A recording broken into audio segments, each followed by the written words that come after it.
Hello, hello! I've opened up the slide projector. I've wheeled it out. I've got it out. It's ready. It's projecting Jupiter. It's projecting Cat. Hey, hello! Hi, everybody! Oh, took a while to set this production up, but you'll understand why. Let me turn down some music here. Make sure I've got. Can you all hear me? Okay? Is everything transmitting to you? I hope that where you're at, you have air and sunshine and beautiful vibes. I'm so full of Dutch stuff.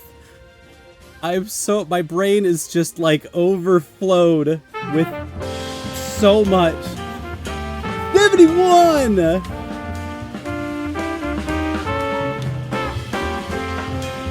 Ah. We will get to Dutching it very soon. That button will not work until the show proper starts. You'll see.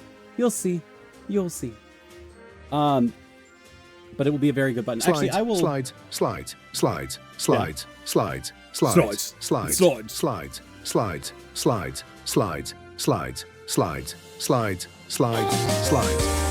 Wow! Slide. That's so good. Slide.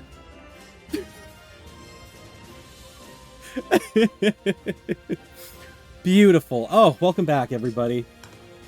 The petard has been hoisted. We've got a long night ahead of us, and I'm going to. I don't usually request this, but I think because it's usually like part of us doing a live stream. I'm gonna need help. I'm gonna need help with this. I'm gonna need a lot of participation. I'm gonna need to know about Henry Cecil Kennedy Wilde, the lexicographer.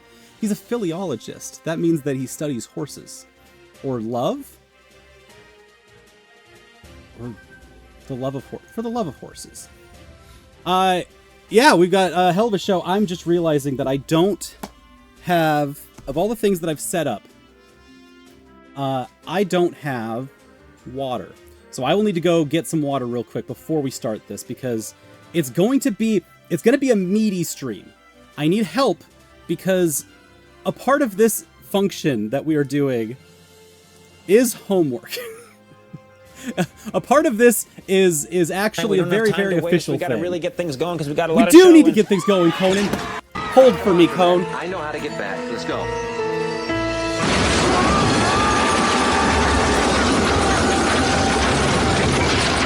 Come back!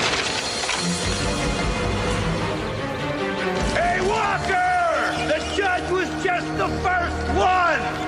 Because I'm saving you for the last! Who's that?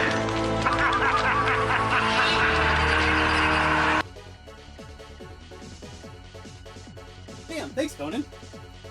That was kind of perfect. Just realized I'm wearing the wrong clothes for this stream. There we go. Now I'm in the correct clothes. Whew. Ah. Folks, I'm excited for this. This is gonna be a very fun stream. I have a lot of things that I want to show you. I just have. Chorby, do not forget to save your game. Duty. I wish you were here for this one, because it's gonna be special. Have you ever had any questions, any thoughts, any passing chance whimsies about the Netherlands? Because I didn't. Never had one. What my whole life, 33 beautiful years of life, never even considering the Netherlands. Not for a second. Just, yep, sure, that's a place, probably.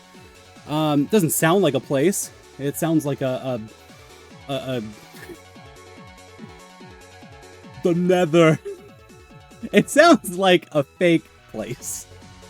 And after 33 days inside of the place, I could tell you, it's still kind of the fake place. Is Duty live? Duty's live. Good. Duty's always live. I think Duty Beard would fucking love the Netherlands. Of all my friends, let me see. Let me get a quick tally here. Josifer would love the Netherlands. Durant would love the Netherlands. I think he would have a great time there. Ares would leave the Netherlands pretty much immediately. Like, kind of like if you were, like, caging a ferret, and they're like, I need to get out of here. This is not where I need to be. I need to be free. I need to be in my place. I need to be the lights. They would, like, find a way to wriggle down a train to hit, like, Lyon or somewhere in France as quickly as possible. They would be like, this is the wrong country. I'm going to France right now. And they would be in France, like, a day or two later. Char, you'd get so bored of the Netherlands. Furret Turret would hate the Netherlands. It's almost perfect. It's like a place that stands for social tolerance. Everybody there is tall, which makes you feel like a little guy. It is one of the tallest countries in the world. It is just not cold enough. It is just, it is the same temperature as Washington, which is Furret's limit, which is the very limit. Washington is as warm as Furret wants to get. Char would be like, I have better weed at home. We'll get to that. We will talk about that. We're getting ahead of things. I just want to make sure we all have a grounding that by the end of this stream, I will be able to tell you. You will be able to tell yourself whether the Netherlands is right for you. And honestly, it's great. It's a place. I'm going to be okay. We'll get to ground rules. I'm getting ahead of myself. You could take a train to the Alps. Yeah, to the Alps. Right. That's right there. I had this revelation like 3 weeks in how close I was to so many specific things. It's because right, for it, you're on the border already. It's not cold enough here. It is the same exact temperature there, but humid, which is just, it's miserable. Hate it. Just, yeah. Ugh. Don't actually hate it. I'm going to say hate it a lot because I'm feeling punchy, and I usually don't mean that I hate it. Let's do some ground rules here. Let's frame what we're about to do. And I think most folks are here. That stinks. Yeah, it pushes above the border, you know?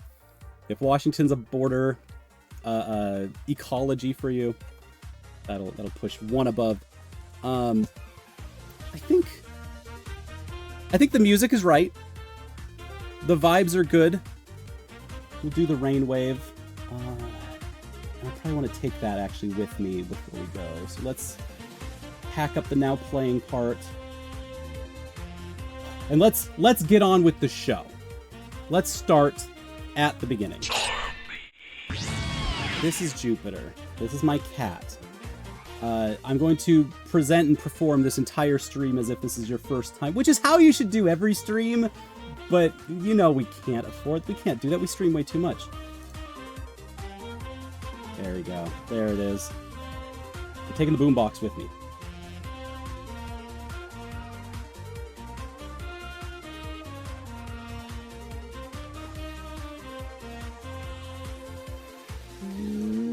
Yeah, that'll do.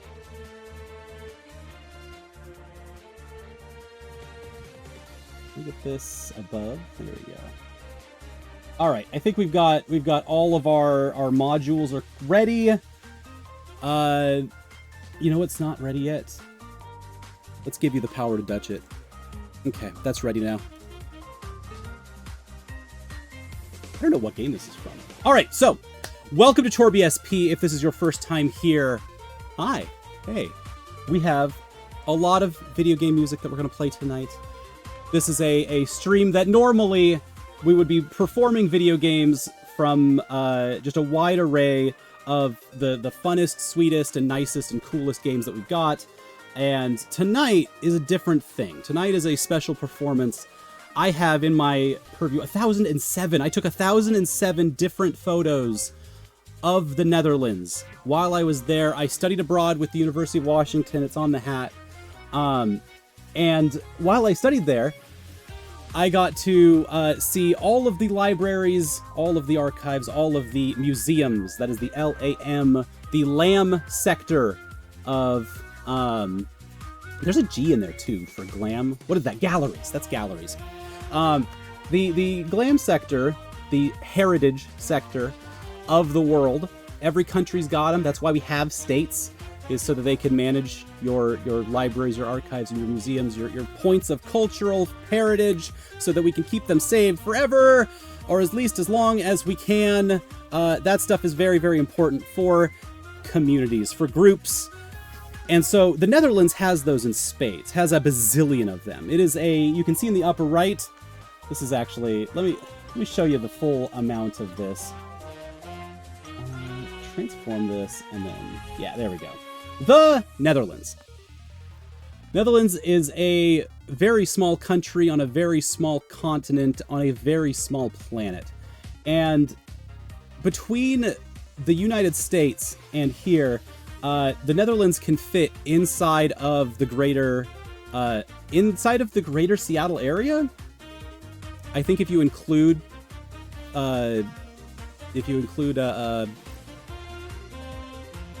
what is the city just south of Kirkland? There's a large farming city that's right there. The Netherlands is not very big. You can take a train from the north tip to the south tip in like 2 hours, I believe. And we went across this thing a bunch of times. Many, many times. Oh, sorry, did I say south? I meant north. North of Kirkland. Edmonds is east of it? Kent? No, Edmonds is west. Kent is south. Tip to tip. Tip to tip, 2 hours.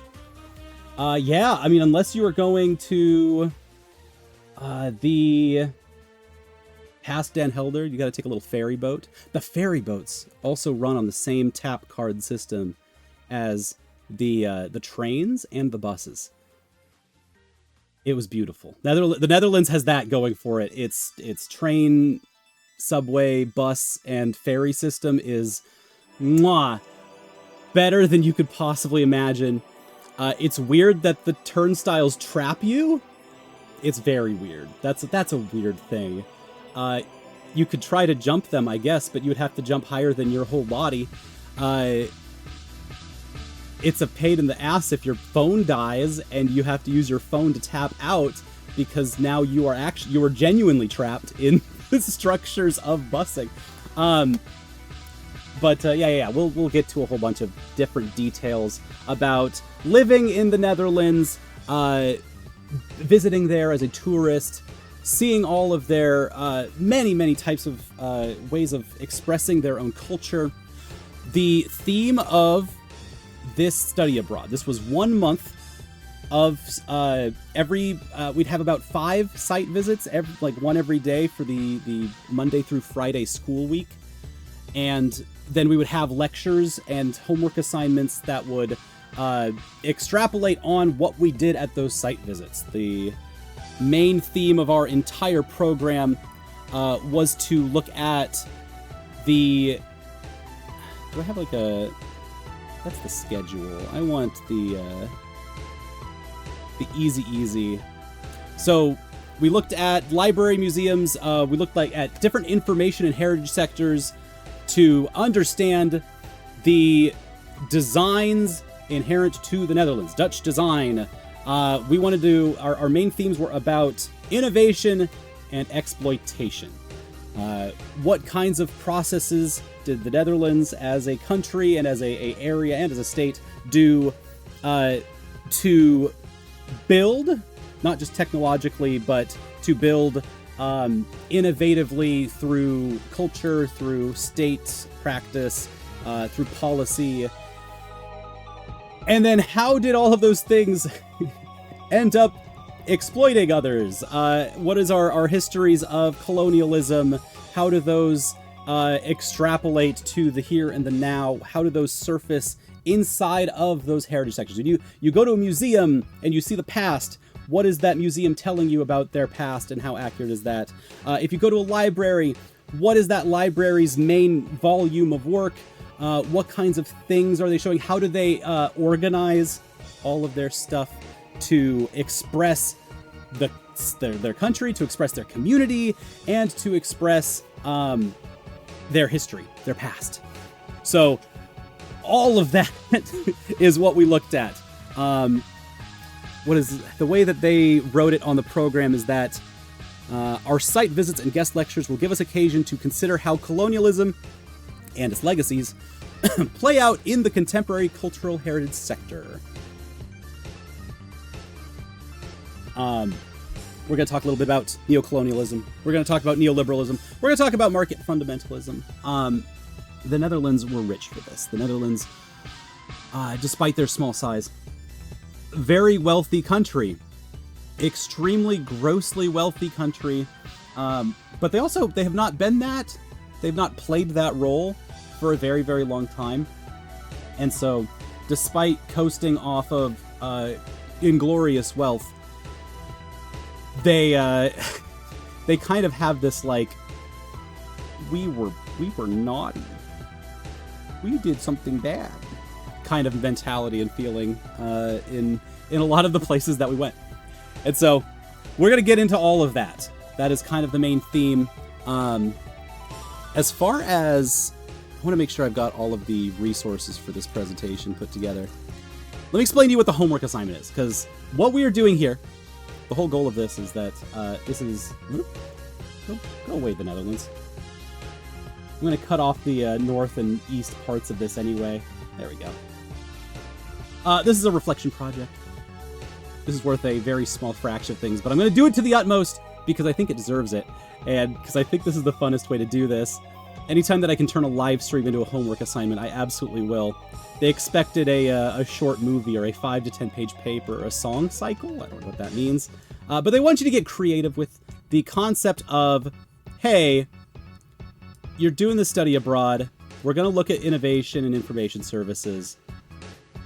Create a tangible product that reflects the program and your experience in the Netherlands.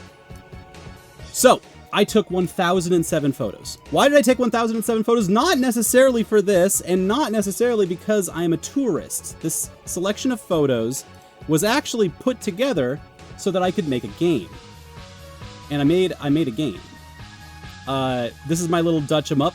It's currently called Dutch Days, but this is a Amsterdam travelogue of the entire experience, because another one of our assignments that we had was to make a program blog. A blog that expressed everything that we were doing and the main themes of the program, reflecting on the coursework. The coursework looked a little something like this. We had readings every week. We would go to different places around the entire country. We did not just stay in Amsterdam, but we actually went all over the place. Trying to think, where's a good... There's some Amsterdam stuff. There's a Rotterdam down there. There's an Otterlo in there. We'll get to that. That was a hell of a place. We went to so many different places that I now have extremely nuanced takes on Van Gogh museums. That's the kind of space that we're in right now. And so I'll be able to show you that too. I will viscerally be able to show you. But the main concept is that I took a bunch of photos so that I could make this game work. And this game is a full story of everything that we did in the Netherlands. I'm probably going to pull from parts of it for this. But it was a lovely little moody piece. I had a great time getting to make it. It is online and playable right now. And it has a bazillion pictures in it. It was a game. It was a game. I had a rule for the game itself. The rule was no branching paths. That was one of, like, the primary things, was that I'm using RenPy, an engine that is very easy to make, like, hey, let's give the player some options. Let's do some of that. No. I skipped all of that. Instead, it meant that I got to get very into the nitty-gritty about how to express a narrative that clips itself, that has like segmented lines, so I could have a long series of lines, like a mini paragraph that really expresses some big thought, and then the very next line could just be a short, like, period, stab, bring the point home, and I played with that kind of thing a lot. So that was a main theme of getting to design a visual novel. I finally got to do it. It's something that I've wanted to do my whole life, and I'm very proud of what came out at the other end. It's not perfect. It doesn't have everything that I wanted in it, but as far as something I did in 4 weeks, and while I was doing everything that you're about to see, it's pretty good. So, I have, you can now Dutch it. You want to see what happens if you Dutch it? Because it's a good button. That's right. That's the whole thing. You can Dutch the stream. And if you undutch it, it goes back. That's the whole thing. So yeah, you have the power. You can Dutch the stream just a little bit anytime you want. But let's start at the very beginning of everything. This is my cat Jupiter. This is the cat that I left for 30 days. He has not seen me for 30 whole days. And at the end of this presentation, I will give you a live showing of exactly his response when I got home. So that's our first picture. 1 down. If every one of these pictures is 1,000 words, then we're in for a 1 million word presentation tonight. But this was the last picture I took. Jupiter did get on top of me to make me not leave. This was not like, oh, he's being a cute little guy. No. He saw that I had the bag out. When I have the bag out, he usually gets in the travel bag. But he'd never seen me leave for that long. I've left for maybe 3-4 days at a time. And so he knows the bag means that I'm going to leave, but he does not know that I was going to be gone for forever. And so that is where our adventure begins, is that Jupiter did not want me to leave. Jupiter did want me to stay. So I had to get up, and he had to, like, jump off me. Ah, crap, the ground is moving again. Deus, welcome. Welcome to my homework assignment. Oh, main thing. Hey, I am not giving my professor a 5-hour-long VoD, I promise. The main thing is that I'm going to be clipping out pieces of this presentation, linking to the main thing, and then that clipped version of just the pieces, that will be the final deliverable. So I'm not just dropping a 5-hour thing on my poor professors. Already had plenty of work to do. But all of you get to be a part of that. I'm very happy. I'm excited about that. So if you have any questions about the Netherlands, any burning questions about anything that I can at least tell you, hey, I'm about to get to that, or I can answer it right now. And so it's gonna be a clip cycle. Why did Trent want a music cycle? Sorry, I'm hung up on this. A 1-act play, a 5 to 10 page paper, a short movie, a song cycle really sticks out as like ALA forum. You wanted me to host a forum with the American Library Association? No, you get a Twitch live stream, motherfucker. I love you, Trent. Love you. No, this will be fun. This will be fun. Welcome. We got on Iceland Air. This was the first real photo of being gone. Iceland Air was very nice to me. It was a 6-hour flight to Reykjavik and then a 3-hour flight from Reykjavik to Amsterdam. And that's a flight that goes the short way. So we were actually flying over Greenland for most of it. How much obsidian did you need to build a portal to the Netherlands? To the Nether! Those trains do feel like they are a portal. Every train that we'll have pictures of trains later, but man, trains do feel like a portal across the Nether. There was little advertisements. I just wanted to start off with little pieces here about what we went through. Saltwerk. The advertisements were strange, but none were stranger than. I don't think it'll come up later. Okay, let me not jump ahead then. 3 photos in, 4 photos in. Gangi praska fir lugtag oglendingu. This is a normal language. Icelandic is a normal language. I studied abroad in Iceland. That was the first place that I got to go. And it was the best study abroad I've ever done. It's the best study abroad I will ever do. You just can't compete with Iceland. You cannot. It is impossible. It is too stunningly beautiful of a place. And the Netherlands, has people. People have needs, and those needs need to be met. Iceland doesn't have people. They just have volcanoes, and it's beautiful. 4,000 words so far. That's the Hawaiian plane that was next to us, just in the runway. Why did I take pictures of planes? I didn't really know what my goal was yet until like halfway through. So we might have pictures that like double up. We might have pictures that are kind of out of context. But this is what it looks like when you fly. If you've never flown in a plane before, this is what takeoff looks like. It makes the houses really tiny.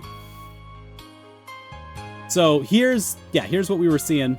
A nice 669 miles since our departure. This was 669 miles into the journey. We had 5.5 hours left. But you can see that line goes right over Greenland, and we actually spent most of our time over that. It is not to scale in this image. Krill says winning English is your first. Yeah, a lot more languages are way more normal. Icelandic's a normal language. I like that language. It does a lot of really cool things. Bjork the volcano is also a very good volcano. Eyjafjallajökull should show up somewhere in this. I hope so. I like taking pictures. Anytime I see the volcano Eyjafjallajökull somewhere, it just makes me so happy. I'm like, yeah, that guy's gonna pop off, isn't it? So, this is the sunset. Why would I take a picture of a sunset? It's about to set, isn't it? Wrong! Incorrect! You couldn't be more wrong. That is an ass. This sun did not set, because where were we? We were in Iceland. We were flying just over. And so, where I was, on this day, it did not end. I took off at, I think 5 p.m., local time, Seattle, and then I landed at like 6 a.m., 7 a.m. No, God, I landed at 11 a.m. the next day in the Netherlands, in Amsterdam. And during that time, I look out the window and the sun did not set. I watched it dip below the cloud line, but not below the horizon, and come right back up, which was uncanny. I needed to take a picture of this. This is part of the advertising that Icelandair did for the Perlin Museum, brand new museum in Iceland that's all like high-techy. This is just the Unreal Engine tutorial character. And they march it through a 3D rendering of the museum, and that's the ad. I love this. This is Robo-ass. They got the girl robot specifically. You can choose between the boy robot and the girl robot, and it's a full motion kit so that you can test your stuff out. I love that they just did their advertising with the default bot. I followed the sun to home from work. Yeah. It tried to hide. I pulled a what's the Greek god guy that chases the sun down? Prometheus. He brought that sun down, right? That's the ice. Yeah, Asimov's I-ass robot. Not Zagreus. Zagreus would fuck up Prometheus in a immediate. Yeah, Helios. That sounds right. I'm thinking about Prometheus John. So we got to Amsterdam. This is what it looks like from above. No, wait a minute. This is not. No, this doesn't look a damn thing like this is Reykjavik. That might be Keflavik. Yeah, now we're off. Now we're getting there. Second airplane takes us to Amsterdam. And that's a little more hollandaise. There it is. Okay. So, 15 photos in. We're on a roll here. Can we see canals? Canals. Sorry, they call them canals because they are a little British. Just a little bit. No, but I can see, and it's time to get into how good our camera is. See some old church over there. This is definitely not Reykjavik specifically. This is somewhere else that is nearby where we were landing. But it's kind of hard to tell when you are way up in the sky. They got baseball. There's no one says you can't play baseball in Holland. I think that was actually why I took that. Yo. Viking Blonde! Hello! Come on in, Raiders. Come on in. I'll give you the 411. Caffeine Eon Digital. Hello. Welcome. We are in Fuego tonight. How was your stream?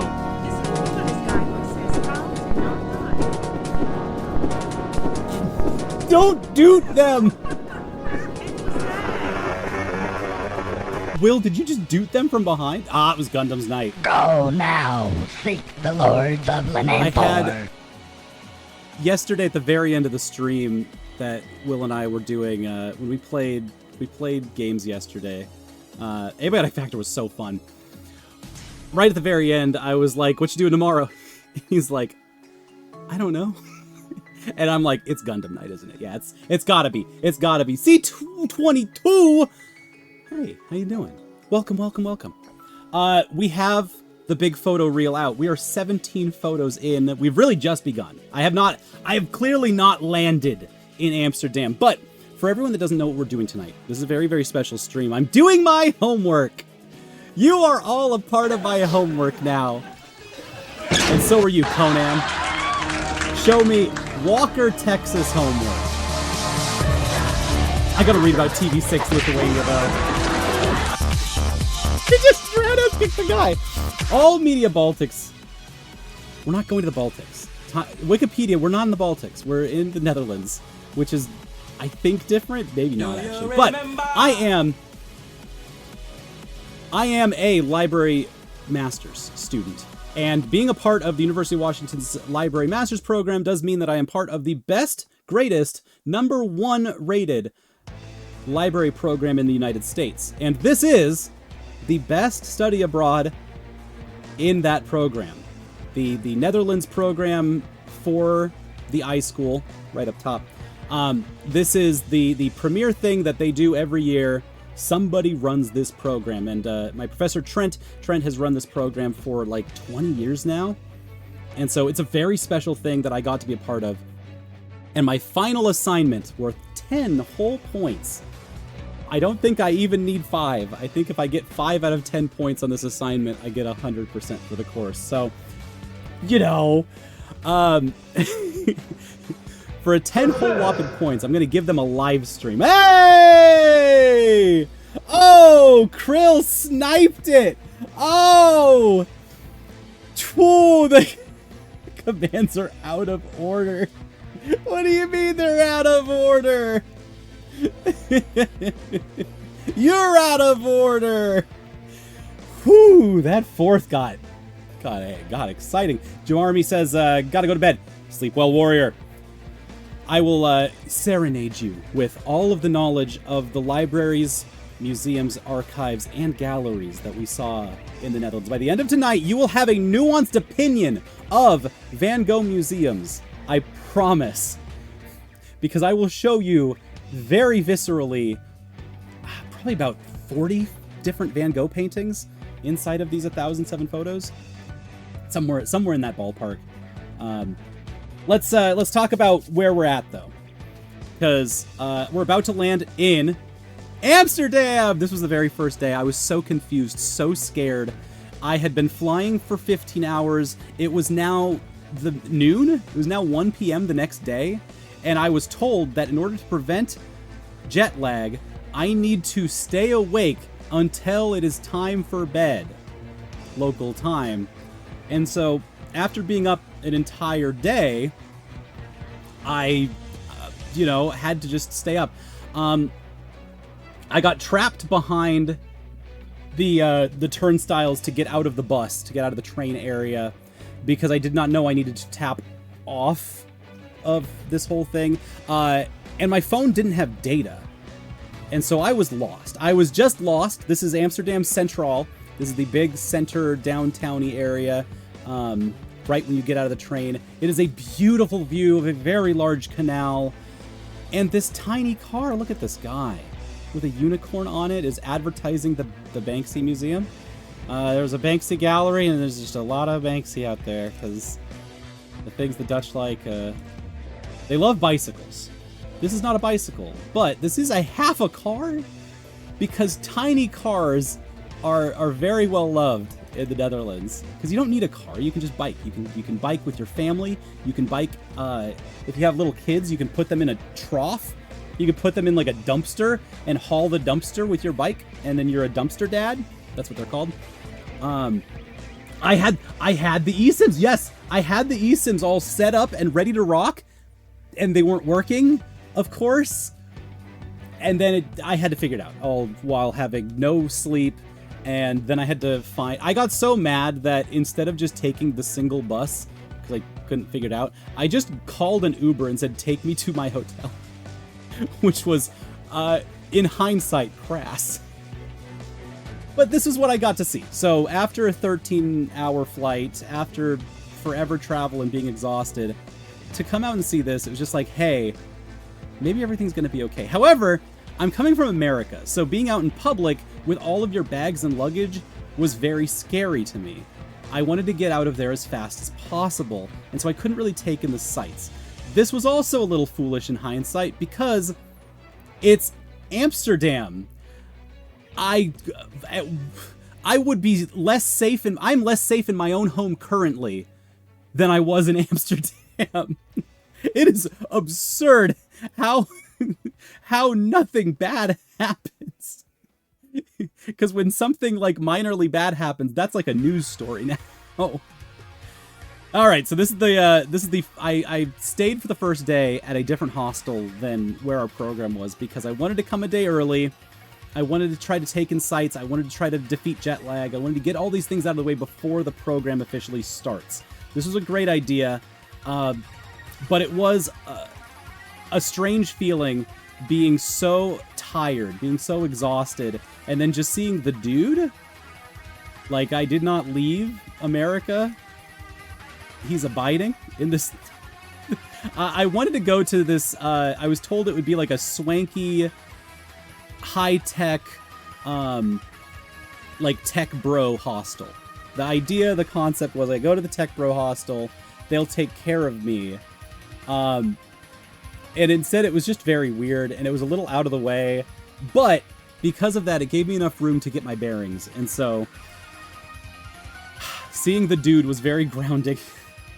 I got a very mediocre, probably some of the best mixed drink that I had the entire break, but the Netherlands and Europe, I guess, at large, they just love canned alcohol. They're not very good at mixing drinks. It's a weird thing, but like, when I was told by a strange, beautiful Dutch man, he said, hey, I know you're American, and I want you to, if you want to know where to get good drinks, go to this bar. He wrote down the bar and like handed it to me. That's where I go to get American drinks, is what he said. I was like, cool. Thanks, man. This was not that place. This was a bar that technically served a White Russian. It was fine. It was all right. But would I come back here again? No, not at all. No chance. There are better hostels in much more centralized locations that are less confusing than this one. Oop. What are we doing here? Oh, I'm zoomed in. I see. There we go. Walking out of the hotel, though. This is what I was greeted with. Beautiful street art. The Fool. I love her. I love her. I used her for much of my art. The Furby Tarot went so hard. And for this being my first day, this was also the day that it was the Netherlands' 750th birthday. And that's not the country's birthday. That's more like the region. I think it's Amsterdam's 750th birthday. Something like that. That was the day they were celebrating. The country itself is as old as America, the Netherlands. That's just kind of part of the times. And we'll get to that, because that one's a really interesting... a theme that we're going to run into is the political similarities between America and the Netherlands that you wouldn't expect, but they're subtle and they're there. And they're really important. Did I get a picture of all 22 for the achievement? I only found the one! Now that you say that, there has to be 21 other of these. There has to. There's no way there isn't. There was also, yeah, there it is. There it is. I'm glad I got all of it. Herbie 22. Beat her on. There was a lot of really great street art. I think that was probably one of my favorite things, and I think that's more of just a European thing. Really fun street art at every square inch of, like, highway road or train road. And so we're going to see a bunch of these. This is my hostel. What did I take? Yeah, this hostel, I was on the 6th floor. It's 505 because the 0th floor is the ground floor. So I was on the Dutch 5th floor, which is my 6th floor. And it was a hell of a climb to get up there. What else do we got here? Yeah, don't sit on the table. They had ping pong there. I was happy. Right, this is a kooky place. They wanted to accentuate how kooky they are with the Dude Bar, their wacky inter-art, and I saw a kid and their mom playing ping pong at the table. They did not sit on it. They were not sitting at all. Their first glimpse of bike. There will be many, many more of these. There's an outlet. European outlets, damn good. They are so damn good. You stick something in that thing, it stays there. US doesn't know nothing about that. Hey, yeah, there's these wacky phones. Oh god, they have light bulbs in them? What? I don't even think I noticed that. What are we doing here? What is happening here? Alright, yeah, so this is where I was staying. I was at the Via. The Via, look how hip and young and urban they are. They're so cool. They were actually really nice. They were nice. They were very hospitable, very American feeling inside. So really mission accomplished, all things considered. Fun, hip, cool style. And turns out I was actually in a small college area. And so once I found how to access the grocery store, how to get food, I felt a lot better. I got back to my hostel. Some French ladies were arguing with each other. And then they took showers, and by that point, I think it was 9 p.m., and I was like, all right, I'm done. I'm going to bed. I have no idea what happened after that, because they left. They did not even stay that night. It was just me and one other person in our hostel.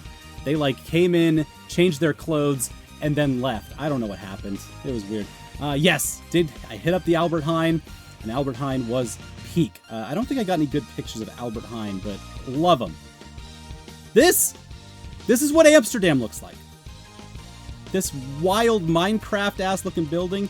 If I had $1 for every building I looked at and said, that's not finished, I would have, sorry, €1. I would have €50. Because, goddamn, I'll have a couple of these photos of buildings that are so not finished. But this is the Zoud stop. We came here probably 20 different times. This stop was something of a hub for us to transfer to the trains. By the end of the month, every time we would come here, it would be part of our morning commute, and it would be part of a bunch of people's morning commutes. We would just commute with the same, group of 400 people on the same, 805 tram every day. It was kind of cool. It was cool feeling to feel that. But this is a train. I did get a good train pick. I'm going to have a couple of these train picks, which might have people in them. I tried not to gawk too hard at Europeans, but that will be a part of this too. I'm just a little shameless. It's part of I was making a game. This is part of the thing. But this is long. I called it the snake corridor that turns because it would, twist down a turn and suddenly it was a hallway that twists like a video game. I loved it. It made me so... Yeah, Davis is like, yep, it goes on and on and on forever. And it gets so full of people. I think this is right. This is the 29th picture? Sure. Ah, now we're getting to the good shit. This is all... I know you perverts what you want. I know what you think about at night. That's right. Urban planning.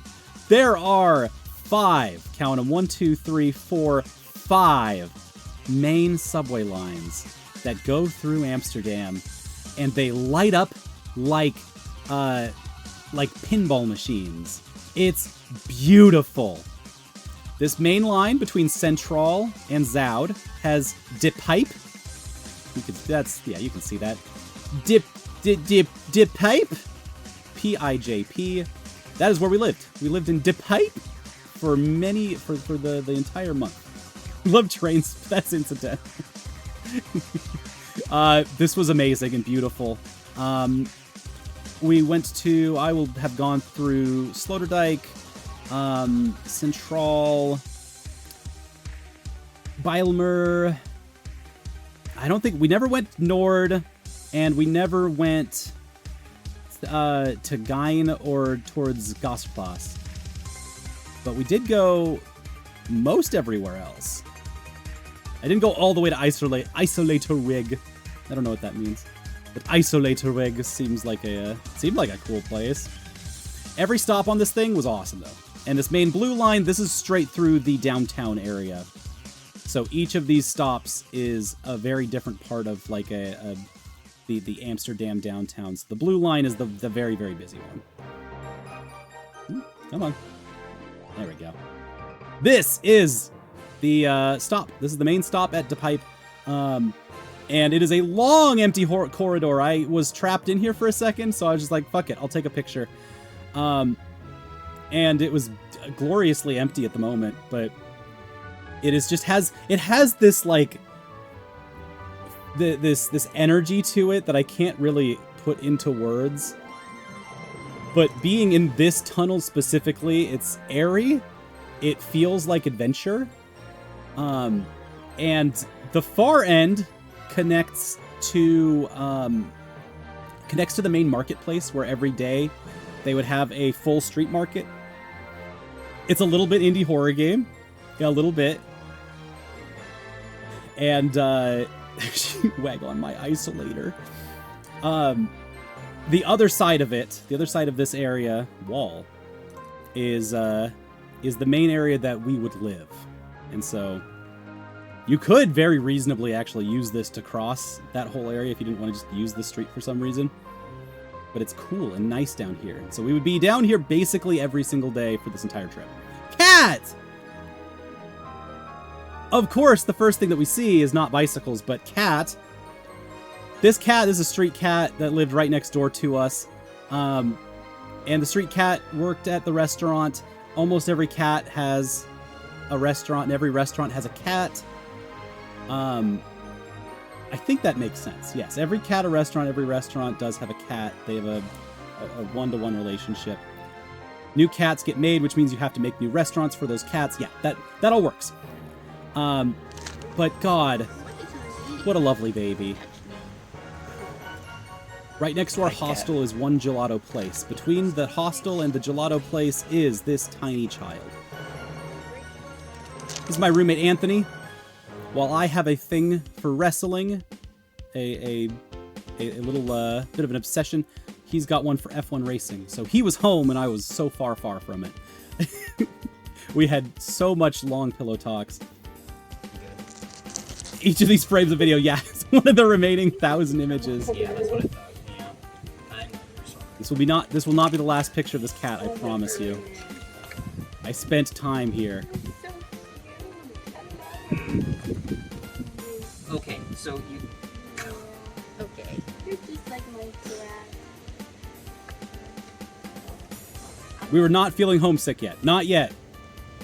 Nostalgic maybe, but not homesick. First meal, falafel. This is the kind of stuff that I do not get at home. And so I indulged in so much falafel. It was a beautiful day. This is a toasty. Just an open-faced sandwich, basically. Lots of toasties in Europe. And I don't even remember. I don't remember eating this. I don't actually. I'm trying to even think of what the context was. It came out of a box at some point. I know I'm at the hostel eating this, because this is the hostel's plate. But I cannot remember where I went to pick this up or what I did with it. But it was very pretty. It's a falafel sandwich. But I ate falafel sandwiches basically probably every other day. I think maybe every third day, just because it was something I couldn't have. It was very cheap to access. It's a vegan food, so because it's plants, it tasted great and worked really well. Troost! This is a bar down the street.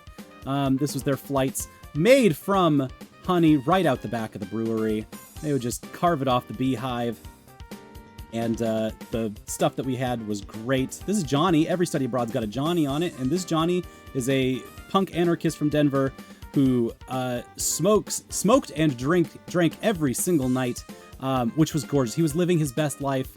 He was indulging in the finest that Europe has to offer, and it was so fun to watch him do it. He brought a tiny guitar with him, played punk rock for us, and it was a great time. I'll introduce you to all of our friends as we go through this. I found a bag of Takis. This is maybe day 2 of the adventure. One single bag of Takis. I took pictures of every bag of Takis that I could find.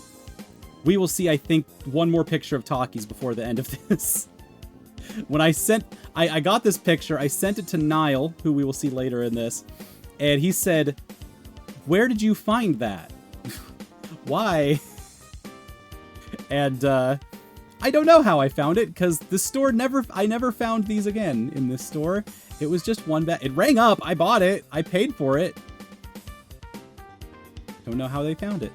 This is my room. This is the hostel. I'm going to show the hostel later at the end of this presentation, but I needed to show my room first. This is where I slept every single night until the very last night. It was the DJ room. Do you know your Amsterdam DJs? Do you know the Netherlands is famous for electronic music? You know, the Venga Boys. And Tiesto. This is my bed. This is my bed. I stayed here a lot because I had to spend time working on the game. Other people would go out frolicking and I'd work on the game. But Tiesto slept over me. I slept underneath a poster of Tiesto. Before rave nights, I would touch his hand to get the blessing of the rave. What about the other DJs? I was able to figure out that this is Armin van Buuren. Armin van Buuren is a great DJ. I love Armin van Buuren. He's got some really fun songs, cool collabs that I've gotten to know because of having C89.5 at home, the dance station. They play a lot of Armin van Buuren. They play Tiesto too, I guess, but like, it's a different, this is a party DJ, and this is a music DJ. There's a fine line. But yeah, this was the energy of our room every time we'd come in. I don't know who this is. He's at a Nature One sound system stage. This is some kind of famous stage, but I could not for the life of me source either him or guy who points at his watch. But every time my roommate Anthony, he would see this and go, "Oh yeah, I need to put my watch on before I leave. Thanks, guy." And so yeah, this is the DJ room. I just lived in the DJ room. Not the Piesto de Resistance. First night together. This is Jay. Jay and I became very good buddies. He was just, we got along famously. But cheers! Cheers to our first day. Survived it in Amsterdam. And yeah, there's, for folks following along, the Netherlands is the country. Amsterdam is the city, the main capital. Holland is the region. Holland is not all of the Netherlands, but Holland is a good chunk of it. You can actually see my icon in the upper right we are still in Amsterdam. But there is, that green area is Holland. That yellow orangey area is South Holland. Most of that is like the main parts of the Netherlands. Like the most populated areas is Holland. So, in case that's unclear. Does the Dutch not work? Oh! I'm stupid. I know why the Dutch is not working. Oh, let me fix this for you. Oh, and the Dutch is the ethno-state, the language. They are all Dutch in Holland. I don't know why. I could not. If you were coming here with the question, hey, why is Dutch the language and Holland the region and the Netherlands the name of the country? I can answer 2 of those. I do not know why Dutch is called Dutch. But it's very close to Deutsch. I figure there's some kind of language reach. I need an OBS trigger. I need a channel point reward.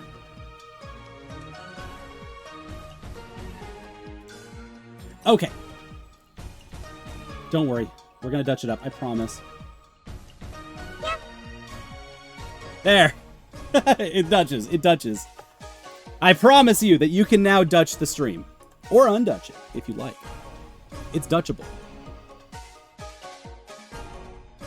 So, inside of the first place that we went, the first little restaurant that we all got to go to, just had gorgeous, beautiful food. A variety of pastas, beer, steaks, and burgers. It was a very American type place. We got some real Vorgerechten. Oofdegrechten. Dutch is not a real language. Icelandic is a real language, but everything in Dutch is, you know, you can have, for a starter, you can have some brood. Macho nachos. Soap. You can have soap that is van de dag. Soap, bread. Trio van bruschetta. You can have burrata tomaten salad. You can't Dutch this. You can, I promise. Am I doing my numbers right? There we go. I think we're on 48. 49. Big 50. My dinner was a pizza with... Oh, yes. Oh, yes. With just this beautiful chunk of buffalo mozzarella on it. They loved handing out buffalo mozzarella like it's candy. If you can slap it onto something, they would put a giant wad of mozzarella, just a fat stack of it on there. Fred says my memory geography is not good. Is Iceland the one with significant indigenous subculture? No. I promise you, it's not. Iceland is the one that the Vikings razed it to the ground. There are no trees left in Iceland because of the Vikings. And I don't... Did the Vikings destroy the indigenous culture? I don't think so. I'm pretty sure it was an uninhabited island. I'm like 70% sure. But that's hard to say after everything that we went through in the Netherlands. I feel like the Netherlands would try to make indigenous cultures so that they could colonize them if they tried. That's an unfair characterization, but Iceland's weird, so they might not have had anyone there. It's just, oh, Vikings. Oh, there's too many trees here. Take them all down. Get rid of them. This is a ferry boat. So we took across Amsterdam, and this is what the other side of that large river looks like. You saw when we went to Central at the beginning. We went across on our main first day, our second day, sorry. It is now, let me look at the calendar. Yeah, it is now Monday, June 23rd, if you're keeping up with me. And we have crossed the river to Amsterdam, to the other side of the Amsterdam River to go see another building that doesn't have it. It's mostly finished. You can see that underneath is a large arch where the rest of the building could be, but isn't. They don't finish the buildings here. This is my face when I see, oh geez, a building in Amsterdam. Those are swings. I believe, yeah, the next picture has an even closer look. Those are swings. That's a beautiful little tourist bit. You can just swing on the tallest building and overlook all of Amsterdam while you swing. And this is where I saw... The pig is really cute. I love this pig. This pig made me so happy, but let's not act like this is the star of the show is not this rat in the Nikes lifting a giant dumbbell. Niles, you've done it again. NilesAdam.art. Don't go to a strange website. Or do. Maybe it's good. Live your best life. It's OG Frankie. We're always thinking about OG Frankie. This is how good this camera is. I'm so happy that this camera is just incredible and can get right on in on there. I found Mountain Dew Pitch Black. It still exists somewhere. The dream is still alive, and it's at this spooky night market in Amsterdam with a punch of grape citrus soda. Mountain Dew Pitch Black is a peak flavor. It's really one of the best, and it does not exist in the States anymore. This one is made with real sugar. It doesn't have this sugar cane base, and it was delicious. It was incredible. It was so refreshing. It made me so happy. It was the second best beverage I drank in this trip, and number 1 will be in Germany when we get there. So, day 2. This is now Tuesday, June 24th of the trip. We're 57 photos in. We gotta move. I have now taken us... We gotta move this all the way down to Utrecht. I think that's Utrecht, probably. Somewhere around there. We're in Utrecht. Here's Graf Jan van Nassau. Colonizer. Wouldn't you? Where have you seen the word Nassau before? Not in the Netherlands, but in a different place.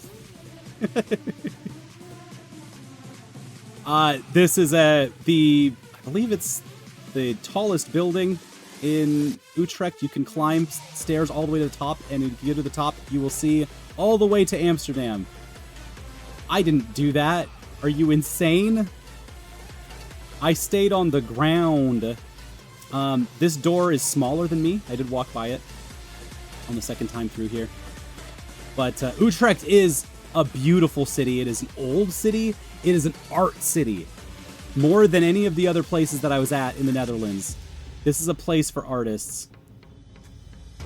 It's got a lot of old buildings, but it also got to have a lot of new, creative, and strange buildings. And it's not just a skull. I mean, I took a picture of this and I forgot that it is so much more than a skull. It used to tell time. It's also attached to something. I couldn't tell you what, but apparently, yeah, this was across from the university building that I was going to for extra credit. On Tuesday, we just had a normal class, and after class, I ran over to Utrecht with a whole bunch of people to go to Utrecht University's Game Center group meetup. And this was across. There's Lenny Name, and this sick number 7 building. Sorry to dox number 7 in Utrecht, but damn, your door looks sick. Just cool energy coming off of this building. Yeah, right. We're at the Nassau Coliseum in Long Island. Yes. What did we do? So we got there, and they had a game for us to play. I want to talk a little bit in depth about what happened here. This is my TA, Michelle, who was also my TA in a previous class. Last quarter, the spring quarter, was a student with me in another class, a grad student, a doctoral student class. And then next quarter will be my teacher for one of my classes. So me and Michelle have worked together a lot. She trusted me with getting us set up with the University of Utrecht. This was our guy up here. Whoa. I remember his name. It's... Wow, I've blanked on his name really hard. It's not Philippe. It's something very close to that. But he's a big German guy who was so gracious to getting me connected. This is their final day as a game lab before cutting out to the summer, was to test a green fuel bio game project. The idea was that we would simulate a world scenario using grasses, rocks, and little gemstones and Legos to all represent different parts of life, and to simulate what it is like working together between communities of the land, the UN, and governing bodies and policies and corporations. So all of these different actors had roles. We were all in teams of 2 to simulate this entire thing. The game turned out really great from a roleplay scenario, and Michelle and I had a lot of feedback on the bottom line. Hey, this is all great, but I don't know what we learned. The learning objective has been obfuscated by how the exciting and silly parts of getting tactile with this game. And parts of that game worked really well, parts of that game did not. The test was extremely helpful and potent for getting those things aligned. But at the bottom, at the end of the day, we are still dealing with a learning game that doesn't quite get you across the finish line, but does get you set up to do that. So it was a very easy thing for us to say, hey, what kind of scaffolding can you put at the end of this learning experience to make sure you're hitting the target? What kinds of scaffolding can you put at the midway point of the game to make sure that you're hitting, like, what you actually want to learn with this? Took about 2 hours to play, which made us go, okay, this might be better to break up into a 2-day scenario, because if you're working with, this was supposed to be aimed at grad students and undergrad students, and so there is something very potent and powerful about starting a game that is very big and messy, and then coming back to school the next day or the next week or whatever, and seeing it still set up there. It's a very cool thing, and I love a game that is designed for a classroom that is a multi-stage scenario. I think most people have done that at least once with like an Oregon Trail type scenario. I did an Oregon Trail type simulation and a Civil War simulator type of thing during 6th grade. I remember that really well. It was not simulating the Civil War. It was simulating like being a person in the life of in kind of a tabletop role play scenario, simulating trying to survive the Oregon Trail, and then also trying to survive, like, hey, what would you do to make sure you still have food and water the next day, as well as the energy and emotion to, you'd write to family, and then that would help you get bonuses for the next day of the simulation in class. It's cool stuff. I love this concept. I love this idea. I think it has a lot of legs, and we are, despite all of our technology, I think we've fallen way, way back on folk play in the classroom. Technology could help a lot. Stefan, that's his name. It's Stephen. Steven's a very cool person, and just a genius with game studies. I want to study some more of his stuff, because he's got cool things. Utrecht, awesome. Love this place. Love the old-timey buildings.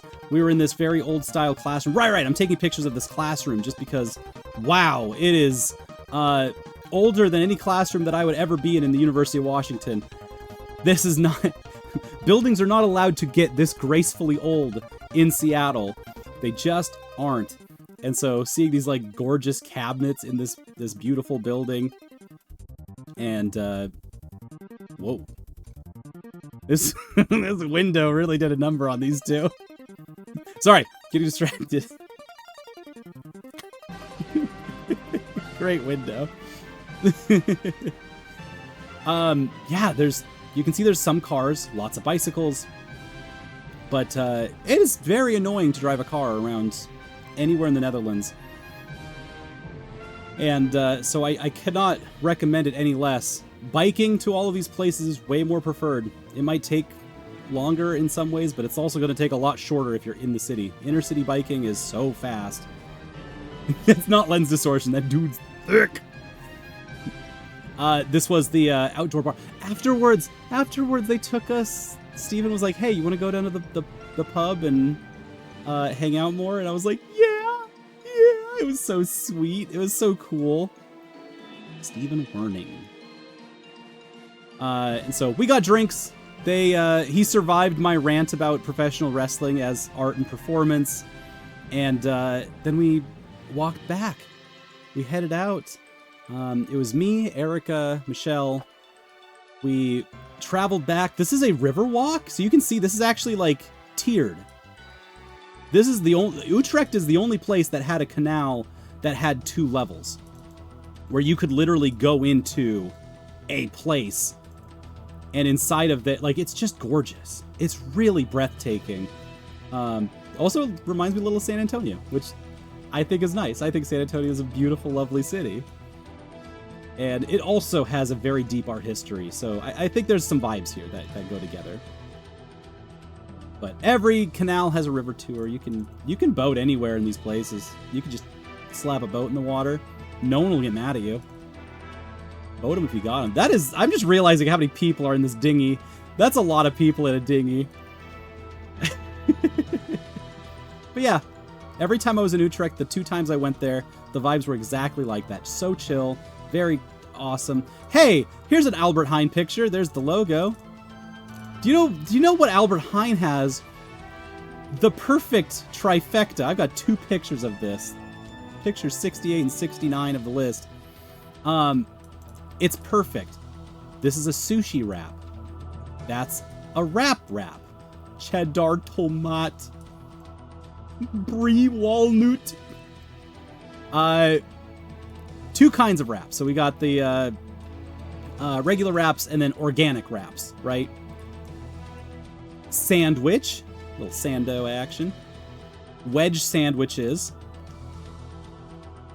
And then below that, challah sandwich, croissant sandwiches, and bao buns. It's all of them. Every kind of sandwich is here. Just in a row. Every one of them. That's all the types. Yeah, they've got bao down here. It was very cool. It was I was floored by seeing all of the types. I think one was cheese, one was meat or something. It wasn't like it was like a huge selection or anything of each of these. Like, you know, there's 2 sushi wraps. One that's kip and one that's zalm. Little garukti zalm on the end there. I don't know what that means. It's fish. I think it's salmon. Is that salmon? No, that doesn't make sense. Those wouldn't be salmon wraps. They'd be like crab or something. Whoa. Smoked salmon wrap. Ooh, maybe. Yeah, you can see the prices too. $3.55, $4, €4. That was about the price. It was about €4 for a little sandwich, and I would grab one of these basically any chance that I got, because that's going to be the cheapest meal I'm going to have that day. Sissy Boy, this was a brand that was just everywhere, and I had to tell, I had to send it to Taylor. I'm like, bro, this is, I had to take a picture of this because it was the 7th one that I saw in a block, and I just thought it was, I'm so sorry, Char. I couldn't help it. This is the main fashion brand in Utrecht specifically. I have no idea why. Good. Please frown. Show disapproval at this very public brand name. I got no clue why would this even be your brand name. It's such a bizarre thing to call your entire store. But that was the whole thing. Anyway, we're back in Amsterdam. Let's move that queue right back up. And when you come back to Amsterdam, god damn! This is the Central Station stop. Going down to the subway. And it's just, this is a place, I was in a place with just big-ass castles. I believe that's the old church, the Oude Kerk. And we're gonna go into that in a second. Our first site visit. Where are we at? Where are we at? This is in the heavy apartments, urban living area. I'm trying to remember the name.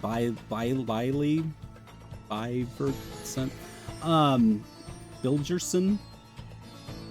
But this is the Black Archives. This is the Black Archives where we got to meet Hermina and Otto Huiswood. And they have an incredible story. We did some really beautiful stuff here, but this was the first place where we as a class got to go to ask this woman. Holy crap! This woman is not a person who works at the Black Archive. They informally work at the Black Archive. They were there. They're a journalist, and she helped us not only get our grounds for the Black Archive, but she answered like all of our questions for almost 2 hours about culture in Amsterdam, about colonizing the colonies that make up what the cultural makeup of Amsterdam or of the Netherlands at large is now. If you do not know, brief Netherlands history, because this is what we're here for, right? Brief Netherlands history. The area that is currently the Netherlands, the Holland group, Friesland, all of these different groups, they all built a empire out of commerce. They built a commercial empire.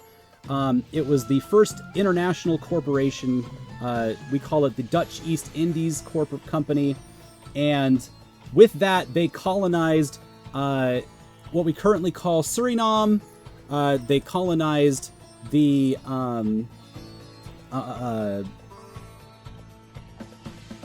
what is that? Just north of Suriname.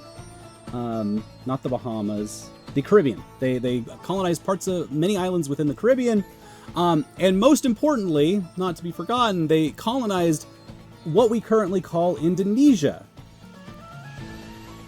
If you don't know, Indonesia is, I believe, the 4th most populous country on the planet. It has so much land, so many people, and it is much larger than the Netherlands. And so Suriname is also larger than the Netherlands. These are countries with groups with populations that are way outrank, way outstretch the Netherlands, but they were underneath the empire of these guys. The Dutch East Indies are a major player within the slave trade. And so because of that, the Netherlands has a ton of blood on their hands, a huge, huge amount of it. Which is weird because they are also the most proud country of their empire. They, this is a statistic that we had at the beginning of things, where about 45% of people, when polled, were actually proud of their empire. This is something where most other countries, especially England, it is not a thing. They're not. They are also in that same group of being like proud of their colonizing history, because they are the country which the sun never sets. So there's a lot of that kind of energy in the Netherlands, but it is very unearned, and it is something that kind of stains everything that we worked with and touched inside of the Netherlands. And so being at the Black Archive is extremely helpful. Blackness in the Netherlands is a huge part of what it means to be Dutch. Because where do black folks come from in the Netherlands? How do they get there? The slave trade pushes a lot of people between North America, Suriname, the Caribbean, Africa, and all of Europe. But the relationship between the country of Suriname, north of Brazil, and the Netherlands is actually really good. It's a little absurd, but there's a very strong working relationship that withstood the traumas of colonization, and it is something where now they can look back and really kind of celebrate parts of this. This is where that kind of unearned feeling goes, like, oh, we did colonization correctly. Look at Suriname. But that's also weird, because you know how people don't know about the Netherlands? They really don't know about Suriname. These are two countries that are somewhere weirdly unknown, and they're unknown because they know each other, and that's about who they know. Their friends are not our friends, so we don't know each other very well. It's kind of cool though. So this is I'm trying to remember her name. I wrote it down in the game, but I don't have it down here. Where did it go? No, we don't have it down here. This is Wednesday, June 25th. But we got to hear the story of Otto and Hermina. Otto and Hermina, the Huiswoods, they were Surinamese. They were Surinamese, and they were in Suriname. they are communists who went to America and worked as kind of like, what do you say? I'm trying to remember their story. Sorry, this is now a month ago. But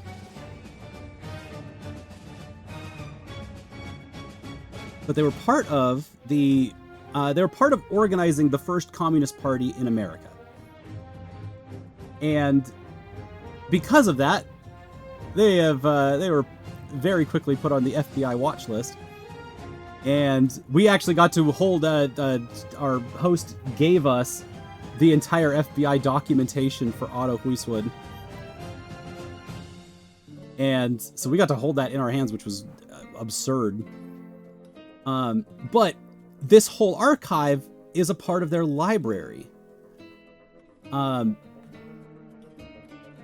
Otto got in trouble with the FBI, was under watch, knew this, and was advised to flee to Suriname.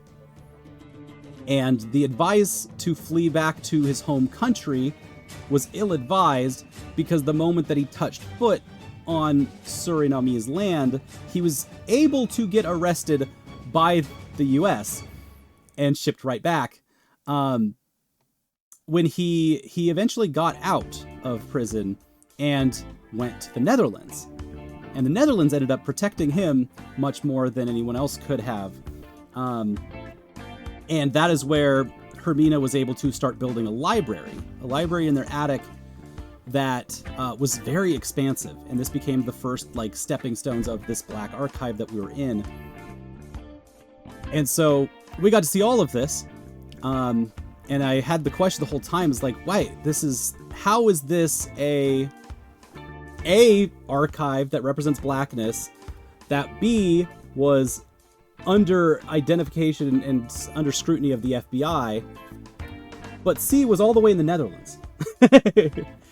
And so, complicated history here. Usually, if there's a library that black communists are in control of, the FBI can burn that down very quickly. It's a very frustrating, annoying thing. But this archive stayed strong and was very useful. They became a centermost figure to the worldwide communist kind of a communique in Amsterdam, a place that practices tolerance. And so, yeah, this is the fruits of their struggle comes in here. And so because of that, there's a whole bunch of writers like, what's his name? Anton Comte? Yeah, Anton de Comte, who's a Surinamese writer, an ex-slave. Ex-slave? That's correct. But also a national icon. He's the Surinamese national icon for black struggle. And so we will see him a couple more times throughout this, but it started here. We got our grounding for what is the Netherlands as a modern colonial struggle here. The black struggle in the Netherlands is very interesting. I think it really represents a lot of Netherlands politics and struggle inherent, because the number one thing that pretty much any Netherlander is going to point to is like, what does the black struggle look like? They're going to point to their struggle with a Christmas time holiday where for the longest time they celebrated Black Pete, who is a you could say a elf helper to Santa Claus, but it sure looked like slavery. A specifically black character that is supposed to do Santa's work for him. And so Black Pete was a part of the Netherlands, part of Dutch tradition for a long time. When did they get rid of Black Pete? I believe it was 2012. Zwart Pete. There it is.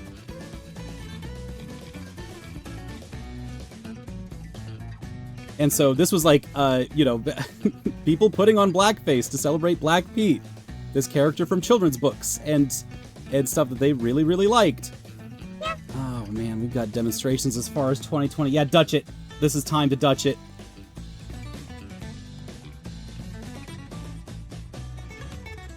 Oh my god, there's still stuff in the 2010s. Oh. It took until 2020! 2020! This is what I'm talking about. This is what in America we would see as a very, very simple thing. Like, hey, oh, racist caricature. Let's stop doing that. We are still struggling with private companies that have like baseball teams and you know, school mascots and stuff with Native American imagery. And so it's kind of similar to that, but like this still is a weird one to me.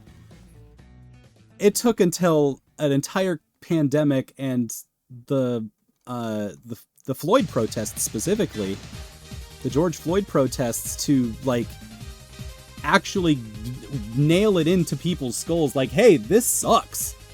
This sucks bad. This is blackface, first of all. And second of all, it's like, it's not fun. Oh man, I'm seeing this thing on Wikipedia that says British comedian and activist Russell Brand spoke negatively on the character. Russell Brand said this sucks. You should really pack it in. Dubbing it a colonial hangover. That sucks. That's not even a great way to put that. That softens the blow even more, Russell Brand. Yeah, that's a part of the stuff that we're reckoning with, but also it's very Dutch, very Netherlands to be that slow. I'm gonna keep coming up back to this a couple more times, that like, good point, terrible person. Thank you, Deus. Thank you. It is a place where things are a little too chill sometimes. And because of that, it allows people a lot more freedom, in a lot of ways, you can feel a lot safer and be a lot chiller. And this goes to Dutch folks who are not in the majority as well. Black Dutchness, there's a chillness to it. I mean, Otto and Hermina, they immigrated to the Netherlands and they were just fine after that. Everything was chill after that. Like, as far as everything that I was able to read in their history, they just were not poked and prodded and scrutinized and fucked with nearly as much the moment they get to Amsterdam. And so, because of all of this, paints a picture that is a little more complex than I was understanding and that I was expecting. Because, like, even the radical forms that we got to see inside the Black Archive are much chiller than the radical forms I see in the US. They don't have to move as fast. There's not as much desperation in the radicalization. Saw that in the anarchists that I got to meet too, which were all very cool and amazing people, but their anarchism, like, was able to build websites, settle roots down in ways that I've never gotten to see anarchists in the US like do. They were like, oh, if you want to find the anarchist stuff, just go to this website. Here it all is. We just put it all up there. And I'm like, weird. That's, yeah, not really how that's able to work around here. But yeah, this archive, let's talk about the books. The books on the shelves, how they are on the shelves. This archive's a temporary archive, so unfortunately that's not super helpful. They are moving to another building in next year, I believe, to a bigger building. Yeah.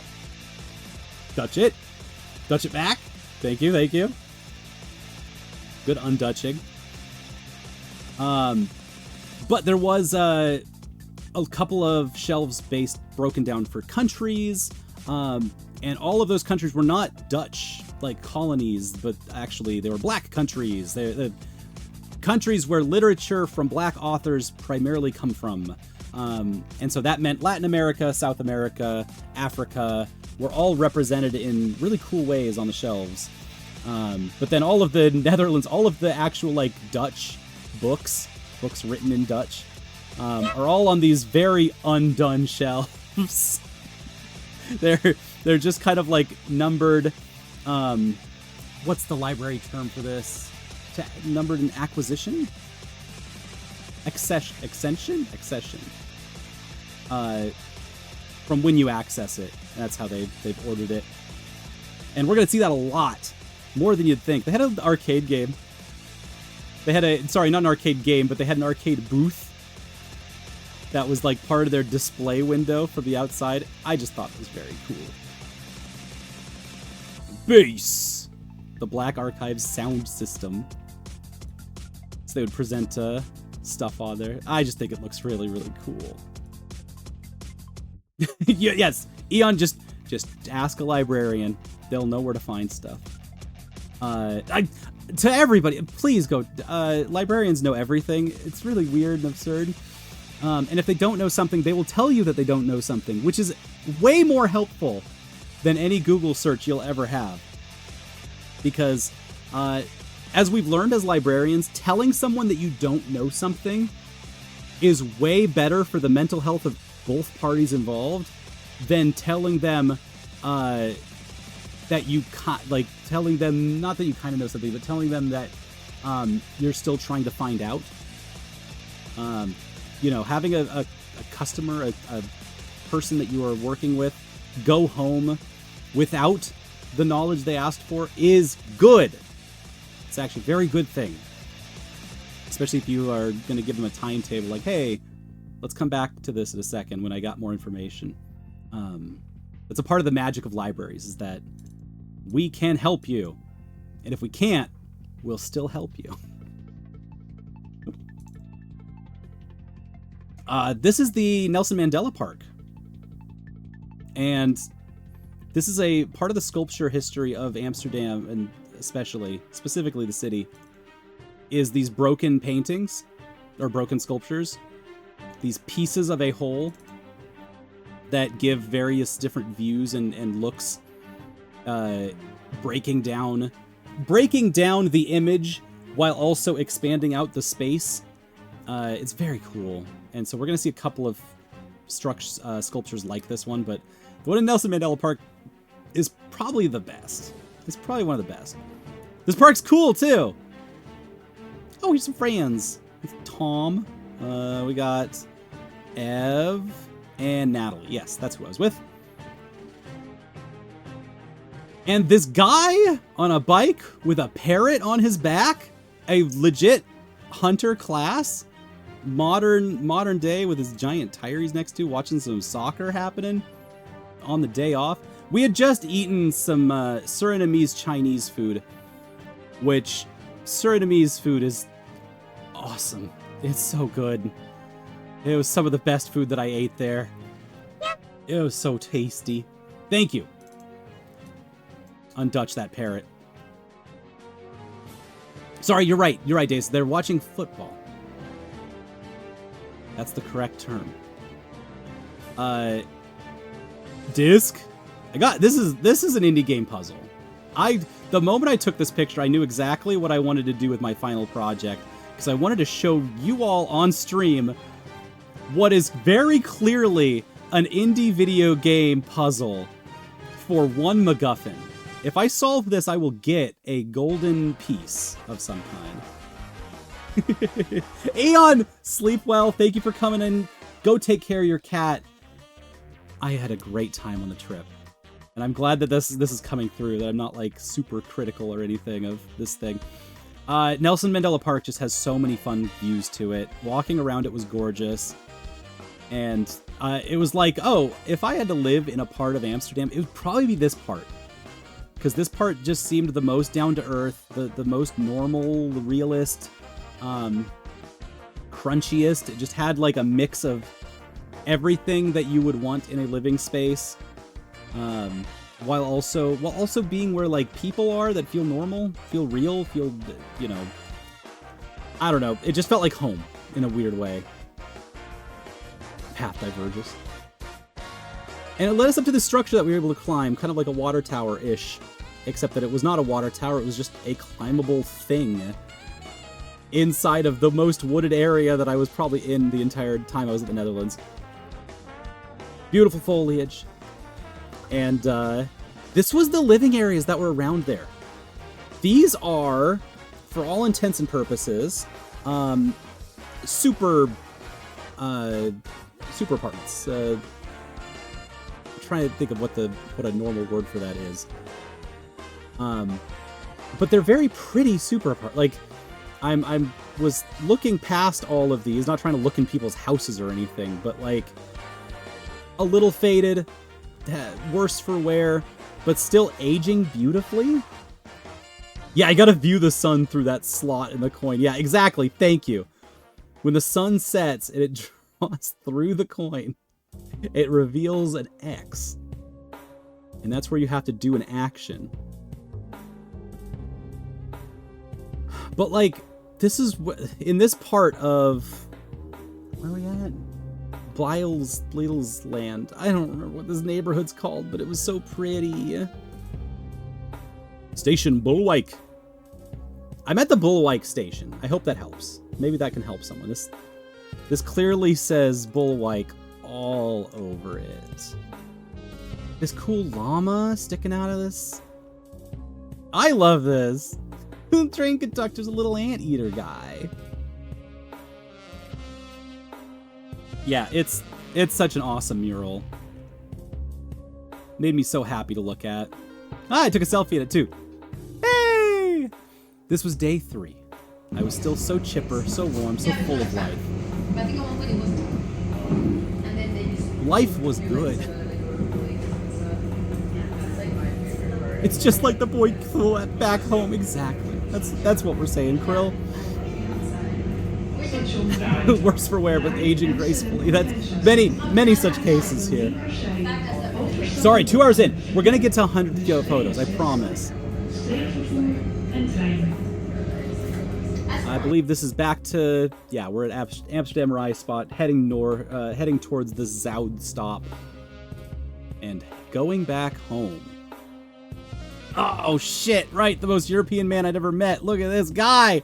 I shouldn't take pictures of people. It's not really polite. It's not really appropriate. But oh man, I love this guy so much. The moment he got on the train, the vibes were incredible. Got Kurt Vonnegut out the back pocket of the cargo pants. Got the Gucci's on. Ed Hardy ass type hat. He is a proto star. He's very, very stylish. Just very fun. Anyway, here's another, just like the Nelson Mandela statue. Here's another one that is, this one's wet. We're now in, move back to the center of Amsterdam. This is in Rokin, at least that's what I call it. That's not what the locals call it. I don't know what they call it, but it's the downtown center tourist spot. Rokin is where the main club area is. It's where all the tourist parts are. It's where the like touristy red light district is. And the first thing that you see when you come out of the stop is this gorgeous statue. I got no sourcing on any details about it. I just think it looks great, and it really does symbolize that part of the city. A lot of construction. We're seeing like facades of very old buildings being rebuilt, and I'm not here at an unlucky time. This is just always what these buildings look like, because the Netherlands, way more than anywhere in Seattle, they love their historic buildings. Climb the church, historic view. Hit Dock van de Stad. You can just dock right on de Stad.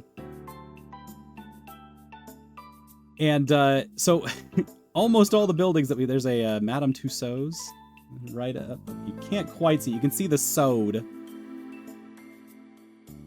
But that's what level of tourist we're at here. This is a Madame Tussauds zone. Wax figure place. Very busy.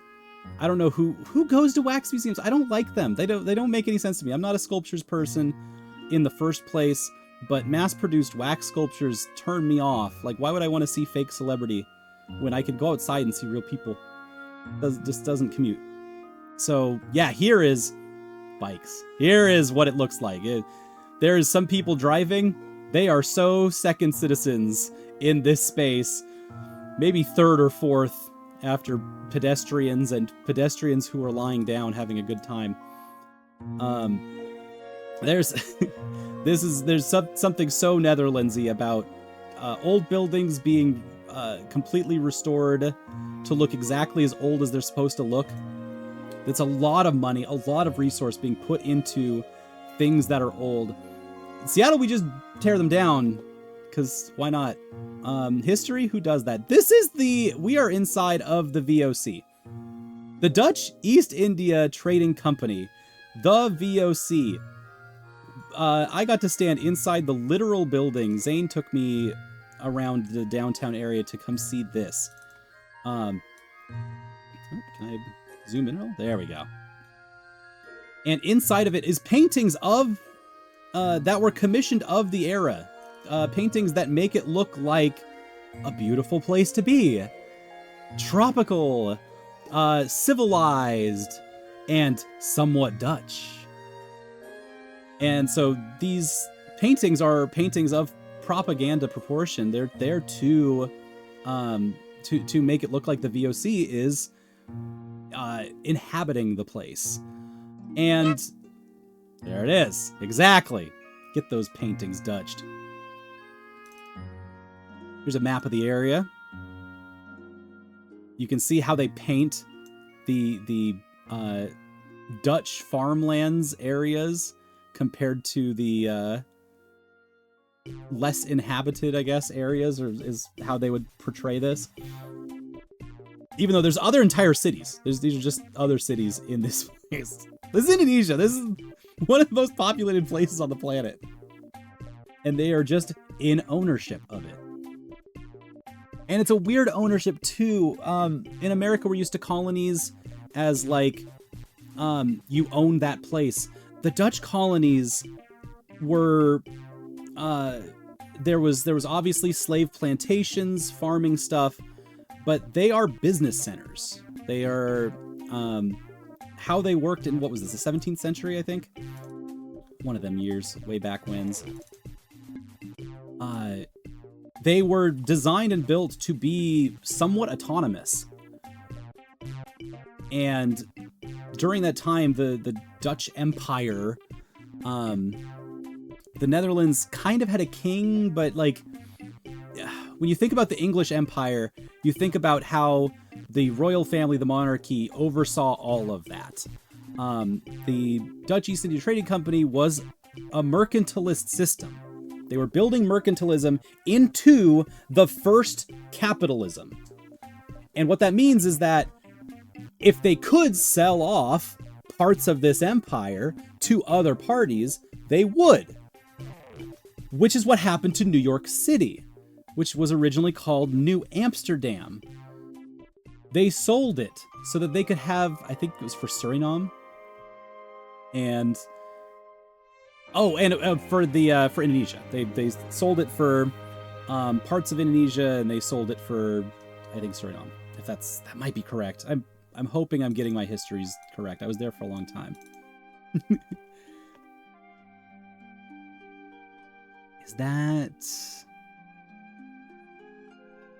okay, yeah, this is a big map of something of Indonesia. And I think China? I think that's what that is. There's like the Asian continent and then the Indonesian subcontinent. But that's not what is here now. This is not the VOC. The VOC is gone. What is here is actually funny enough, a humanities school. The exact people to scrutinize the practices of the VOC is what works inside of this now. It is a humanities university, and so they have full privilege to curate this as a museum in the way they want. This is actually still a meeting room that they use for meetings and stuff. But this was the original meeting room of the VOC. From meeting table to reading table. There's the picture of them all meeting. Revoluci is the book that we read for class. That is a strong oral takedown of Indonesia, of the history of Indonesia. And so it was the author met with people on the islands, on multiple different islands, interviewing hundreds and hundreds of people to best understand and identify the history of what happened there, as opposed to Dutch interpretations of what happened and second-party stuff. Yeah, that Revoluci, it's good. And Revoluci is the word for revolution. That was the term used by the revolutionaries of the time. Oh, I'm forgetting the name of the group itself. It'll probably show up later. But the army that was largely a student army that defended the it wasn't called Indonesia, but the largest island of that group. Is that it? That might be it.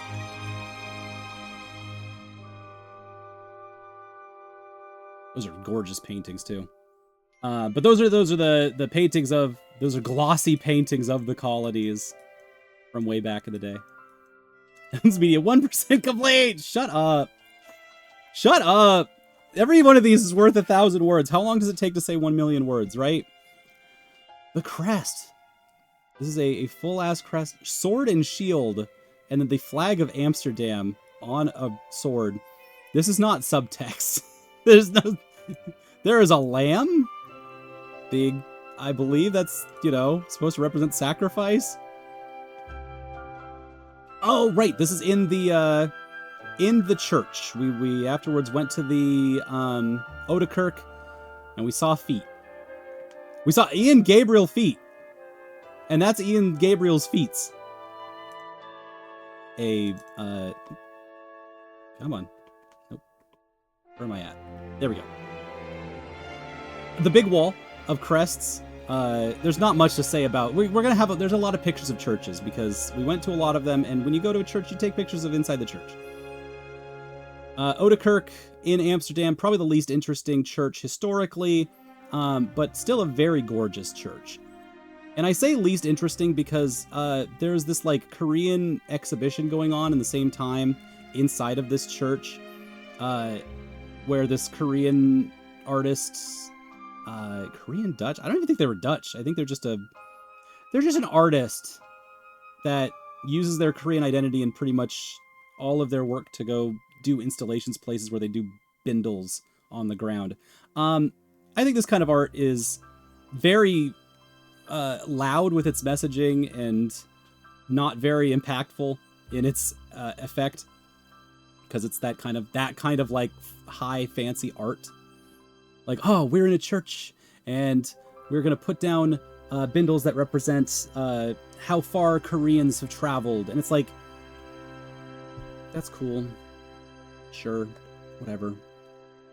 It's about as cool as anything else that's in this church, because this church is fake. Speaking of fake, these letters light up. There is a Da Vinci Code situation happening inside of the Ouderkerk.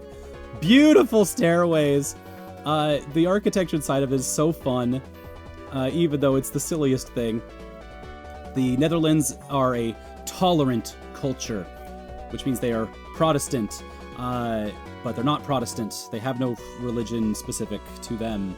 But if you're practicing a religion, please do that in your own home. Do not do that in public. And that's kind of their whole deal. Tolerance. Main theme of the Netherlands, tolerance. That's the word. They will tolerate the shit out of you. Look at this guy, though. This is in the church pews. Every one of the choir pews has a little guy on it. And the little guys are supposed to be comical. These are funny. They've all been hand-carved out of the wood. And my interpretation of this is that, because this is where school kids, like young kids, would sit on the choir. They would get excited to choose their favorite seat. And that favorite seat would be you know, showing off some kind of vice. So there was one of these that ended up not really making it, because you can see that some of these are like getting destroyed just from age. And there's some more church pews, more of the art piece that is kind of just covering up these things, which I think is, yeah, it's just art. It's funny. Floating ship, I did not notice this, but I guess there's just a floating ship up there too. God, this church is fake. But yeah, obviously, like, kids would sit at these, right? And if kids are sitting at these, they're gonna pick their favorite thing, and it's gonna represent some kind of human vice, some kind of human thing that you are to engage with. One of them is fornicating. One of them is sex. There's just a sex stop that you can sit at, and that's part of it. That's part of the fun. Like, you go to church so you can sit at your favorite spot, and I think that's cute and cool. It's a great idea.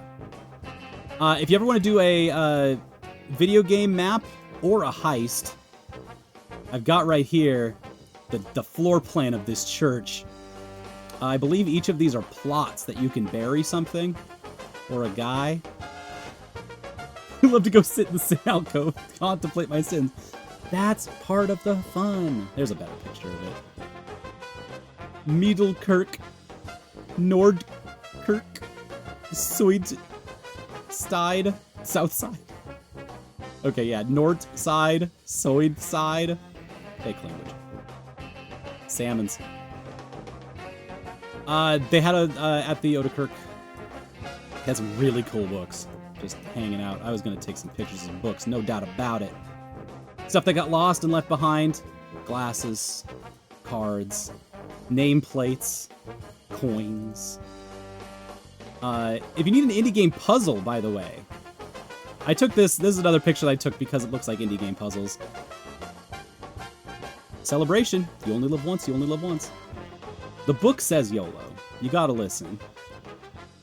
So yeah, if you need inspiration for an indie game puzzle, I got you. I got you right here. Whatever, make something of that. Whatever you will. There's my man. My favorite stop. If I was gonna sit at one of these and sing choir with the choir crew, this one's my favorite. I use this picture a bunch of times because dude's shitting out coins. Mwah. This is underneath the organ, the church organ. Probably one of the most beautiful things that I saw in a church is just this. There's other stuff that would be more meaningful inside a church, but this is just gorgeous. It was insane standing underneath the organ and seeing all of this. What do we got here? Who's in this one? Abraham Vanderhoost. I don't know him, but he's dead now, so it's not my problem. You know what? That shit makes me think it might be my problem, actually. 1666. Ooh. Yeah. You think this guy's colonized? You think he's gonna colonize again? No, he's dead. Isaac Assuerius. Here sits Isaac Assuerius. Magnanimo Heroi. There's all these skulls and babies with trumpets. I think they're great, actually. This is going to be in all of the churches. I don't think it's a Protestant thing. I don't think it's a Catholic thing. I think it's just a Netherlandsy thing to put skulls in this stuff. But if I'm wrong, I would love to be wrong. That's something that I kind of want to know more about, is why there's all these skulls in all of this structure. Oh yeah, I cut this picture of Odekirk to make sure I remembered what it looked like, how it was in there. Really cool place. Now here is the Lord in our church, the attic. It's secret. That was a QB map, by the way. These babies with trumpets. Yeah, that's what we're getting at. As I go through this, I'm gonna get more and more loopy and lucid as the night goes on, and I think that's gonna make the homework better. I think it will. Our Lady in the Church, Lord in the Attic.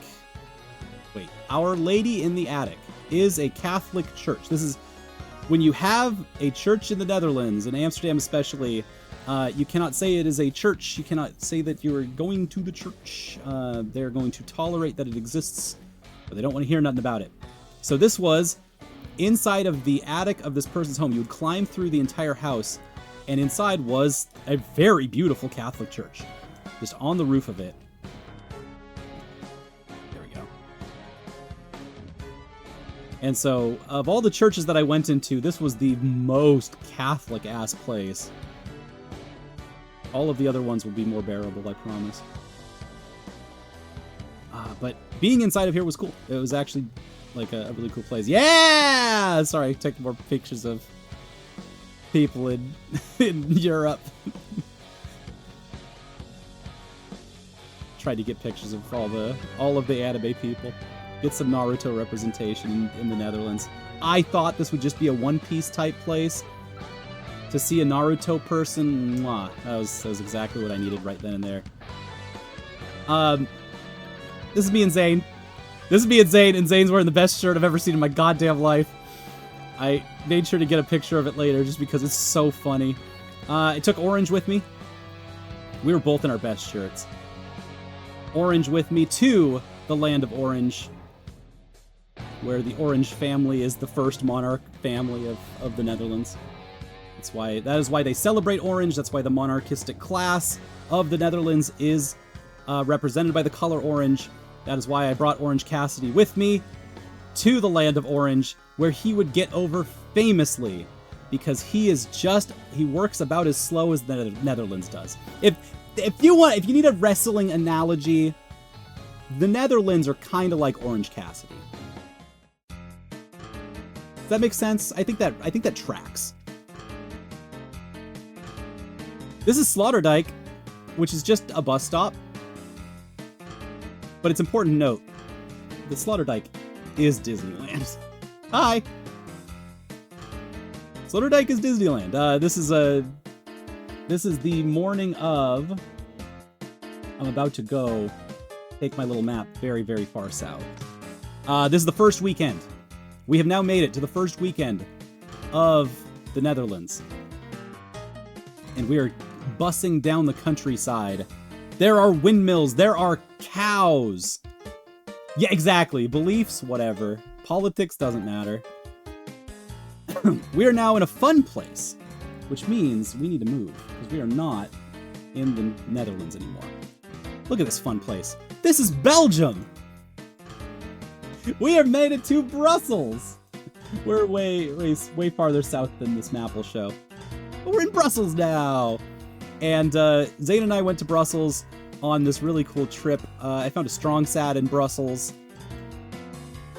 And this was fun. This was so much fun. Our goal was to go to Waterloo, which is a very strange goal in hindsight, because like it's just a really nerdy history place to go, not really a fun touristy type of place.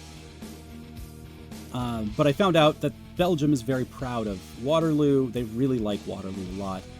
Brussels is the business center of Belgium,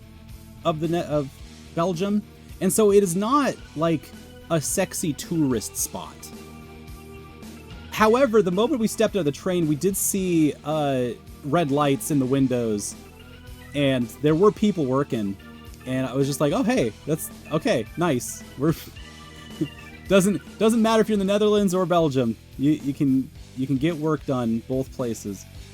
I don't know, like, it was noon on a Saturday, I guess, but it's a weird time to see people working, sex workers working in the red light district. But it's not a district, it's just a street, and it's just outside the train station. I hope they got work. I don't know. I don't really know. Of all of the sex work that I saw in the Netherlands and in Europe at large, I don't have a feel for it at all. I have maybe less of a feel than I did when I got there. But they were working. Oops. Where are we at? Yeah, that's right. Got distracted by Strong Sad, but this is like a skate park. Something of a skate park, but with like, and park. It's obviously stuff for kids to just jump around on and stuff. I don't think that this quarter pipe is very skatable. But, like, it just looks so fun. For the Nooner crowd. Oh, you're right, I forgot about the Nooners crowd. Saturday Nooners. Did I watch In Bruges? In Bruges? No, I didn't go through Bruges. I was recommended! They were, when we said we were going to Belgium, we said we were going to Brussels. The person at our hostel, he was like, why? Like, go to Bruges, go to a better city. I was like, okay. I get why now that I was there, but he was worried because Brussels is not a safe city to him. And I kind of saw that, but also I'm American, so it really does not register at all. So, fun, silly, strange. I realized I got to Belgium and realized, oh, I'm not in the Netherlands anymore, so I don't have service. Because my data only works inside of the Netherlands. And so I realized I have gone on a day trip to another country, and I no longer have access to my cell phone. I do not have a map any longer. Oops. So I leaned on Zane to help get us to Waterloo. But crossing over... going to Waterloo means that you are going from a main city. You actually have to go about a half hour out of that city to another city. We took a half-hour train and then took another 20-minute bus to get to Waterloo. This is not a large city. But they do got a beer! They got a beer. This guy loves sipping his beer. He loves it. It's a triple blonde. You buy 4, you get 2 for free. They'll just throw that in for you. There we go. I love this guy. I accidentally got in this picture. He's got a little bit of Bigfoot energy in that, like he's on the move. He's schmoovin'. Thank you, Morad. There's a lot of black folks in Europe. It's not like it's hard to spot them. That might be the first one I've seen. I don't know what parts of Europe you've been in then, because like this is like that's like the 4th person in this slideshow. I'm thinking. At least the second that's the subject of a photo. It's very central shot. We're in Waterloo. The place where I did not, when I got here, I did not know, I don't know history good. And so I had to put together from context, oh, this is the place where Napoleon saw his armies stopped by all of Europe in an Avengers-esque squad teamed up to fuck him up real bad, and he got his ass whooped. And because that happened in Belgium, it means that the country of Belgium was not really a country quite then. Were they? I don't think so. Maybe there was not like a the armies that are represented inside of this battle are the Netherlands, or Holland? Netherlands, England, France as the enemy combatants, and I guess Belgian army. Also, we're in La Legend de Napoleon in bricks, Lego bricks. Flemish. The Walloons were there. Yeah, these are all different parts of people. So I'm picking all this up through context through this museum, and this is a large ass plain with one very triangular hill. It is hilariously triangular. And yes, we're going to walk up the whole damn hill. So yeah, seeing Napoleon in bricks, this is very silly, very funny. But this is a thing that museums have to do, right? When you have a historical museum, you have to put things together that can get kids involved, that can also bring in families. Legos is like the easiest freaking thing to do that with. And so commissioning a bunch of Napoleon Lego sets. It's actually a very fun way to do it. So yeah, they would flash names and people's heads inside of this guillotine. It was sick as hell. This museum had so many interactives. we did not really have the space because we're talking so much about history when we go to all these museums. And I know the first week was light on museum. We just went to the Black Archives. That was the only thing that we did. It is now Friday, June 27th on this trip. We've got 3 weeks to go, and we'll actually get to the actual places that we went to soon, but this museum in Belgium is not a part of the class. And so we didn't get to talk about this level of technology. But this museum was awesome. I think we paid like $14 as students to go to this museum that also let us have access to going up the hill. And the museum was so fun. Chess pieces on the board. You would go to big drums. You see these guys in the hats? Kind of strange, huh? I found out that we were here the day they were doing a reenactment. The day before, sorry. They were practicing their reenactment because the very next day they were going to perform it live for people. And so inside of these pictures, I'm going to get a couple of folks all dressed to the nines in cosplay garb. So, a couple Louis for you. You got a few Louis. I thought Louis the 7th was the best one, but Louis 16 it's fine. It is what it is once you get to the 16th one. There's this. Oh, right. I took this picture because just seeing all of these folks looking at this long timeline of people marching to show how these armies get to Waterloo itself was a really beautiful way to portray it. But one of the main... The Lego thing is inspired because the main set piece that almost this entire museum uses is figurines and wargaming pieces. We are doing Risk, right? And I think that's supposed to represent how military strategy was built in the era. I think that was what they were trying to get across. That's what I came away walking away from it from. And so there's guns. We got guns. They got people showing off how to use guns. All these large figures in the background showing Napoleon's strategy meetings at a big table. Okay, yeah, I got a picture of it. Good. But like, there's Legos! There's Legos on the table! Napoleon and the squad playing Legos!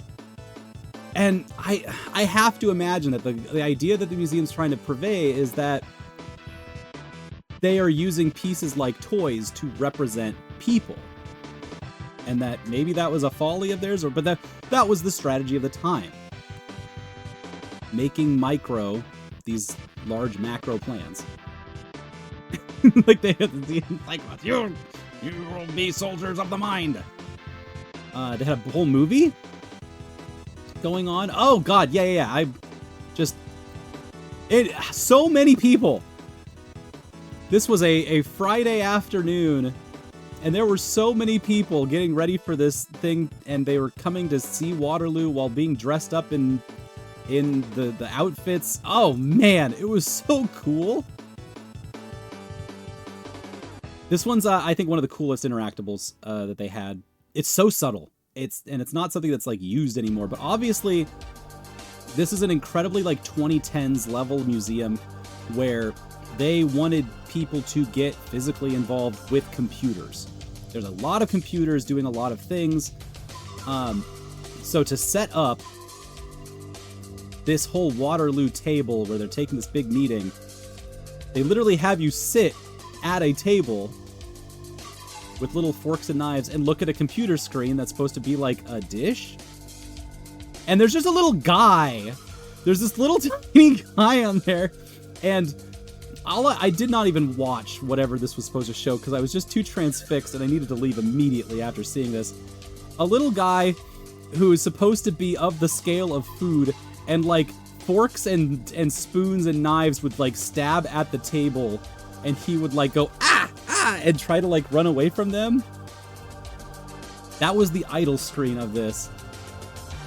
And it was so strange and distracting that I was like, all right, that's all I need. Say no more. really cool light exhibition on a 3D carriage plane. It's just, there's so many touches. I thought this museum was amazing. This is not even supposed to be something in our trip, but like, coming here, I was floored.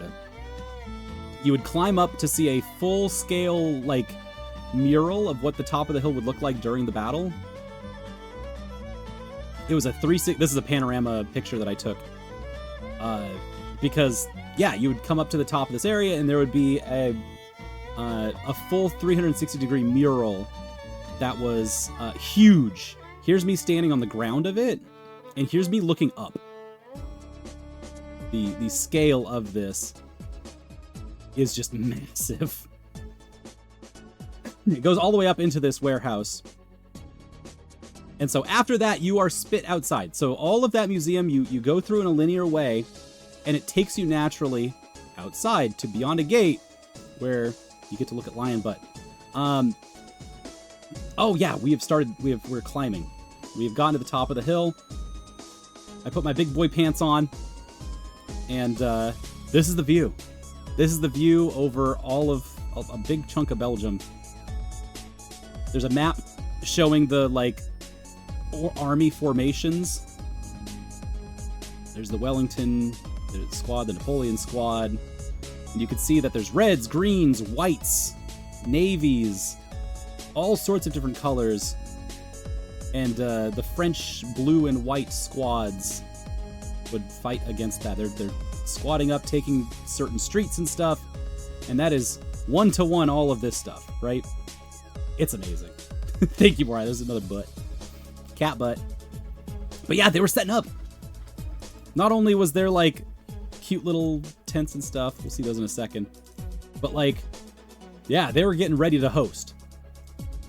And it got me thinking about how in America we do our Civil War reenactments. Very popular, very common thing. But also a very strange thing. Something that is political in a way that I think these Napoleonic Wars would not be. The Civil War was about slavery. It's a very important topic. And so there is a good side and a bad side. On top of there being a winning side and a losing side. And that is not quite present here, but it still gave me the thought, like, do conservative people in Europe also use reenactments to, like, surface up modern politic and historical politic in ways that they do in the US? I don't know. I think it might. I couldn't quite get the feel, but the question's out there. I'm still thinking about this. To what extent is war reenactment an expression of conservatism? It's a thing that I'm going to keep thinking about. I didn't get an answer here, but I sure was in the thick of it. I sure was. It was cool to see. So yeah, this is the big lion on top. The lion is the symbol of Belgium and the Netherlands. They both use lions.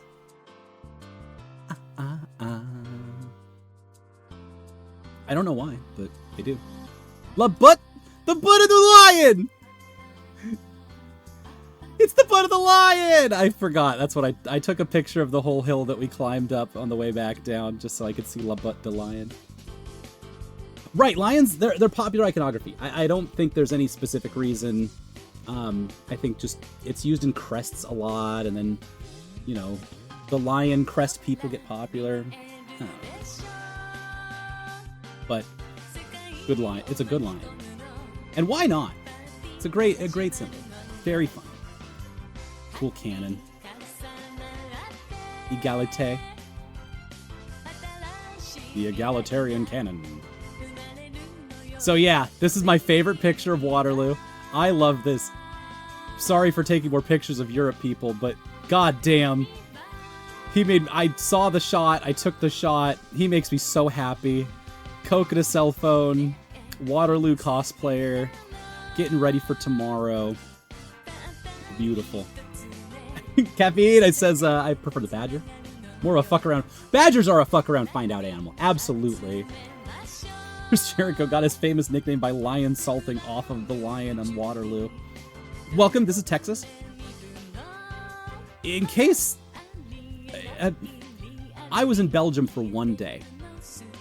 I did not see anything like this for the 33 days that I was in the Netherlands. A very normal parking lot structure. And I'm sure there's these are probably around outside of the main cities. But like, man, this is a Walmart and a McDonald's and like that kind of shopping center. Just specifically for car commuters. And seeing it in Europe was just like, yeah, this makes sense. Yeah, bikes. They go this way. Bikes go this way. And cars go that ways. So yeah, Waterloo was cool. And seeing Waterloo, the city itself, really liked it. Really appreciated it. Anyway, time to come back. But before we go, there was one more museum on the agenda. We had to go to the next city over because a titty.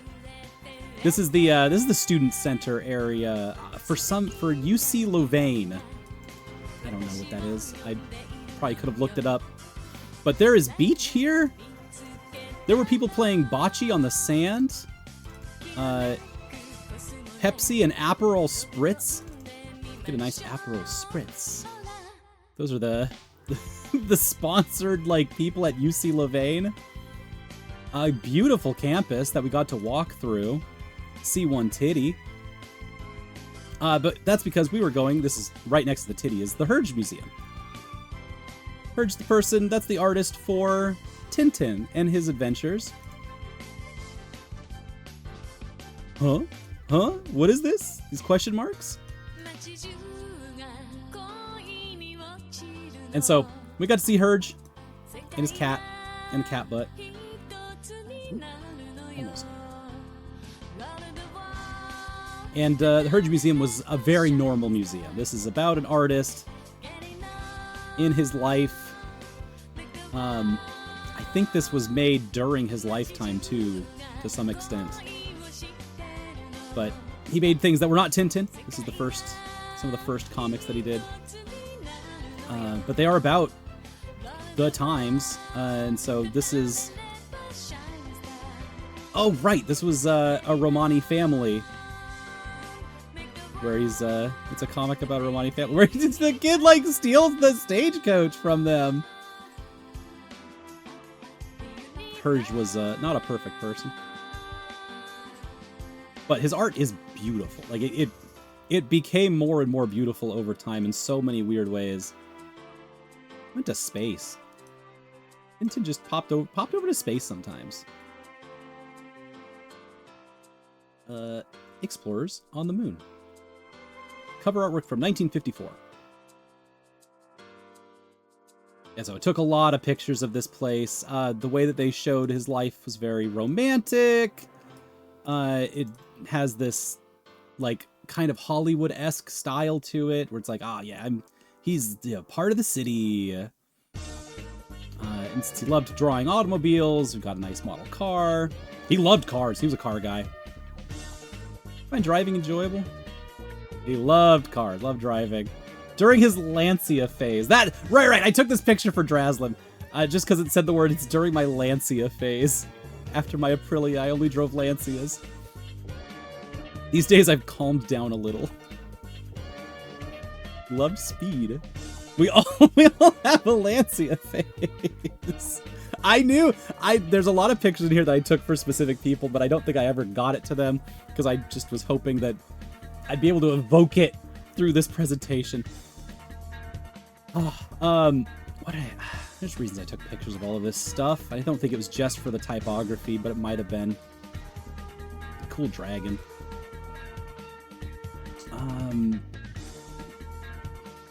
Is there something problematic in this or something? I'm trying to remember exactly. No. But I wanted a good dog comic. These are a little blurry, but that's okay.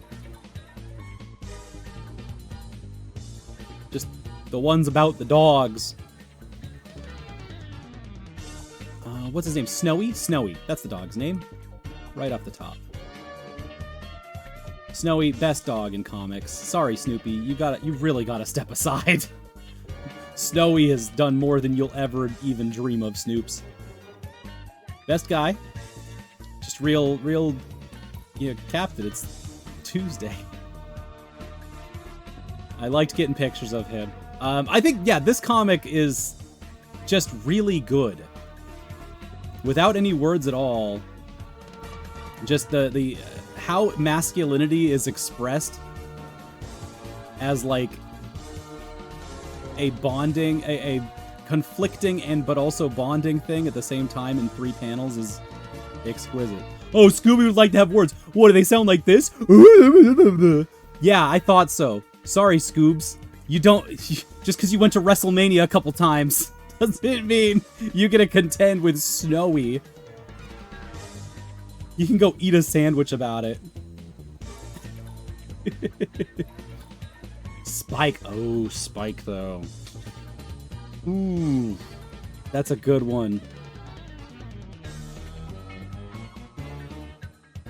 Scooby-Dooby-Doo! They're all good dogs. We shouldn't rank the dogs. I'm sorry. I'm realizing now that I started this, and I need to be strong enough to admit that it's my fault for putting a dog above another dog. Comic dogs, they're all good comic dogs. Boat! This is the boat! Right, this is the Tintin boat. Oh, God. Yeah. Full model of the Tintin boat. I have never read a Tintin comic or seen the movies that came out. But even I, an idiot, notable idiot, ChorbySP, even I know the boat because it was in the trailers. And the boat is very iconic. And so when I saw the boat, I was like, yeah, I gotta get a picture of that. That's gorgeous. Anyway, good boat. Good museum. Not the best, though. I think there was one other artist museum that we went to that I think was better. And the way that they framed Herge as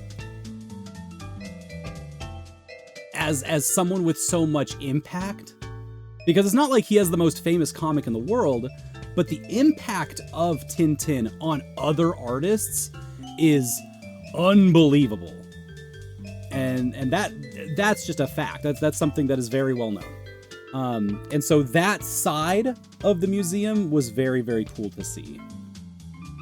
And I think there's a couple other artists' museums that we'll see in this that hit that same kind of stride where it's like they're not the biggest in their field, but like they're the guy that inspired everybody. I mean, fuck, Van Gogh is the guy who inspired everybody. Is he the best artist? God, no. That's not the point. Best is a bad term for that anyway. It's sorry, we're getting to that. This is not an exhibition or anything. This is just the street art. Ben Lega, this is segmented street art. It's so cool. It reads right to left. And it has so much, it evokes just this incredible energy. It's got something very important to say about corporal punishment, I think. If I'm reading this correctly, if I'm asking the right questions to myself about what this could mean. Peace stripping the... yeah, it's awesome. It's great. Fuck! That's also great. Good art, good street art. Little nudity, a little fuck. This is the train station. Like, this is, you know, kids go through here on the school day to go grab the train. Oh, this was the train I also saw. I got to see a kid run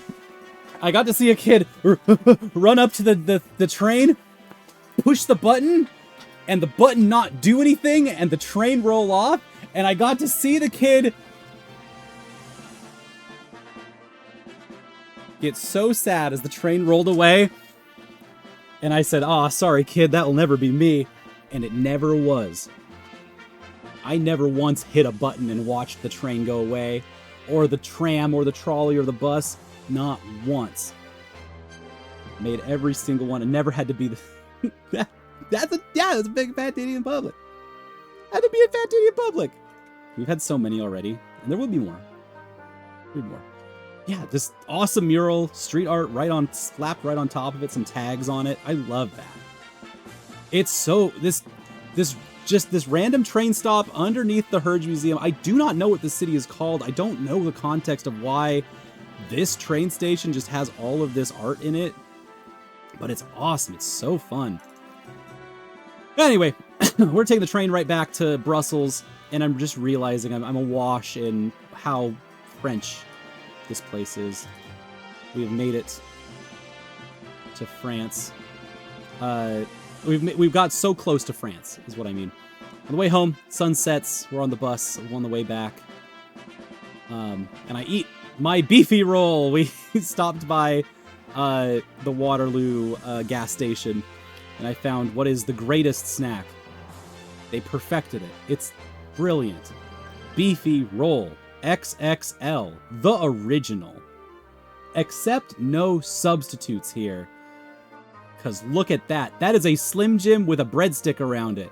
That's all it is. It's perfect. What else could you want in a snack food at a gas station? It hit the spot so well. I'm in my pajamas, eating a beefy roll. In the pajamas with the teddy bears on them. Anyway, we got to come on back. We're not in Amsterdam anymore either. We have now moved.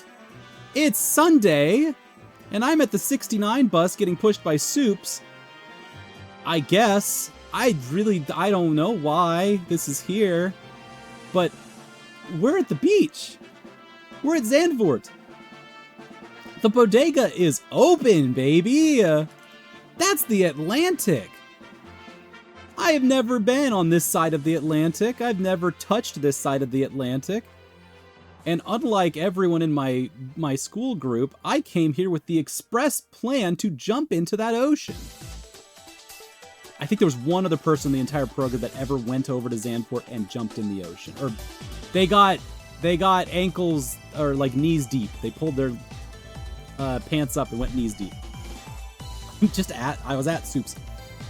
Oh, this was also the this is Sunday, June 29th. And it was the last day of the Pokemon Go event that involved Phalanx, the Phalanx Pokemon, all dressed as a train. There were a bunch of Phalanx old-timey Victorian train Pokemon. It's probably one of the coolest things. Let me see.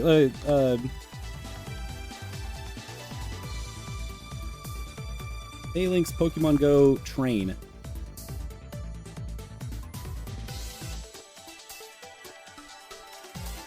Train conductor Phalanx is so fucking cute. It's so good. And so while I'm in Europe, this is the event that's going on. Pokemon Go Fest 2025. Could not have asked for a better one. I did not catch a Phalanx, and I'm still mad about it. Anyway, that's why I brought it up, is because I'm mad about not catching this very cool one. How cold was the Atlantic Ocean? Caffeine, fantastic question. These are all windsurfers? I'm gonna answer in a second, I promise, but holy shit, on a Sunday, this was a small selection of what was probably 50 or 60 so windsurfers. Just on boards with kites, pulling them all over the place. I jumped in that water, and it was so warm. It was so warm. It felt like it was the tropics. It was probably 60. Probably 64, I would guess, Fahrenheit. Which is not warm. That is cold. But when you live in Washington, that's beautiful. The Pacific Ocean is a cold, cold place. And when I get in waist deep, you have to do a little funny wiggle dance. Because it's so fucking cold. It makes you squirm. And it's not a great feeling. Did not have that feeling in here. Got waist deep and was like, oh, I'll just keep going. Anyway. That was Zandvoort. I literally, on this day, this is how packed even the weekends were. Hop over to Zandvoort, catch a couple Pokemon, jump waist deep in the water, go to Mango's and get a drink, come right back to downtown, head into the Rijksmuseum. Oh, that's a peace sign. I was hoping that wasn't. eat one beater ballin', find out that we can't get in the Rijksmuseum because it is booked up for the day, and instead go to the park. This is mini golf. Why am I taking a picture of this? Oh, that's right. This is not just any mini golf. Gamers, this one's for the real nerds. I am in Amstel Park. Amstel Park for the final day of Pokemon Go. It's a big festival day. Pokemon Go was crazy here. There were just hordes of people walking around this park. Anyway, this is a Pan and Koeken restaurant, which I did not know that Super Mario 64 data diver Pan and Koek might actually be the word for like pancake or something. I think it's a pancake restaurant. This is a mini golf and pancake and restaurant in Amstel Park. Anyway, sorry, I'm off of the point. Amstel Park, Pokemon Go Day.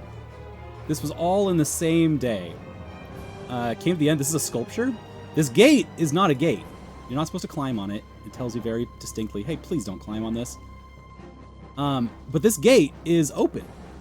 This is a twisted sculpture in the shape of a gate that I think is supposed to ward bikes. Like, it's the idea is like, hey, bikes, don't come in here. This is obviously a place that you shouldn't bike through, because Amstel Park is not for bikes. You're supposed to walk around in it, but it's a I love it. I think that it's such a cool like idea and concept. It's Donkey Kong. It really is. Pan and Koek got a restaurant. I'm so grateful that you guys understand. It's been 30 days since I saw that sign, and I didn't have a way to just express like, fuck, Pan and Koek. I get it now. The guy that said that there's multiverses inside of my Pokemon, inside of my Super Mario 64. But first, we by the way, Pan and Koek is doing great, and all of his videos, he put out a new one like 4 days ago, and it was awesome. It was just so fun. He knows so much about that game. It's absurd. Anyway, you want to see the most Dutch picture I have? It's this one. This is the most Dutch picture I think I could possibly take. There's a canal in the background, Rembrandt, a windmill. It's all there. It's just all there. So we're in the park. Jane, my mentor, she is my idol for everything Pokemon Go. She helped teach me how this game works, starting at level 1. We went on a route together, and that route was made by another Pokemon Go player specifically to take you by the animals that are in Amstel Park, which is amazing. Pokemon Go is an amazing game. And so I got to see a whole bunch of real-life Pokemon while playing Pokemon. There were vultures. I don't think... not a duck. That's a vulture, isn't it? Freaky duck. Anyway, we are back from Amstel Park. We are now going back to downtown for... It is now Monday, the... Ooh, which Monday is it? It is now Monday, June 30th, and we are going to our second site visit of like 20. This is Oba! That's a suggestive chair. This was in the children's section. But it is the most comfortable chair I've sat in. The Oba Library, a beautiful, beautiful space. Massive 7-story library in the middle of downtown Amsterdam. And the children's section was very fun. I'll have some pictures of it later. This is the chair that we sat in the meetings room. But Oba is it is not a free library. You do have to pay to get into it.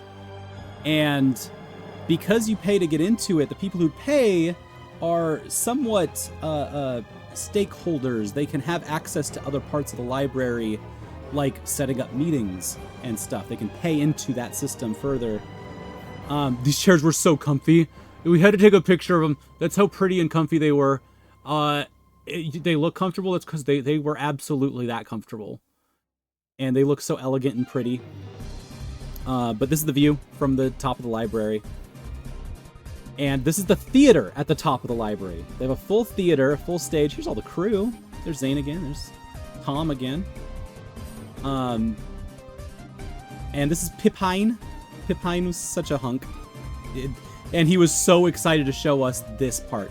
Pippine is a librarian at Oba, at the biggest museum, or sorry, at the biggest library in Amsterdam. But Pippine does not have any kind of degree in libraries. He's an actor. He's an actor who picked up an entry-level gig, and that's all of the spots. Libraries in the Netherlands are not operated by people with degrees in libraries, which is interesting to us. And that changes a lot of the flow and changes a lot of the idea of how these parts of libraries work. But now there's still librarians who do have degrees that do work in certain parts of libraries, and especially in the archive sections. But that's just a fascinating little change that we kind of kept bumping into in weird ways, where it's like we're talking to experts in the library that we are in, but not experts in libraries, plural. And that kind of kept being a recurring theme throughout our trip. Pippine, another person who did not know he was going to be doing this tour today, but was ready for it nonetheless, and gave us one hell of a tour, including the backstage green room areas. He wanted to show us these too. More spiral staircases. But here's the library. Here's the shelves at large. Very normal library shelves. A little bit of manga. Got Evangelion. That's what I opened up. That's obviously Evangelion. And they have a whole Spinoza section. There's multiple sections of the Oba dedicated to different groups, actually private groups that represented different ideas. So Spinoza, there's a Spinoza committee that put this whole thing together. There was also who was it? An American original founders, John Adams. There was a John Adams section of the Oba library because of a John Adams Foundation that works out of the Netherlands, which is another one of those weird overlaps where because it was Enlightenment era stuff, that the founding of America coincides with the same time the nationalization of the Netherlands. So all of that network of groups forming the lands of the Nethers, they all come together under Prince Willem, who is extremely inspired by America. By America as a, like, hey, we've got to form up so that we can not get trounced by these annoying kings that are all over us. Now, America decided we don't need a king to do that, and the Netherlands said, we do need a king. We do need a king to do that. And then Prince Willem was like, does it have to be me? And everyone was like, it's you, man. And he was like, yeah, that's okay. I'll do it. He was called Willem the Silent. And that was kind of part of that whole thing. So they are a monarchist group. It's so weird. It's so weird to me. Two people coming from similar places. You should all know Sadao Hasegawa. This is if no one has seen this, you will now never be able to unsee Hasegawa's work in any library that you go to. The IFLA LGBT heritage section. In the Oba, this is the largest LGBTQ section in Europe. Yeah, that was their claim, was that they were #1 in Europe in this place. It is big. This is actually it's not in that section of the library. We're going to show that again, but it is right next to the Descartes section. There's so much philosophy in this library. But yeah, lots more Spinoza. Every floor has like working stations that have very comfy chairs and very different chairs. They have like nooks specifically made out of like 17th and 18th century furniture, like that they've restored so that you can reuse it in this library. Here's their manga section. Their young adult section that has manga. It's light. It is very, very light. It is lighter than you would get at like a bookstore. I see that as a problem, but not entirely. The reason that this is so light, I remember now. If you go to a bookstore, a manga store in the Netherlands, it will be English comics. These are not. These are Dutch Tokyo Ghoul. This is Dutch Attack on Titan Omnibus. Dutch Black Cat, Dutch Naruto. That's and so that's why it's a little light, right? It's like it's just hard to get translation. That whole after being there in the Netherlands, that whole Japan-Dutch relationship, thank you. Exactly. That relationship kind of sus. I don't really know what they got out of each other. They seem to have inspired each other in certain ways, but like, man. Anyway, here's all sex Jewish positions. Jude's Museum. Yeah, no, this is right next to the young adult section. Bunch of posters for stuff going on in the area. Here's the things that we never got over. Oh yeah, the Italian section. There's young adult books in other languages. Spans, Italians. They're all here. Gamer? I see you. What if gamers were in Italian? All right, so I wanted to take a picture of these stacks. There's a lot of things that are happening here. I'm going to break down just really quickly what a librarian sees when they look at these stacks. All right, so first, rows of books, obviously. Lighting, specifically for the book stacks? Interesting. There's these clips. You squeeze these clips to pull them out. That's some good Dutch design. I was very floored by how this all looked and felt. It made it very easy to see all of this. But look at these spines. You see these symbols? The symbols show pretty specifically what genre they are in. So there's traveling. This is a psychology book or a philosophy book. National book called Commandant. This means you're a little guy and you're going to get squished by a thumb. I don't actually know what that one means. I couldn't tell you actually. What is Troge brand?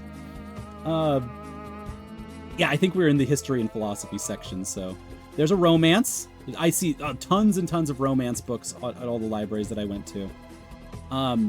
But this was pretty much the symbology that we saw in almost all of the libraries that we went to in Europe. Just across the board, and it's a really cool pictorial system that helps very clearly identify like what's going to be in it. If the tag is black and the image is white, that's a sexy book. That's a book for adults. Oh, this is a crafting space. This is a maker space. This is a maker space that specifically was doing textile functions. And so we couldn't go in there because they're in the middle of big projects. But, oh, that's jeans turning into a skirt. Look at that. That's some cool shit. Very gay in there. Very approving. But, yeah, right in the middle of this place is just a full maker space. Also a full television studio. I don't know if I got a picture of it, but yeah, no, this was because this was after this. A television studio for their public broadcast outlet. And so they can run news and they can run TV spots from inside of this library specifically. This is what a library should be, and we haven't gotten to the best part yet. We're about to. This is a Muslim exhibition. They have a rotating exhibition inside of the library, which is really helpful because that means that new exhibitions come into the library, which means that the library is getting to interface with representing cultures within the public community. And so when museums and libraries have these kinds of exhibitions that rotate, it means that we've gotten to see it firsthand, that every time they do an exhibition, it means it's another opportunity to talk to politicians. Because if it's a big enough, loud enough spot, then you can then invite politicians to say, hey, this is what this community is experiencing. This is what they care about. Is there something we can do to help, or is there some way that we need to engage? Is there policy that can be enacted? And that is a part of why museums always feel old and they feel like they work slowly. It's because you can only rotate your exhibit every 6 months, every 3 months, every 4 years, every 10 years. And depending on that scale that you're working at, that's the kind of statement that you can make. We'll get to that at the end of all this. This is going to become really important later. I just like that vitrine. I don't like gaps in my vitrines. Yeah, this is also all corrugated cardboard, which we just found was very cool. Easy to move, very pretty, and it works really well. This is the children's section. The children's section was really fun, very playful. I'm sad I didn't get a full shot of, like, the overall kids area, because I thought I did and I was there. Molly, they climbed up there, and I think, yeah, Rain did too. They both climbed up and went to the sleepy nook, the Droman nook that the kids can go into. I don't totally vibe with this children's section. They have tons of books that are absolutely out of reach of kids. just fully, like, way too tall. I don't think they mind that much. This is, I believe, a yurt, because I don't want to think it's something else. But I know that, and I think that the cross-stitch catch thing here gives it away. But all of the entire American group came up here and was like, oh, fuck, a teepee! Oh, no! Guys, it's... I don't know. It's probably Dutch. Pipine saved me. And then this is, I just love the art. This art looks so cool. Did I get another picture of it? No. This is the children's classroom area. And the children's classroom area has a bunch of, like, cool kid-made sculptures and stuff to build things with. And so they'll have, like, lab scenarios in here, especially for, like, summer school programs. And so, very cool. There was also another children's theater down there that I didn't get a picture of, but we were tired by that point, so... Anyway, here's the most important thing. The top has a cafe with beer and an egg salad sandwich. It has a ton of stuff. It was delicious. But beer in the library. Oh, we'll get to that in a second. Had a beautiful, wonderful beer in the library. This is where the beautiful Dutch man told me to find better drinks. Yeah, while we were here, it was just really nice to have this full tour of the 7-story library, learn a whole bunch, and then have a Heineken where I could get my laptop out, drink a beer, and blog about what I was seeing at Oba. Halfway across the world. So yeah. Gotta try that Baja. Anyway, we'll take a nice little break here. Sure, it's got fructose like syrup. Crack it a cold blood.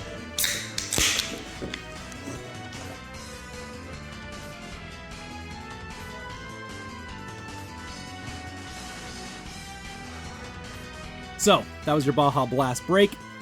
We are back. It's time for the Cos Bar. This is a rotating cheese restaurant. They got cheese on conveyor belts.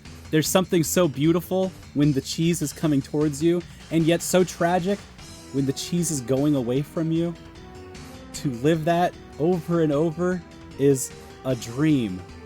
It felt like a dream. The cloches that I wanted to just pull everyone off and eat the cheese inside. It's insane. Conveyor belt cheese. This is our server. He was cute. But we did not make a reservation. They did not let us sit at the conveyor belt. They said that is for... We only have enough cheese for the people who reserved. And I was like, fine! Sit at this lovely table. They played rock music. Just like... 80s rock music the entire time. Thank you for fixing the... We're undutched again. Undutched for the cheese. Very respectful. Sausage, olives, and beautiful cheeses. I don't know what pornography is, but I know it when I see it. And that's pornography. Anyway, this is the Cheese Boys. That's Johnny Zay and I. Tom joined us later. The Cheese Boys rode. We rode strong. Yeah, there's Tom. I knew we'd get him in there. It was lewd. It was crude. It filled me with attitude. Dutched it. Anyway, love the cast bar. It is now Tuesday, July 1st, the 1st of July. And we are now at VoD. VoD is University of the right university. That's what it is. The right university in Amsterdam. Now good. We've redutched it. Good. Food. Thank you. We are full of food. It was right there.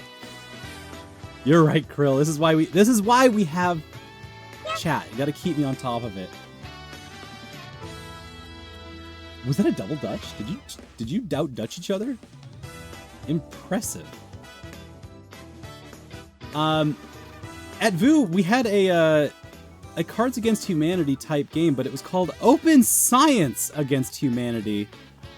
I don't have the deck on me, do I? I don't have the deck on me. That's not too important. But this was brilliant. I have this in my hands. It's very funny. It's good for playing exactly once. Writing research software is easy. I just need the effects of moon phases on stock market trends. Open science is the practice of publishing in ways that are not for sale, as in free. Well, not necessarily not for sale, but open as in how do they put it? Open as in your data is accessible and can be reused. It is not proprietary. Oh, the science. Yes, the science is open. The science is free. That is the goal. The game, I don't know. It might be free. You might be able to just ask them. Be like, hey, can I have this? But it was very fun, very cute, very good for conferences. This was obviously made to be like a conference game. Collaborative software development requires a healthy dose of... Let's see. I can't read any of these. Camera's good, but it's not that good.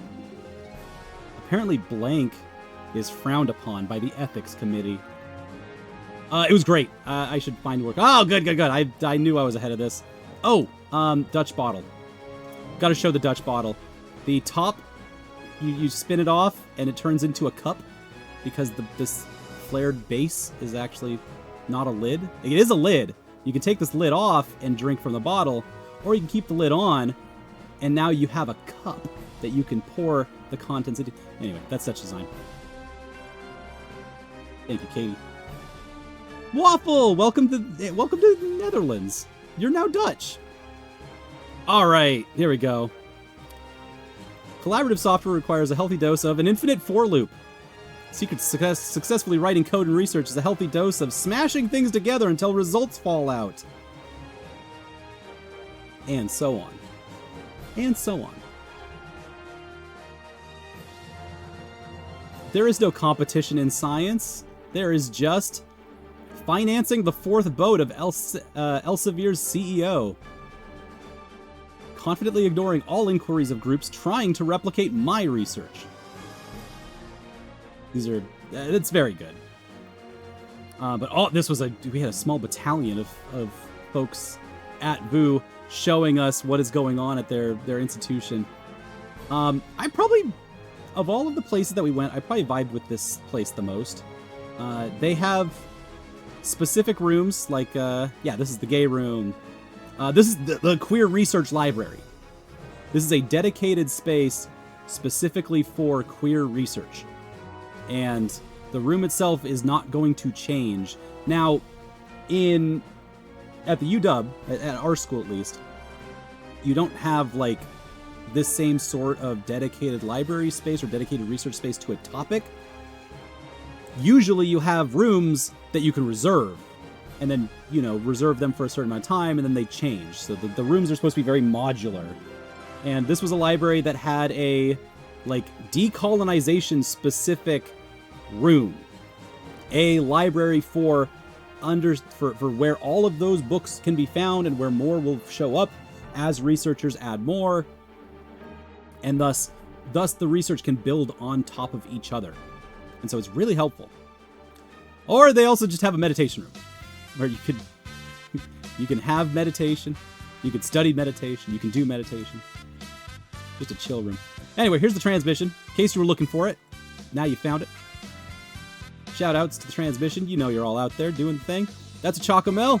This is a children's drink. It's a really good drink. Sure, it's for kids, but also I like it. It's just chalky milk. And here's gelato. I needed this because I just got to indulge. After the second week, I realized, hey, I'm on this trip. I should not waste a moment of it. Like, I should treat myself. That is a part of doing this trip, is keeping my spirits high, because I'm doing a lot. I'm working on a lot of different things, building a lot of thoughts and feelings. And even though normally I'm a very frugal person, normally I try to stay away from indulgences that would be costly, I was like, no, I'm gonna get the ice cream with the swirl. I'm going to do it right for myself. One of my blogs is about this and what that all means. Next day. Now it is Wednesday, July 2nd. We are now back at ADVU. We're back at the university to talk about Dutch design and to talk about what that means, how that comes across, why you would do that. Apparently the Netherlands was tried to be, after the World Wars, a leader on cultural trade. And they would do that with building out the European Union, meant that they wanted to create bonds across that union. And they would do that by trading culture.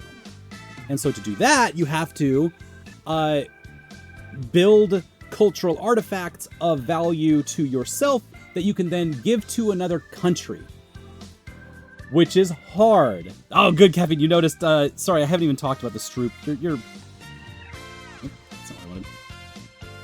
They put a little Stroop waffle, a waffle cracker on top of it. It's not a real Stroop waffle, but it kind of is. On the gelato. Sorry, I'm missing the forest for the trees here. But close it up, absolutely. You put a little Stroop waffle on your coffee, it warms up. The Stroop itself, the kind of caramel cinnamon flavor that is inside gets a little wet, moist, soggy, and then you eat it. It's divine. It is a Stroop wafer. You're right, Krill. Absolutely, 100%. I want to show.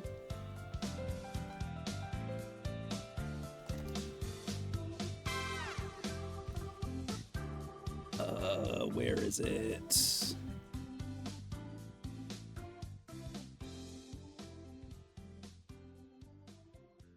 Can I find it by the... I don't remember what the work is called, and I don't remember who the artist's name is. So I'm just... Hurt Stahl? Was it Stahl? That name sounds really familiar. No. It was a Hurt. Okay, I cannot find exactly what...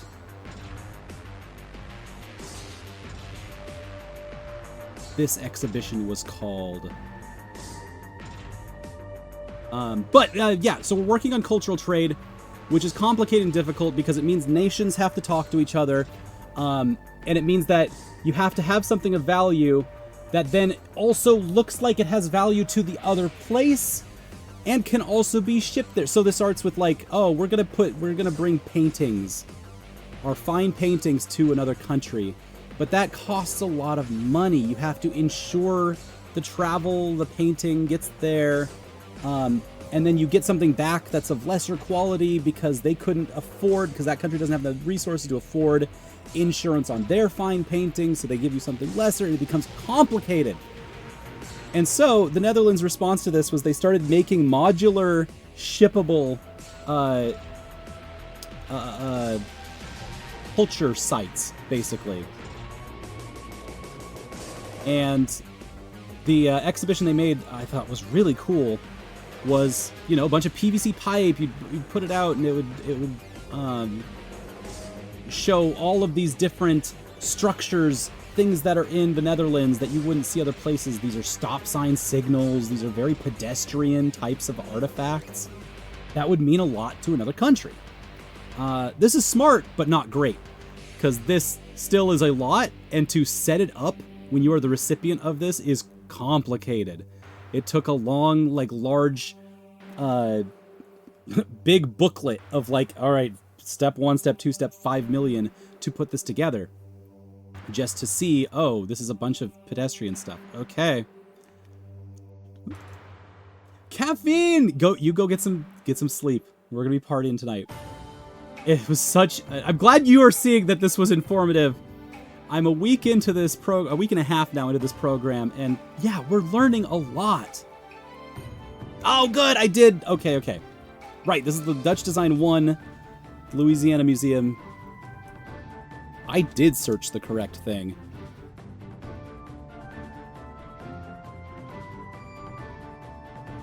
I'm wondering if...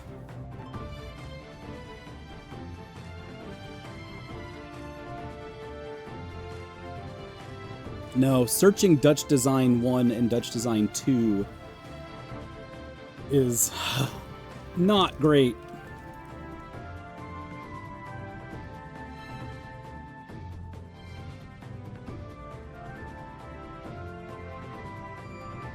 Yeah, that is not a helpful Google search, unfortunately. But yeah, this is what it looked like. I'm glad I got a better picture of this. Thank you. Thank you, Caffeine. Thank you for a little Dutchin'. Dutch it one last time, post that dog, get to sleep. Take a rest. But yeah, no, there's a lot of cool Dutch iconography that they are now sharing with, in this case, Denmark. And so this is part of the cultural trade that builds bridges across the European Union. Oh yeah, the big YouTube circle. Okay, so here's Dutch Design 2. I'm glad I got a good picture of this, because unlike Dutch Design 1, now you can see they're doing the cross-folding. This is now just standard practice in museums, especially for, like, designing things that are exhibition that will travel, right? And so, not only, you can see there's things hanging, they are working with 3D space, but in a collapsible form. The idea is that they would ship the box to a place, and the box itself was also evoking Dutch design qualities and properties. And so this becomes a lot of the staples for why Dutch art is the way it is, as in, like, Dutch art is architecture. Dutch art is typography. Dutch art is blocks, lots of shape. In the modern sense, it comes from here. It comes from building a European Union and wanting to be a leader in that. Anyway, here's a Dutch sculpture that's at the VoD. And now, well, let's pop over. This is what, the next day? Yes, July 3rd. Now we are going to State Alike, a modern art museum. We were just at universities learning library structure and learning about Dutch art, how it's shaped, why it is the way it is. Now let's go to a modern museum and see it in action. Yep, that's what I'm talking about. I loved this room. I thought it was very fun. We've got chair thing. I don't know what you'd call that. Room decoration from Final Fantasy XIV. Yes, State Alike. This is a famous museum. This is one of the most famous museums in the world. This is the most famous modern art museum in the world.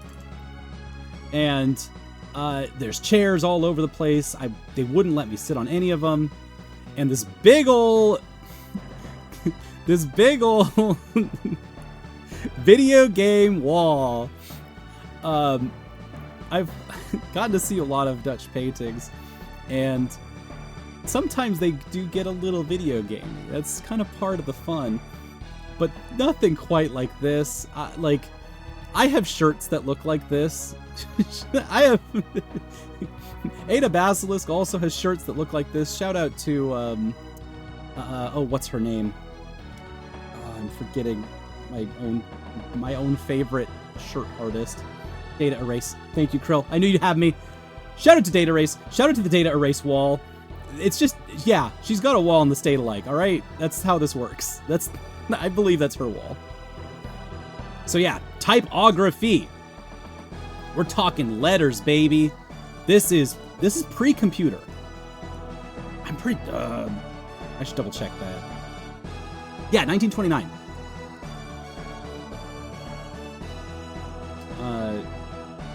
Yeah. No, this is what a lot of that stuff comes from.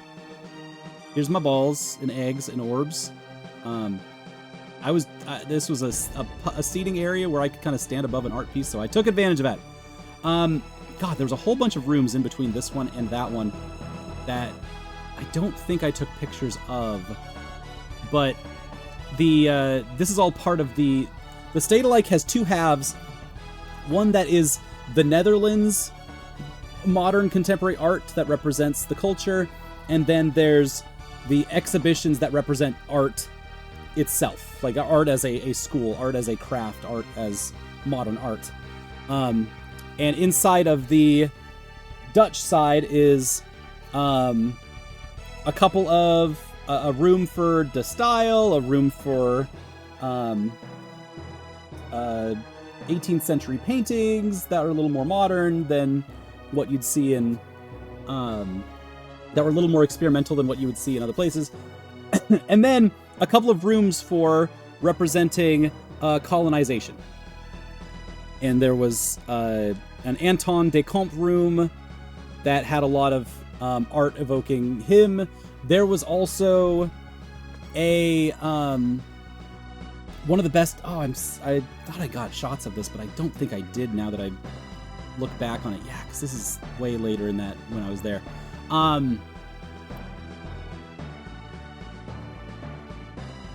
to think of where I can show this. I know I posted about it in the Discord thread, but that means I gotta look for July 2nd. Okay, yeah, I think I can do that very quickly, easily. Yes. Yes. Okay, perfect. There was a whole room for Web Du Bois' art.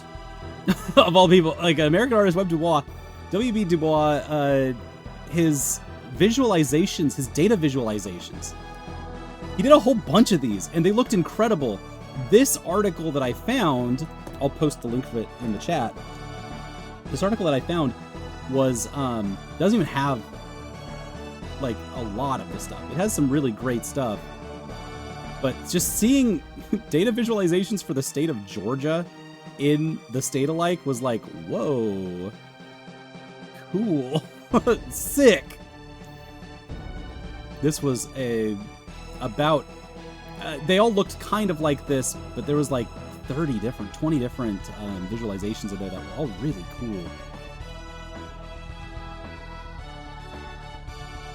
Portion in the total population of the U.S. So just visualizations of blackness, putting the states inside of the states to represent it. 1800s, yeah, no, this is way before computers. Dea says Namjoon Paik's TV Buddha. Oh, was that in that was, I don't think I saw that one. I think there was different stuff going on in that section where yes, that was in the top floor. It would have been in the top floor. You know what? I might have passed by it. There might have been, because there was a bunch of things that I passed by that I was like, that I didn't until afterwards realize, oh, that's the artist. Oh, them kind of stuff. There's just so much inside of these. Oh yeah, this one's, oh god, what a cool map. just to show the slave trade very specifically in a global sense.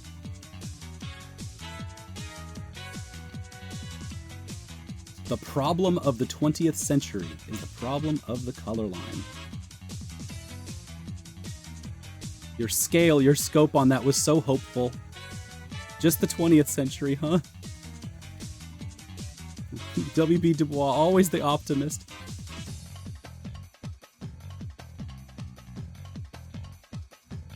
All right, but yeah, there was a lot of many black artists on display on the other side of the State Alike when I was there. Especially this one. I think this one was my favorite piece because girls gotta get the bag. This is also a very easy to read painting. This painting may only be purchased by a collector who will donate it to one of the following museums by March 21st, 2020. Moderner Musik, MoMA, Tate, Hamburg Bahnhof, LACMA, State Alike. And guess what? Girl got in. Girl got into the State Alike. Got into her last college choice.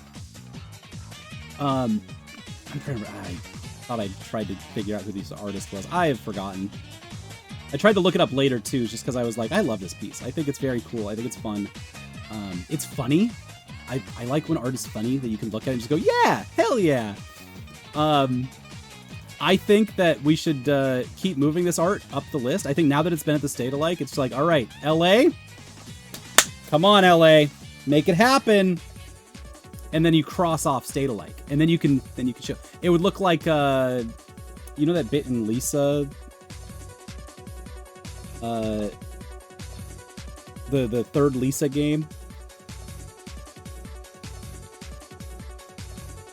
Oh, this is the wrong image search.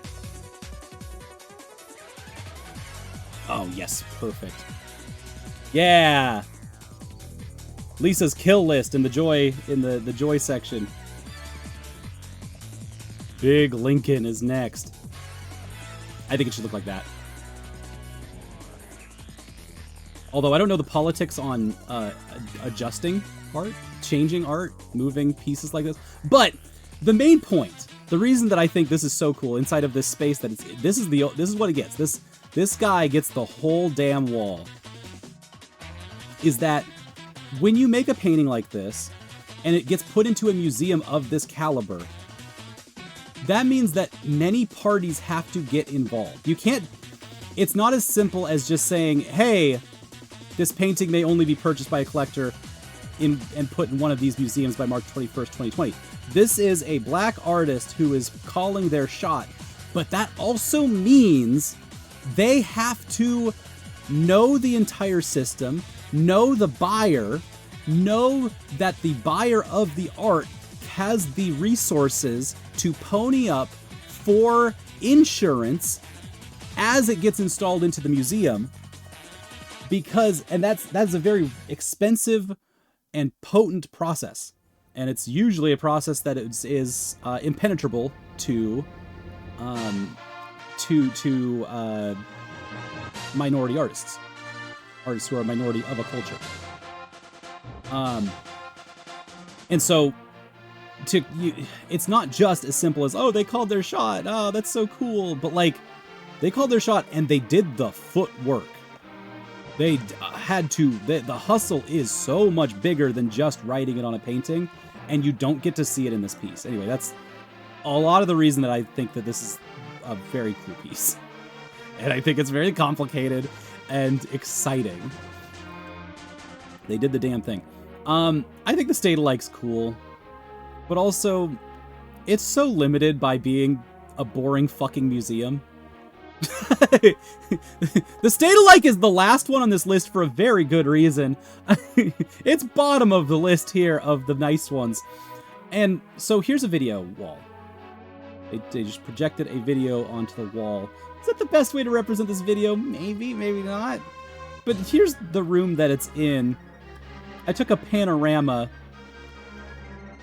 of long room with a wooden bench to display a video that's about 12 minutes long.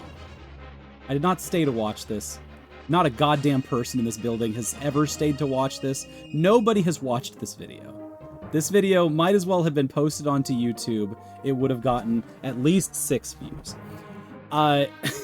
It's everything that I saw in there looked like a beautiful art piece, evoking a lot of themes of femininity, womanhood, and it was like a mix of multiple artists' films inside of one. It was a macro piece, but like, this sucks. This sucked. I just walked in here, I was like, this sucks, and then my oh, you can't. Where they go? All right, you get Selena's foot. There's the full panorama.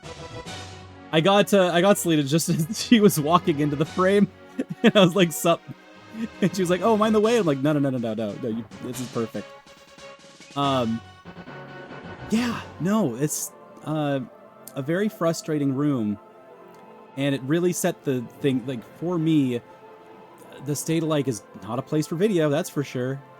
And this was a recurring theme. There's a lot of video curated in the State Alike, and almost every one of them felt like they were lacking in some way. Some of them were curated in TV boxes, which is cool and kitschy and fun.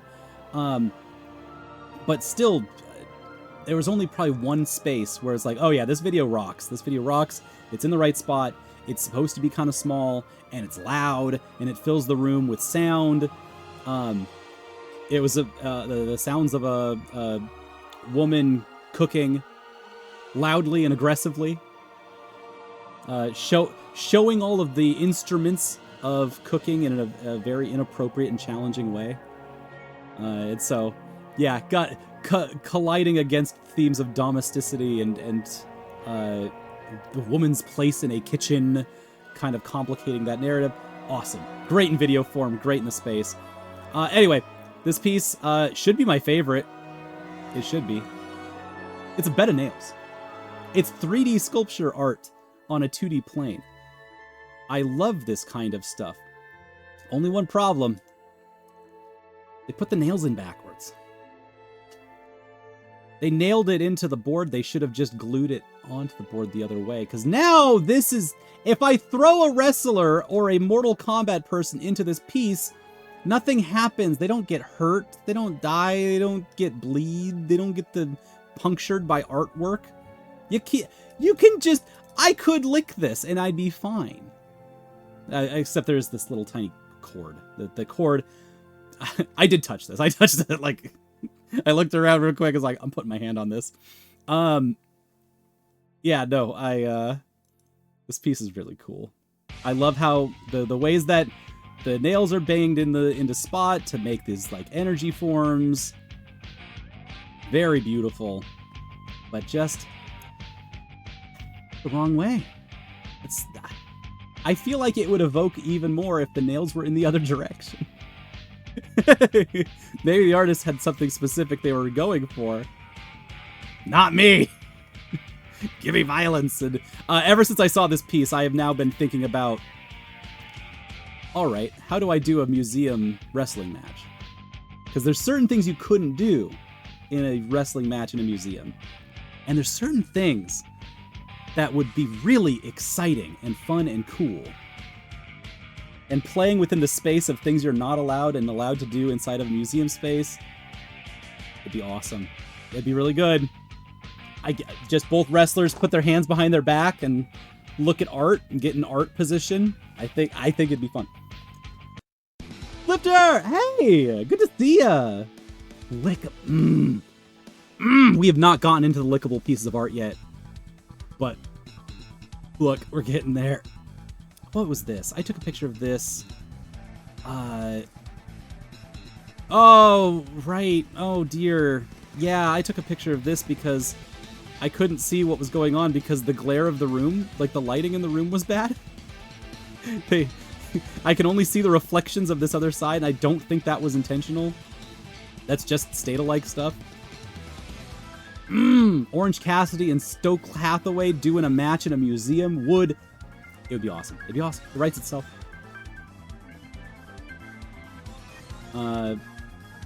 Oh, but I do like this corner. I like the energy of this. I like the rotating the patterns of the poems with the hand sketched artwork. It's really pretty and yet lacking. This was okay. We're leaving the State of Like. Last thoughts on the State of Like. Cool museum. I get why it's one of the best ever. They have a cafe that gives you green soup. That also kind of looks like art. Just because it looks like modern art because it's so bizarre and it's in a big giant bowl and it's just green flavor. The cafe works with color and form, and I think that's fun. But overall, just like, yep, that's modern art is kind of the takeaway you get from it. I did get to see a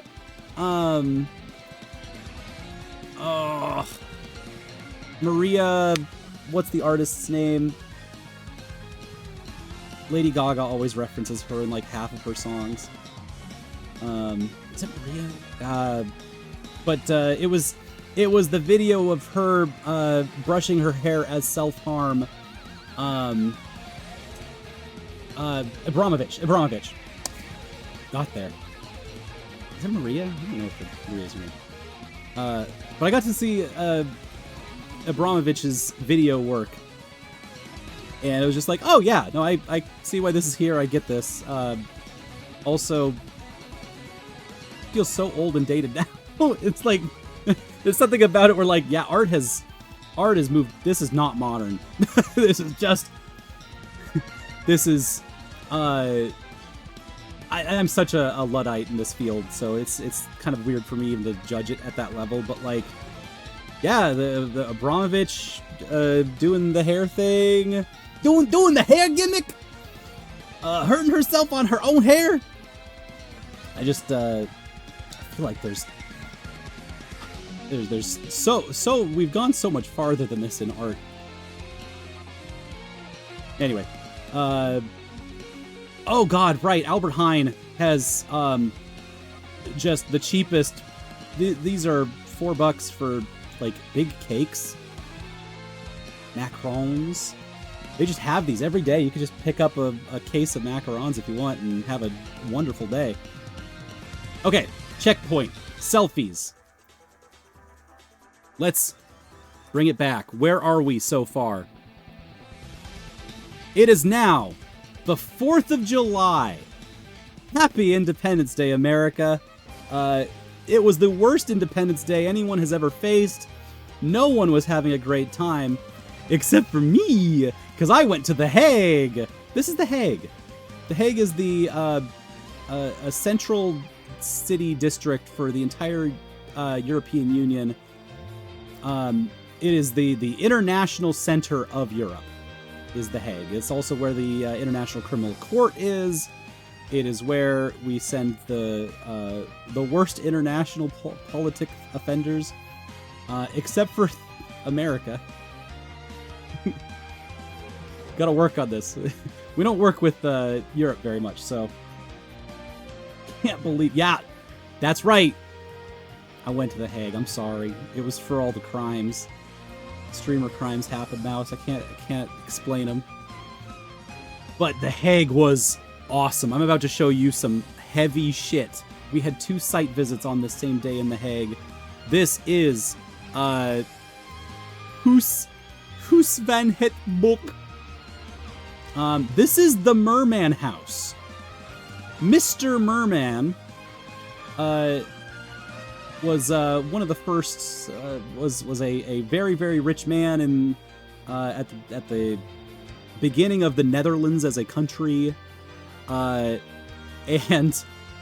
when he died, it was in his will to give this library of his, this archive of his, to the city, which was complicated because the city was not ready for that.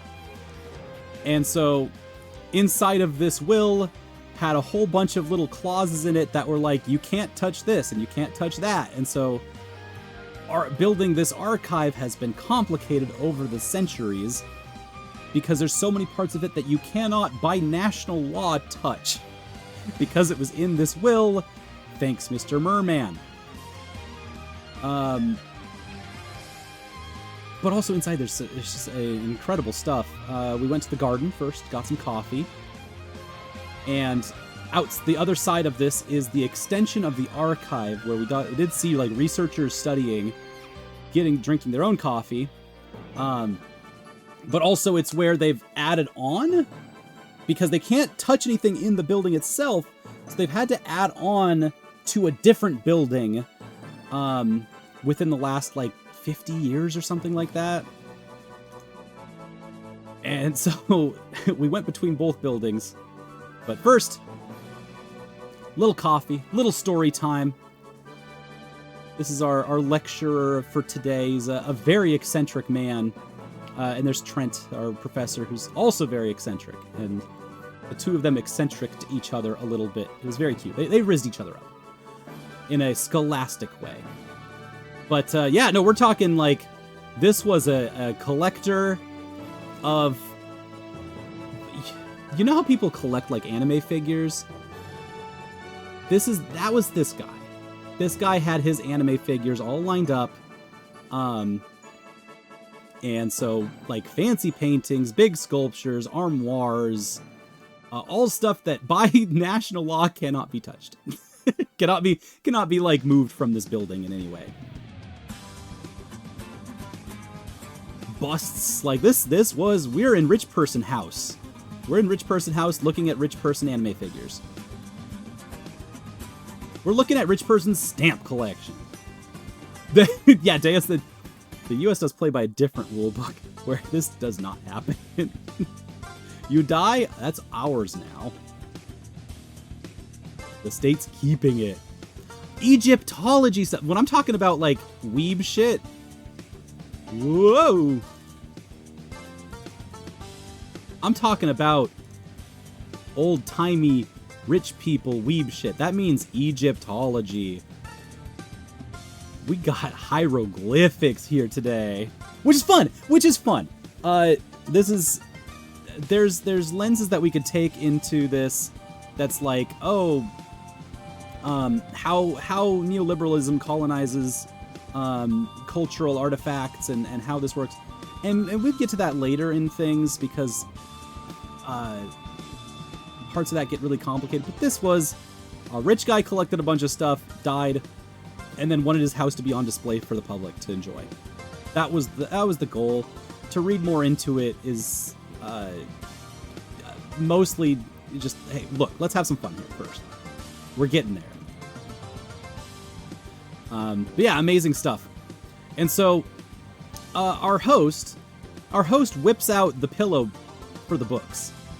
Whips out the chain that you place onto a page so it stays open to it, so that you don't use your finger.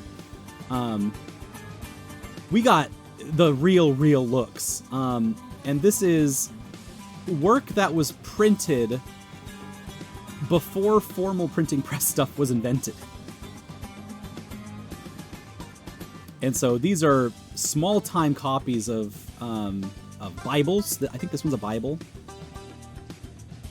And they're gorgeous. They're so pretty. I could not tell you exactly what we're reading here, but like... And I'm sad that Caffeine went to sleep, because this is so up his alley. Wow! Remember the moon from the very beginning of all of this? These are the spines of a bunch of books in a bookshelf. There's some Descartes.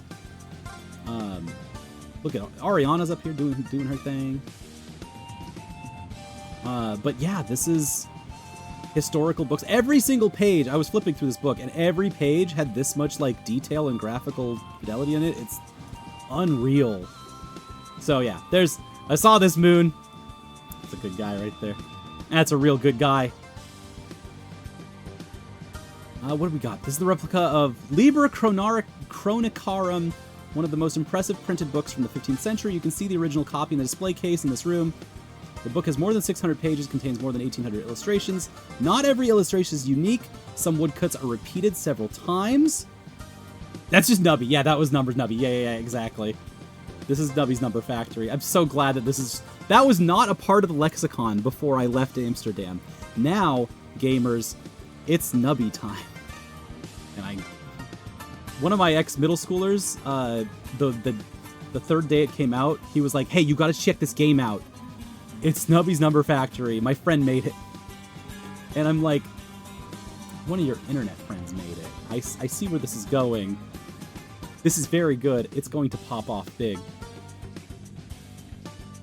Yeah, so, Nubby Talk. Very proud of my middle schoolers being like, oh yeah, they're connected. They're in with the know. They know the crew. Anyway, an image of the Pope appears no less than 17 times. Browse through the book. Shows very well how people looked at the 15th century.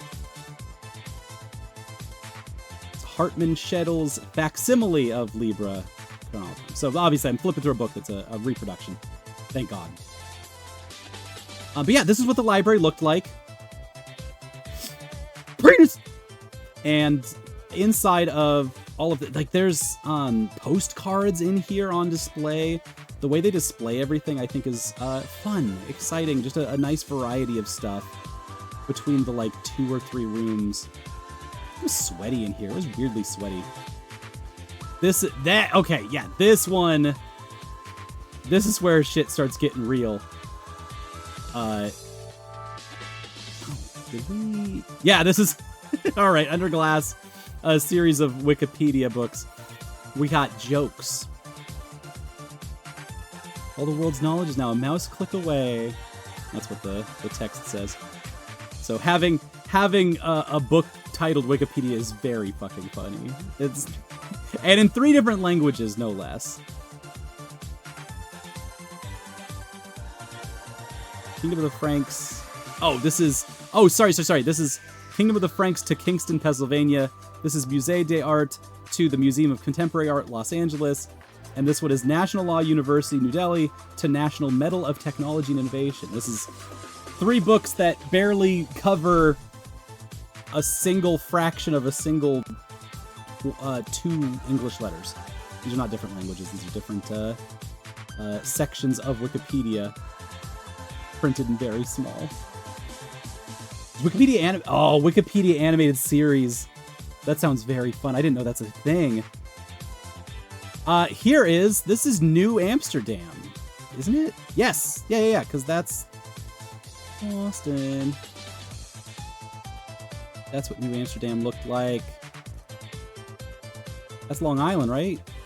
Or, Maltix? We're just in a Myst game now. Yes, that's what I'm saying. Welcome to the video game Myst. You are in it. America Septim. So if you want to scare a New Yorker, they're all in bed now, so. Nova Belgica. New Nova Belgica. We beak. Oh, and so that's New Paris, or I think Pars. Maybe it's just Pars. Novi Belgii. Virginia Tabula. Yeah, so New York City, baby, the best city in the world. Oh, you're so kidding. Well, I think we should for now. You deserve the showmanship. Sure. Yeah. Well, then this will be the very fast version. Yes. William Morris, a writer, artist, socialist, not to forget. Very well off as well. In the 19th century, who is an example of someone who was turned against the Industrial Revolution. The fact that the working class had to work in these terrible factories under terrible circumstances, but also the products that were made by these industries were terrible in his view. And actually what we should strive at is going back to the pre-industrial era, when there was still love for the things that we made. There was another type of work because you went as an apprentice in the workshop of the master and you learned the craft, etc., etc. So he had this ideal of going back to pre-industrial times. So he started stamping his own wallpaper, designing furniture, etc., etc. He even tried, had a go at fresco painting. Unfortunately, that was not a good idea. We all have our fresco And phase. only in the end of his life, he is interested in making his own books. He had already books, texts written by him, or texts that he liked, printed at print shops where he knew that there were old typefaces, because he didn't like 18th and 19th century typefaces. They were giving you a headache, etc., etc. So he wanted to have very old typefaces. So he had some books already printed there. But in 1888, he attends a lecture given by a fellow socialist called Emery Walker. And this Emery Walker has a photographic reproduction company, and he has these beautiful photos of old printed books from the 15th century. And he demonstrates, Walker tries to demonstrate that in the 15th century he knew how to make typefaces that you could read easily, that were a feast for the eye, and they knew how to make a layout, and they had the best paper, etc., etc. So both Walker and Morris live along the Thames in Hammersmith. You should actually want to visit this at one time. And Walker says, let's make a new font of type. Let's make a new typeface based on these 15th century examples. Because I agree, those 18th and 19th, the Bodonis and the Didots, they're terrible. Even Baskerville, well. So let's make a new typeface. And Walker has this photographic reproduction company. Morris has the medieval books. So Morris takes examples from his own library, for instance, books printed by Jensen. Walker makes photos. These photos are enlarged, and on base of these enlarged photos, Morris draws his new alphabet. And there are two typefaces designed by William Morris on base of those photos. The golden type, and this is the first version, to say the Troy type. This is a smaller version of the Troy type. And the design is by Morris, of course. Actually, the illustrations were drawn by Burne Jones, a friend of his, and it's all printed from blocks. So we're getting to how the socialists made Detroit type. This is Chaucer. All that lead up was to give me a little break in the middle of all of this, because we're 300 photos in. This is a 16th century Chaucer. That's why this book had such a preamble to introduce it. And this is gorgeous. Every single page of this is like this. And so to see that it also helped inspire new typefaces that we use now is like, yeah, that makes sense. Side fact, this is bad. This is unfortunate news, but also this is supremely important.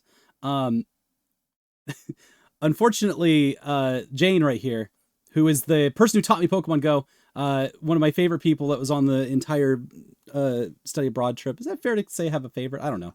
But Jane's incredible. Amazing person. She does not know, mind oblivious to the trauma that is about to unfold in her life. But while we open up Chaucer, July 4th was a very, very bad day for her.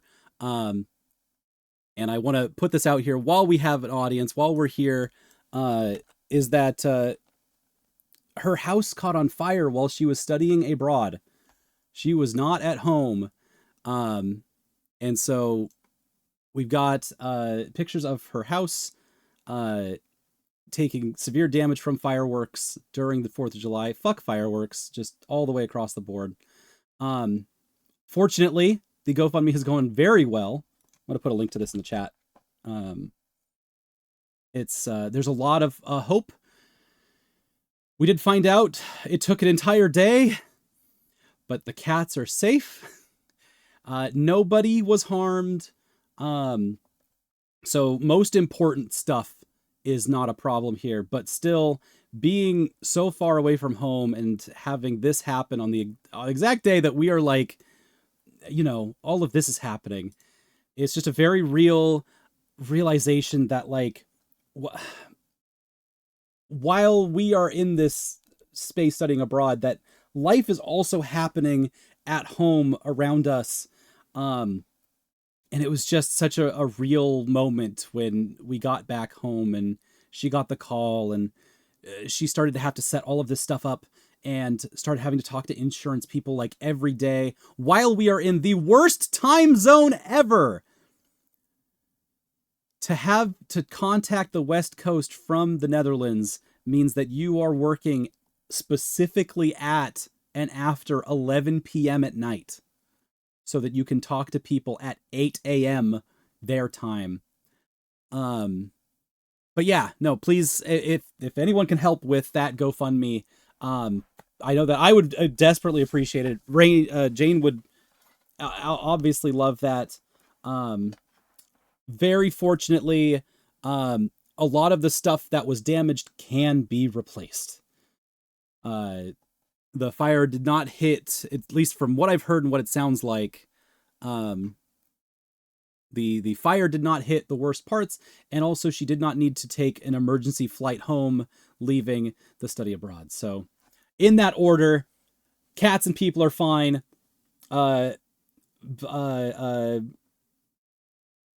Memory stuff, you know, important things in the house are mostly fine. And she did not have to suddenly, abruptly leave the study abroad because of family emergency. So, from there, it was a very cool day, but also, while we were in the middle of all of this, it was kind of tough. So, this brings us to the printing press. Old-timey printing press, real live in action, totally workable. Very rare to see one of these in action. Oop. And I'm getting a call. Hello. Hi, you're live. Aries, are you there? Ah, okay. Do you need a ride? I can take a break real quick and come pick you up. Okay. Then I will see you there in a couple minutes. Bye. All right, he gave me the 5-minute warning, so let's put a timer on, and then I will have a quick 7-minute break, and then we will pick back up in a moment. I'll just keep these tunes. The Rainwave radio has been great. After these messages.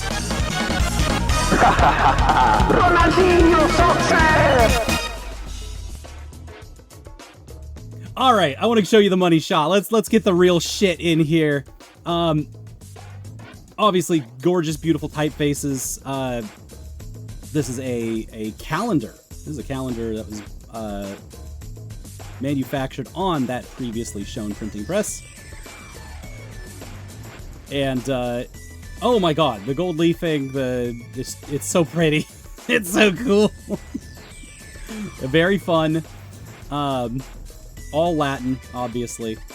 And then, hey, you know who I found out was Dutch? This is so dumb. I realized, you know what's across the street from us? It's the Escher Museum. MC Escher is a Dutchman. And this right here is the actual MC Escher plate that pressed the horse work that he made. So they just got that. We just got to see that in hand. We Eschen hard. And when I found this, I saw this, I realized, oh, I gotta go. Later this day, we will go there. So this will become a 4-museum day in one day. And so, yeah, that's the actual plate. Just a bunch of beautiful works of Escher inside of this library. And I think I will have just enough time to show you the United States Constitution. This is a modern work that was printed in 2020. This was printed in 2020 as a result of January 6th. And this is a triple constitution built in 3 forms. I think 50 of these were produced. I don't know, this is a strange thing. This is such a weird thing to be in a collector's archive. But it is printed in 3 forms. One in a specific typeface that they made up that I think is very pretty. Hey, if you know the words, sing along. We, the people of the United States, in order to form a more perfect union, establish justice, ensure domestic tranquility, provide for the common defense, promote the general welfare, and secure the blessing of liberty to ourselves and our posterity, do ordain and establish this Constitution for the United States of America, Article 1, Section... This is pretty. I love this typeface. It's shockingly readable, despite half of the letters not being there. I think this is swag. I think that the point of this was that they were just like, hey, check out my sick typeface. It gives a very, like, ancient Greek feeling to the Constitution, gives it a little, like, historical reverence. That's what that aesthetic is kind of trying to get at, and it works really well. I like the M, most numerous branch of the state legislature. No person shall be a representative who shall not have attained to...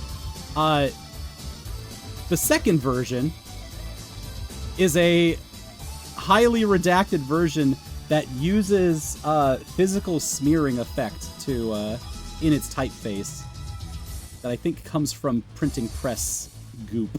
I think that was the idea, at least, with this typeface, is that it's supposed to be inspired by that. So, obviously, we are now cutting parts of the Constitution out, which is supposed to represent Donald Trump, ripping out whatever parts of the Constitution he desires and what the GOP desires. It is largely unreadable now. And so, yeah, very, libs. This is lib printing. That's what I wanted. And now, the last version is a simple English version, because they wanted to print something that even Republicans could read. That was literally, this is lib shit. So, we the American people form a more complete coalition to establish justice, provide inner peace, provide oh, no, this was not a simple version. Right, sorry. This is even stupider than that. Sorry, this is stupid. This was a machine-translated form of the Constitution that got thrown through multiple translations and then thrown back, which they thought was really cool. I say that's middle school shit. Anyway, very funny running into the Constitution half on the other side of the planet. This will bring us to... I'm going to go pick up Ares real quick. Whoop. And when I return, we will be going to the National Library, and then the Escher Museum, and then you will see the girl with the pearl earring very soon, because we are going to the Marit's house, and after that point, the gloves are off. It is fine art for the rest of the night. And holy shit, we will be pouncing through the last 700 photos. But now we know a good chunk of the Netherlands. A very strong chunk of it. So I'm going to pause that music and take us to our break screen. Home to quiet walks with a friend. Talks about things that don't really matter. Or maybe just laughing over a beer.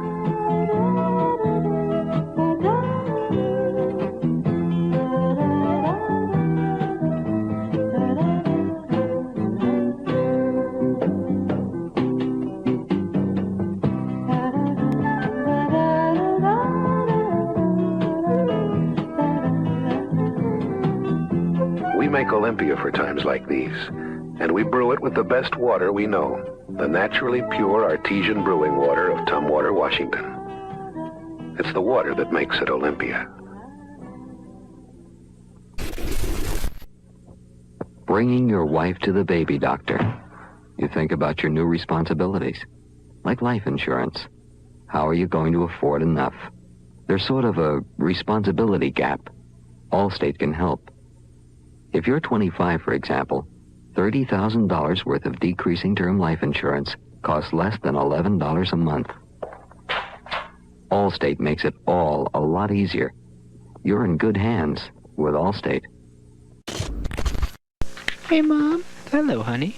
Where do we go when we die? Oh, well, we go somewhere very, very nice. And very far away where everyone we love is. Mom? Yes? Why do I miss people who hurt me? That's because you're a dummy. Okay? Dumb little, stupid little dum-dum. REA Express rides again.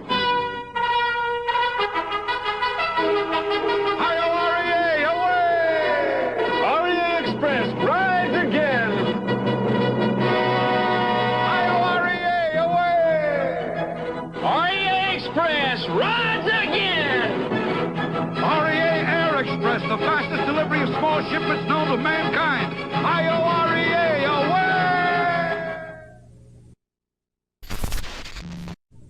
Look, we rent an apartment. Why do we need insurance? Yeah, we have a sofa, a rug, and some chairs, and TV. Of course I've got clothes. And my wife, does she have clothes? And all our bedroom stuff. But look, why do we need insurance? Like I said, we rent. Allstate's low-cost renter's insurance. Because you've got a lot to lose. You're in good hands with Allstate. Please help me somehow. Help me learn it. And when I see you, I disappear. Again. Giant butt demon. Giant butt demon. I'm just gonna let it go. Yeah? I'm just keeping us healed. Well, by the way, hello everyone. We're doing Final Fantasy 3. Yeah. It's doing it again! I don't! It's not! This is not right! It's doing it again! There's nothing in the Ultimania guide in the original design documents. God, That's because this isn't supposed to be happening. This isn't right. We're not supposed to be playing this way. Oh, it's gonna be. We don't have a Famicom. Square Enix is coozing you, buddy. It's coozing us all. Now, the curse is here. It's the butt glitch. I hate the butt glitch.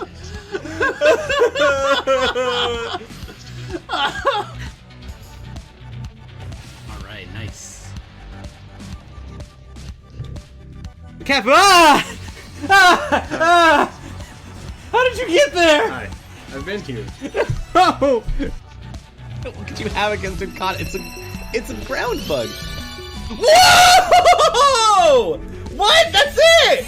That's the guy! Hey! Holy shit! We found the black sheep! We got him! Starbuck, we did it! Woo!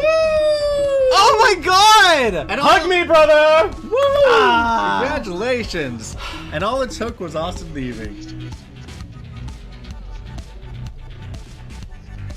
Oops. See Bogart at the falls. He is a Gemma Knight. He should know what to do. Gemma? Mana? What are they? Willie? Willie! So, for context. I'm so glad we can do this. Willie! Our poor friend, it looks like, obviously, by context of this sentence, our poor friend Willie has done what all Game Boy sprites eventually do someday, and that is go horizontal. That's true. Willie passed away. No! Will! Doesn't need to be there. We don't need the letter C. No. We've got enough other consonants that do the same things that C already does. You have an S and a K, and there we go. That's everything that C does. Yeah. Could be a 25-letter alphabet. 5 rows of 5. Don't you think it's 23? Wait, how many rows in the alphabet? 24. Why did I think there's 26? What the fuck is wrong with me? No. 23 letters. Well, that doesn't make that easy then. Whatever. These are harder, huh? Instead of 6 4 rows or 6. Wait! Wait! No! You were fucking with me!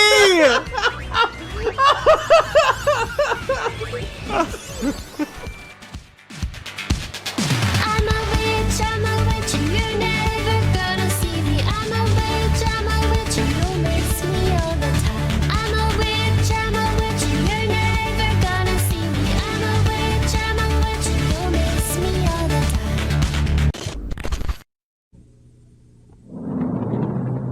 time. Welcome to American Airlines, sir. Sir? Excuse me, sir.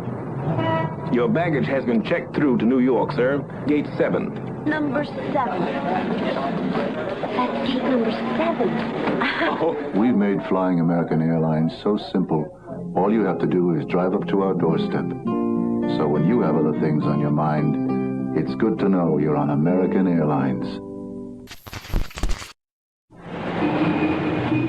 Hey, Eddie.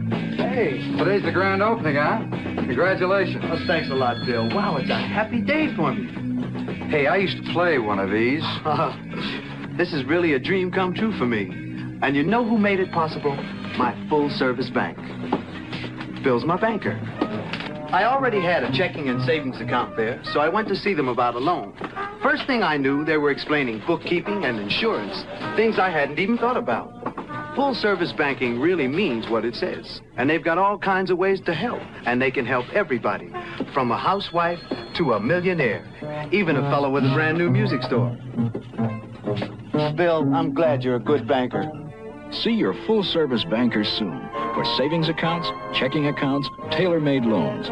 There are so many ways a full-service banker can help. This is our symbol. Helping is our business.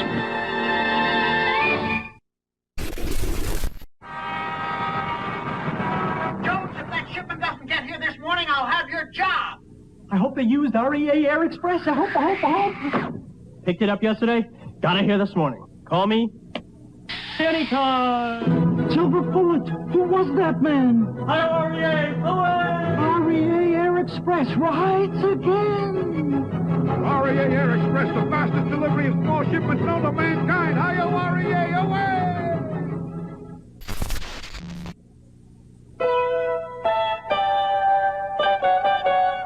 You can find anything in Hong Kong.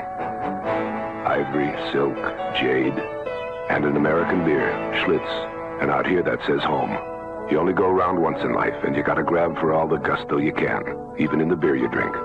Why settle for less? When you're out of Schlitz, you're out of beer.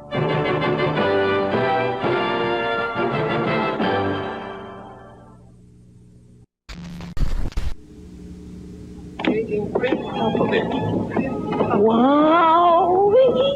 Yeah, wowee. How much they charge for a room in this hotel? Where did you hear about this place anyhow? My cousin Jessica. The deodorant heiress. Paging Lord H.P. McKinsey. Yes, Countess, thank you. Please register. Velvet. The pen is pure velvet.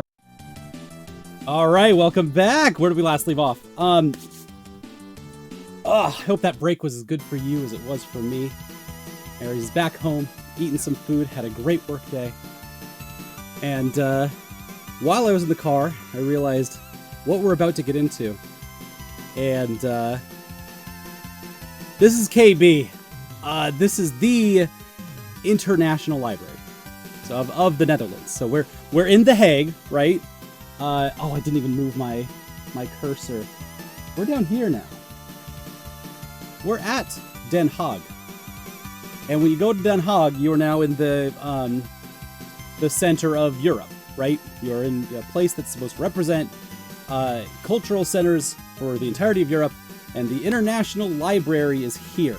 The first library that we went to, you saw that was Amsterdam's main public library, OBA. This is KB, the International Bibliothek. We're about to talk to a very special man. I don't know how much of a picture I've got of him. I don't think I do. Yeah. No, we're gonna get to some cool stuff. But the way that this day started, or the way that this site visit started, was that we went to talk to the leader of innovation of the library. This is the main theme of our course, right? Is that we're supposed to be learning about innovation and colonization. And this was the moment where he told us, really fun guy, he wore a fun crab shirt. He wanted to wear a crab shirt for our teacher because they like each other a lot. And so Crabman, the guy who does not have a job at this place except for to innovate, toured all of America to find the coolest libraries in America, see what they're doing, and then he used all of that knowledge to upgrade Netherlands libraries in the 2000s and a bunch of other libraries around the world to make them more fun, accessible, community-driven, a lot of cool stuff. I think the architectures that he worked on are very cool. And then he came to us to talk about AI. And that's where things started to unravel very quickly. That the Crab Man, who loves to perform for our teacher and for other people, who does, like, do rock band stuff, I found him reminds me a lot of my dad, is also easily charmed by AI. It's a weakness! It's a weakness of many people to live on LinkedIn and get told that AI is the inevitable future of all things and that they have to adapt or die.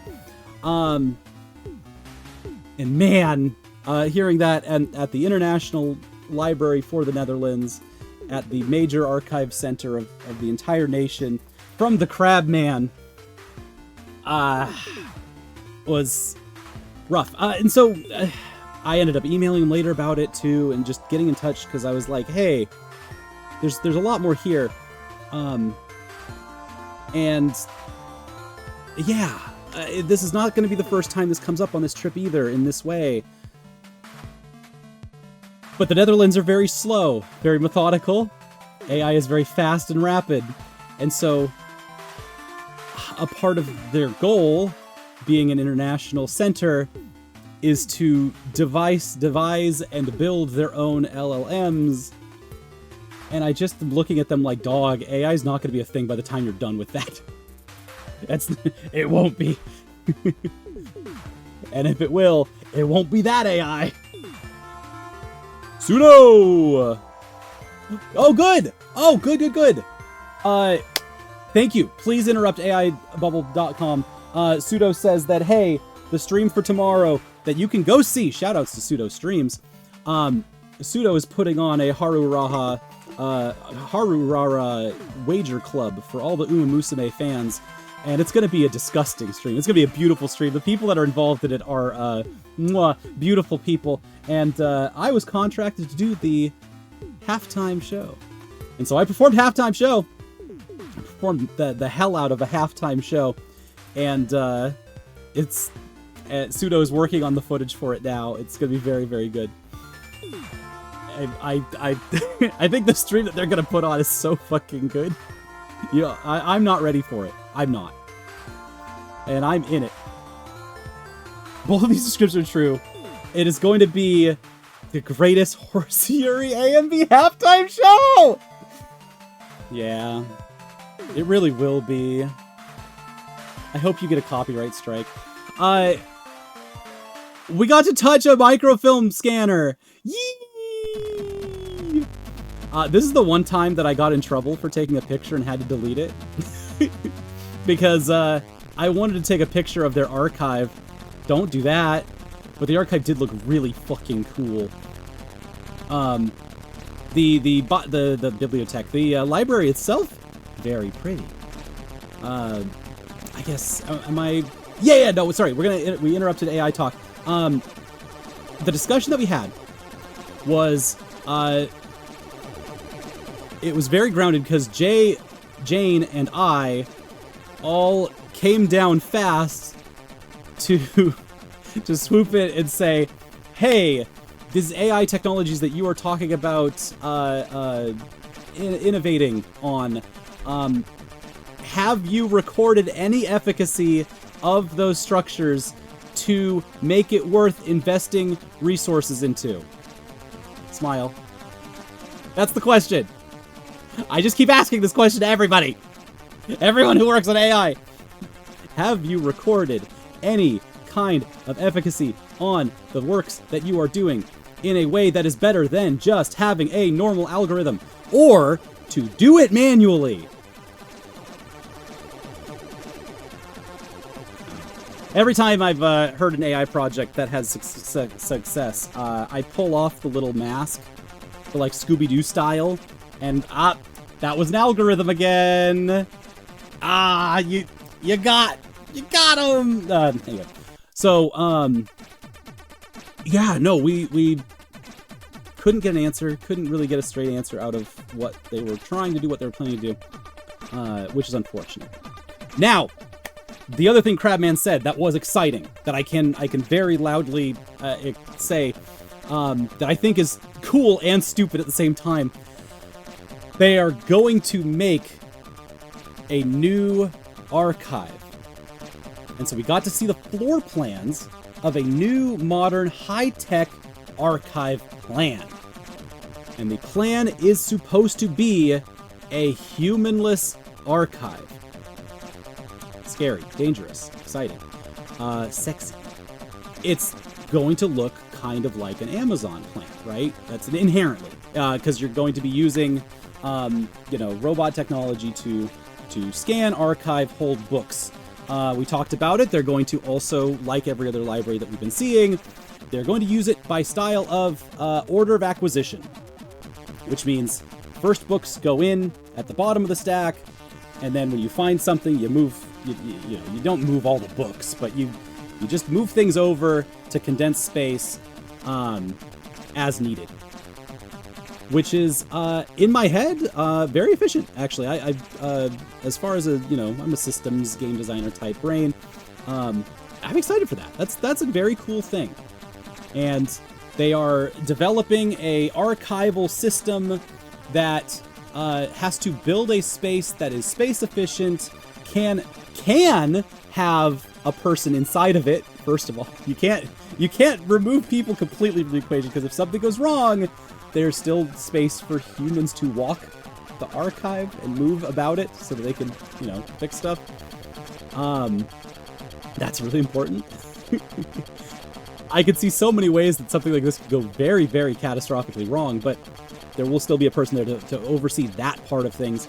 And the labor involved in archivalship is specifically the kind, well, not all archivalship, but like in the putting a book back on the shelf, taking it off the shelf, that kind of archival work does suck, and you'd love to automate that. That's the kind of stuff that is like, yes, please take that off my hands so I can do other archival work. So hearing all of these things at the same time from the Crabman was titillating, exciting, scary, weird, but also, yeah, that's the job. At the scale that they are working at as a national library, they are building a super Amazon-ass archive that can automate a bunch of stuff. Do you remember what is the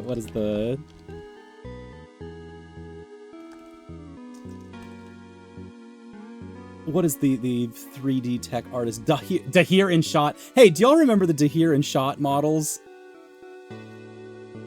They were showing us, 3D CG versions of all of this, and it did really look like the Dahir in Shot stuff. Thank you, C222. Thank you, buddy.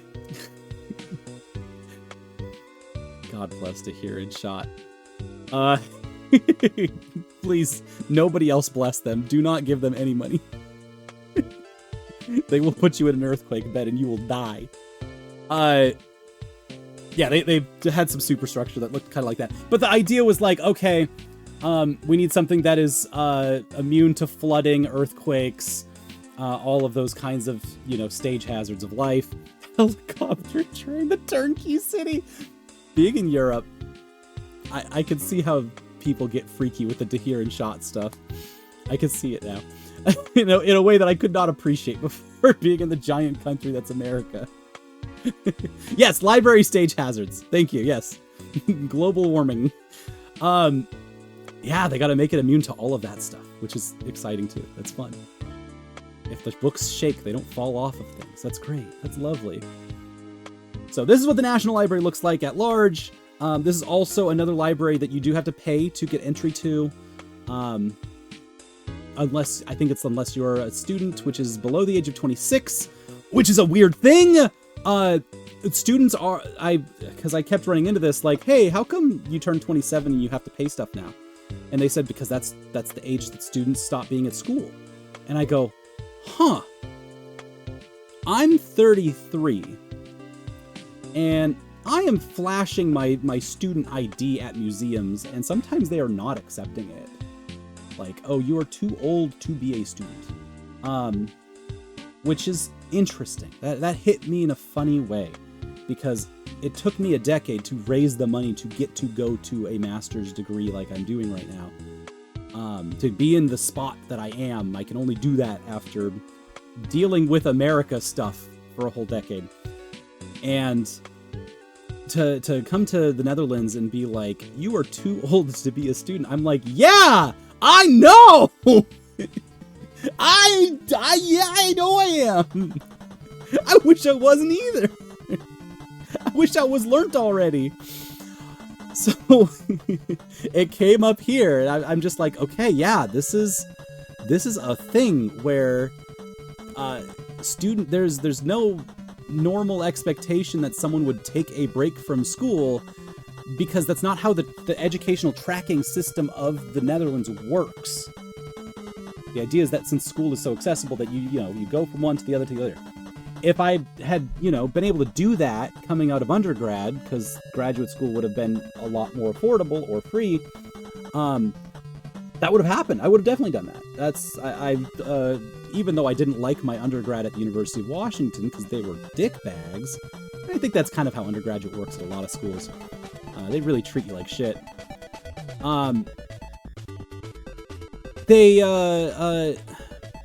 There was no money and no drive to continue school after that point. You get in and they churn you out.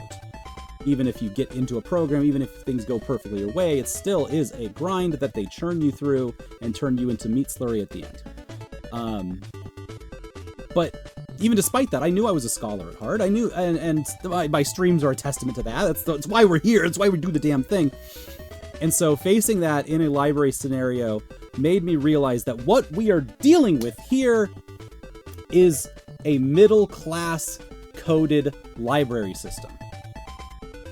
Oba, that museum, or that library that everyone, right after I showed him, said, wow, this is what a library should be like. It is a social place for a community that has very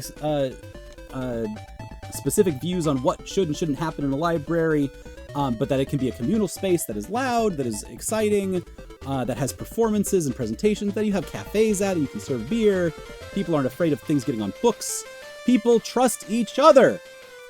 That's not a thing at American libraries. Anyone can access them. They are free to use. And that is not a middle-class library. That is not the culture of an American library. It is very far from feeling like a communal, loud place. And we're trying to push against that. There's a lot of work being done in the library sector to renovate that, but it is hard, because when people think about the kinds of people who go to a library, it's the people who have the most needs. It is the lower class of folks. The middle and upper classes do not want to integrate or interact with a library for any reason. They want to divest any kind of resource that they could put into that, because that is for poor people. Because it's free. So, it's one of those what comes first kinds of things. Do we try to get the upper classes to negotiate with the low classes? Not going to happen.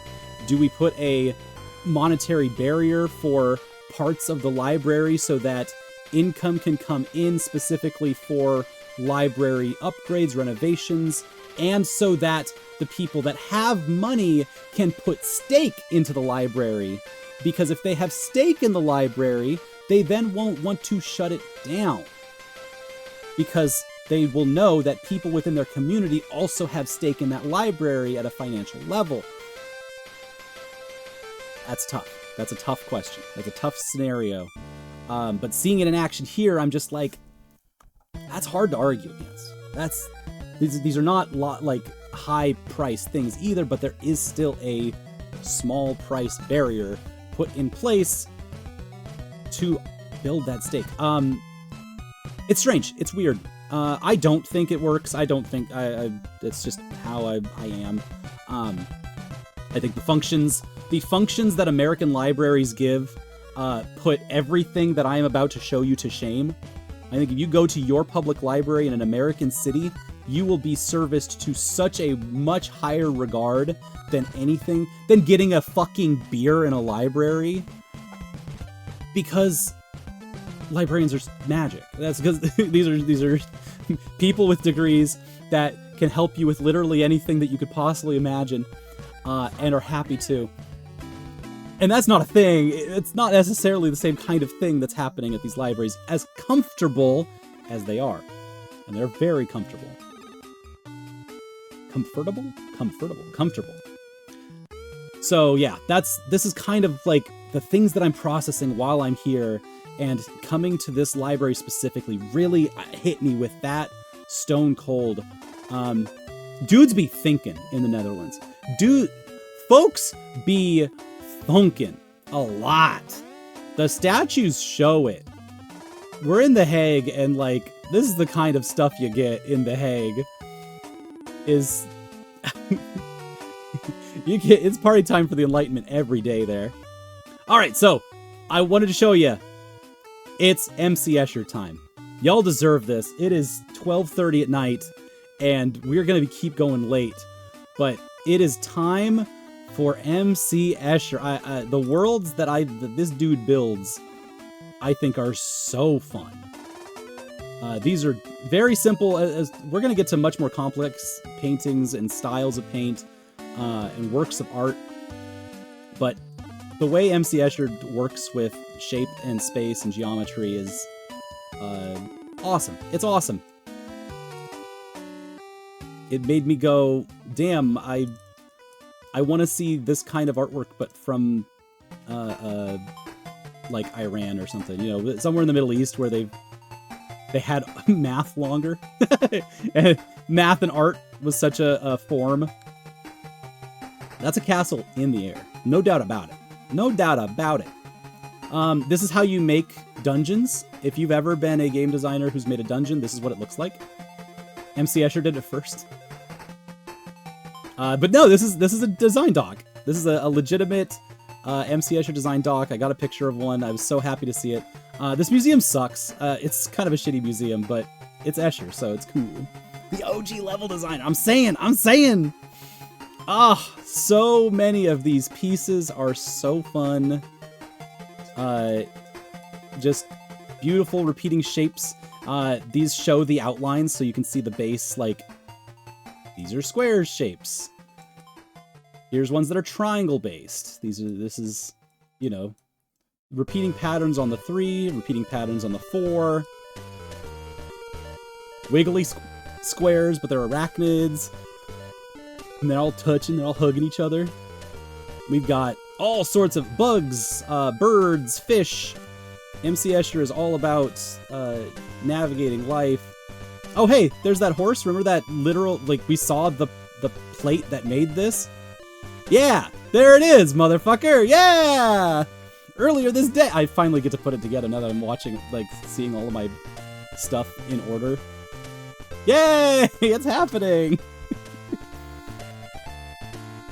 I don't know. How do I fucking explain this? This is in the MC Escher thing. There's a bunch of chandeliers that were kooky, kitschy spiders and spooky stuff inside of this fancy house. The house itself was also like a house that the monarch's family, like relatives, lived in. And so it's supposed to be a museum for that too. So it's 2 museums in one, which they're trying to get value out of. It sucks. It's like, from a museum standpoint, all these folks deserve better. But hey, man. Oof. California residents. Oh, tell me more about this. Okay.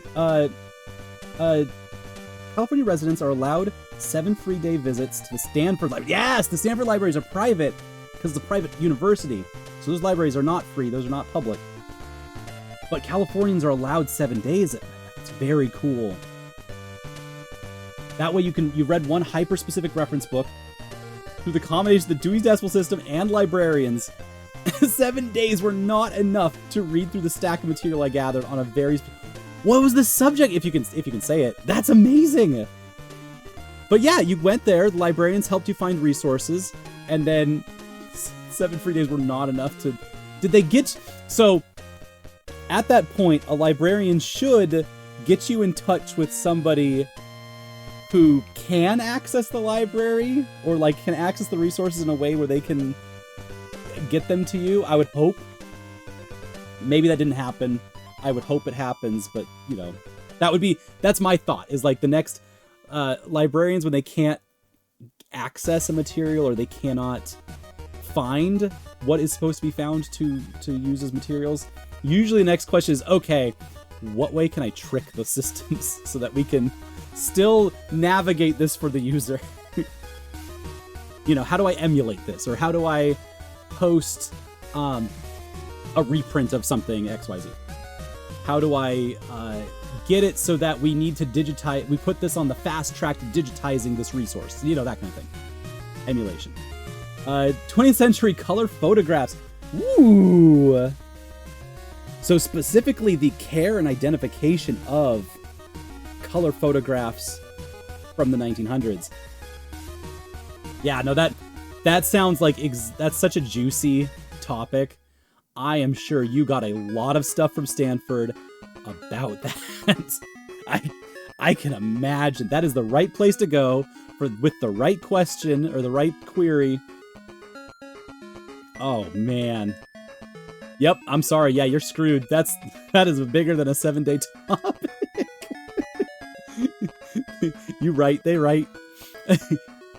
All right, this is the work I adore. Metamorphose. Getting to see Metamorphose in person as it wraps around this is such a cool piece. It is a looping piece that changes every couple of steps, so there's no loop at all inherently, right? It is morphing through multiple loops that do not actually loop at all. Goes around this big circle. This one's Metamorphose 1, I think. That's how that works. Oh, this is perfect music, too, for what one of my favorites. This one? Love this. I just love... I love the worlds inside of the worlds.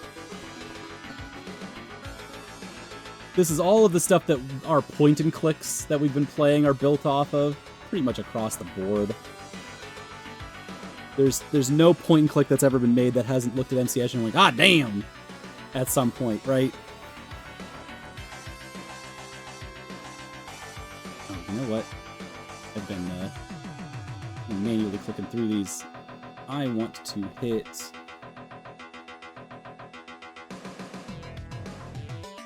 We've been on picture 316 for a little while, huh?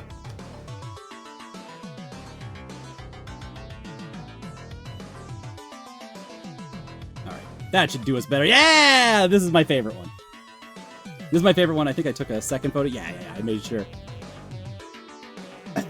Full piece. All the different angles of this little funky bird guy. All the different angles of space and the surface of the moon from all these different perspectives. It's giving Mac Ventures. Bird dude just chilling. Comets in space. Yeah. No, this is... it's so good. It's so fun. Way ahead of its time. Speaking of ahead of its time, want to see a funky little guy? MC Escher made this funky little guy. And this funky little guy is in one of his most famous pieces. It's the one that inspired Labyrinth. But, goddamn, It's such a good guy. That's Metroid. That's her. That's her. It's Metroid. She can crawl. All right, so that's all the MC Escher. None of that has anything to do with the program, so we got to move on. We're still in The Hague. We are still going to yet another museum, fourth one of the day. It's this big yellow building, the Moritz House. But it is attached to this canal that is gorgeous. Just like, you go there and you go, yep, I have to take a photo of this right now. It beckons. Moritz, hey, do you recognize this name? Moritz, that sounds like the name of a country. Oh, that is the name of an entire country. Okay. Inside of the Moritz house is the girl with the pearl earring. It is Vermeer's, it's the place where Vermeer lives. And so we're gonna get to that. I don't remember which photo it is in here, but before we do, I got to see a bunch of Dutch art, and it's art that we've seen on this channel before. There she is. Let's start off hot. Yeah, that's right. I went straight there. And surprisingly, amazingly, this is like, not behind glass, not behind. She's just straight chilling. You get there and you're like, that's a celebrity. That is a woman of all time. That was a palpable feeling I wasn't expecting to just be like humbled in front of that painting. It wasn't for any of the rest of the time, but like, yeah, she just stares at you and you're like, hey, what's up, dude? That's my friend. It's a very disarming painting.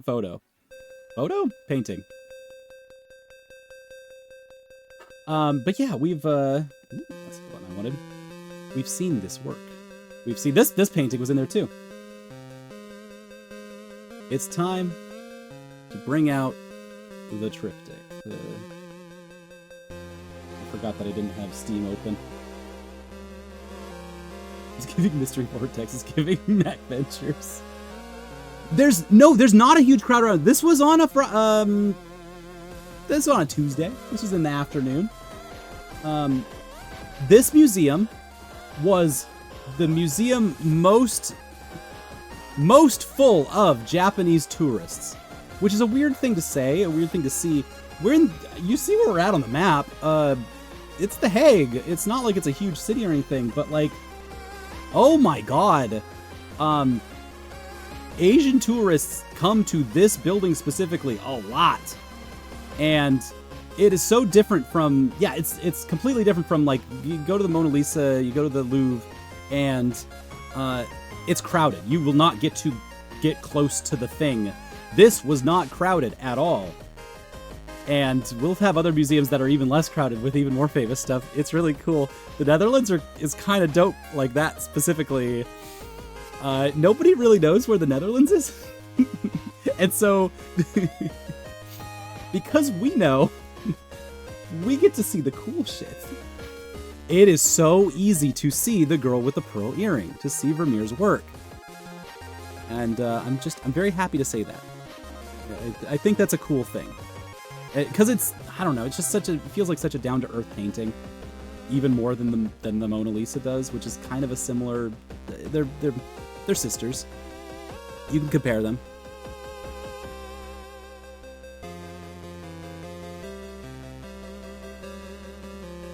But yeah, hey, remember when we played Four Last Things? Remember when we played this game? Such a Calvary.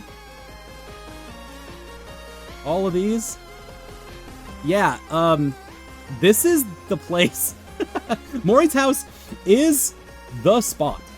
That's where, like, I was trying to figure out when we were playing this, that's a lot of funny names that all sound similar. Why is there so many Jans? Why are there so many Jans in this work? Oh, they're Dutch. We're still thinking about them. Like, when I saw this guy hanging up, he's not even in like a normal spot in this place. He's above a doorway to like like laugh at you on the way in. It's good, and I think this. What up? The horns, putting up the horns. Pointing. We'll see a lot of paintings with pointing in them. Now that we're in the fine art section. Whispering to the old man that hey, you need to suck a titty to live. Very normal thing of the era. Old men are always sucking titty to live. I think we might see some of that later. But I think it's it is a religious thing to point, right? That's part of the I don't know what exactly. I just don't have that knowledge, but I've started to pick up on these patterns a little bit. But hey, is that a yan I see? That's a yan. There we go. Structural mecha work. We learned about these while we were playing this. Let's get a good death of the reprobate. Yeah. Ooh, some nudity and sexual content. Let's view the community hub. He's violently fisting my butt.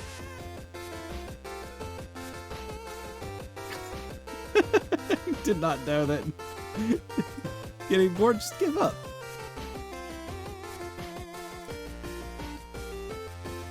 It's gonna take us to a YouTube video. Oh, yes. This actually kind of works. So, people would commission large works like this. And as you can see from the card on the side, this is a very big painting that has a bunch of other paintings inside of the painting, which is, in rich person speak, it's economical. You can have a painting that has other famous paintings in it. And the juxtaposition of all of these together is itself a curation of high value. And so, all of these games, which I cannot recommend enough, they come as a pack. It's the point-and-click Renaissance masterpiece. That Scottish bastard really knocked them out of the park with all three of them. And even the processor is awesome. Even this game is good too. I thought it was fun. All of these are awesome, and they all really get you into playing fun, playful things with art. And the Dutch did that effectively. A whole wall of paintings with one big old painting in the middle. And so, this is the whole wall. This is the kind of stuff that we're looking at. There's Jane. There's Amelia. Amelia helped me learn about still life. She's just a big still life fan, as well as knows way more about art history than I do. I am in a place of high class. I'm uncultured swine. All of these undergrads and graduate students who are much younger than me, they are so much smarter than me about this stuff. They know their shit. So yeah, you remember these motherfuckers? Sorry, I'm screaming at Krill. I'm screaming at our head mod. You remember these motherfuckers? In the game, they give you an impossible puzzle that you have to solve, and then after you try to solve it, they tell you there's no answer. And now that I've seen the actual painting, yeah, that's a pretty strong interpretation of that situation. These are bastards. These are motherfuckers. I don't have much art history knowledge, but I know that this painting is about being a bastard. They have fun. Hey, that's my roommate with the pearl earring. Yeah, they let you just have pearl earrings at the place. They let you try them on. They disinfect them afterwards. They let you take photos. It's so cute. Alright, so I got a nice selfie with the Moritz house, with the canal. The canal's full of fish, too. I just think that's fun. It's important. But yeah. We walked down the road through the Hague, got some Argentinian food, saw La Chouffe. This was an okay blonde. That was alright. For how much it was advertised because of this funny little guy, and it was at, every spot. As a Belgian blonde, I was like, yeah, it's fine. Alright! We gotta move! Zoop!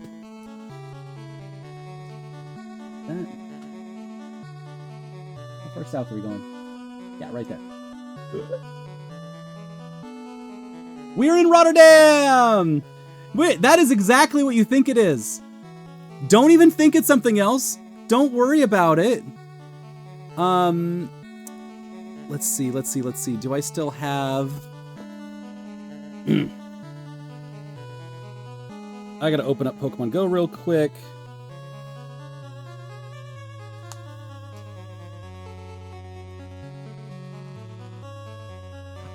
This is great. I got to go to Rotterdam on Saturday. After 4 museums in a row, we take no breaks around here. And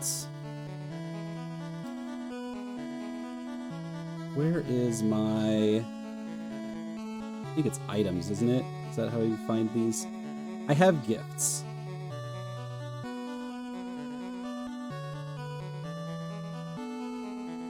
And I'm wondering, did I keep it? Oh. Oh, geez. I didn't keep it. I thought I did. This is obviously a Pokestop. I got a picture of it somewhere. I know I sent it around to people. But this is Butt Plug Santa. In Pokemon Go, they also call it Butt Plug Santa. That's just the official name. That is a butt plug. That is Santa. That is Santa holding a butt plug and a belt. It was covered in bird shit.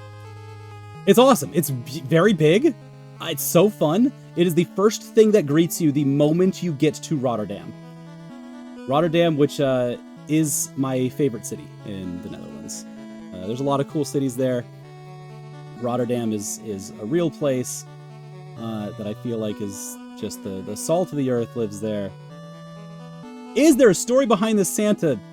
No. I don't want one. I don't deserve one. I have no connection to why specifically this is here, but Rotterdam is full of strange statues. Strange, interesting statues. I haven't really tried to ask around, but also in the ether, I've brought it up so many times around people in the Netherlands. Nobody has offered any kind of, like, I was with Arizone. Arizone, who I guess could show up in the next hour because the time zones finally line up. Arizone, a good friend of the stream, she lives by Rotterdam. And so we got to hang out all day. This is the city, Buttplug Santa City, is where TwitchCon happens, EU TwitchCon. So the European TwitchCon happens in Rotterdam, which is a pretty great... It is not the same as, like, Vegas or, like, a party city in the US is, but it's so... Not central is kind of the right word. Central, grounded, easy to work with. It is so good at conventions. Because it's a port town, and it's, I mean, it doesn't look like it's on the water, right? But it is. It's on the main river. It's a port town. It's a cruise town, where you'd have, like, a large cruise ship. My friend Zane, he went to Rotterdam to find the spot where his family emigrated from to move to America in the first place. That's where it is. That's the city. Many people moved from Rotterdam to the United States at the beginning of the country. Girl, speaking of yelling, we got Sumo Top Division U Show winner. Oh man. Should we take a sumo break real quick? I'm tempted. It's that time, isn't it? There's a maritime museum, beautiful boats on the river. Just very fun to see. Oh good, thank you. You posted the clip. Bikes, boats, cars, buildings, they're all here. They're all here. And this guy. Now this is a statue I can very well explain, because I think it's actually pretty clear imminently. Especially because note the fucking date. 1951, Rotterdam was healing from World War II, where the Nazis bombed the shit out of Rotterdam. And this is a part of that legacy to say that, like, even broken apart, we will still stand tall. Even in shambles, This is a part of what the like broken statuary that we've seen throughout Amsterdam as well. I think that's what that's supposed to symbolize, is that perseverance to survive. Anyway, this is still the city of statues, the beautiful statues that make a lot of sense, and also this too. We can have all of it. It's raw as fuck. We can have it all. Gorgeous bridges. Arizona had us walk all around Rotterdam. We walked this bridge. It was a lovely walk.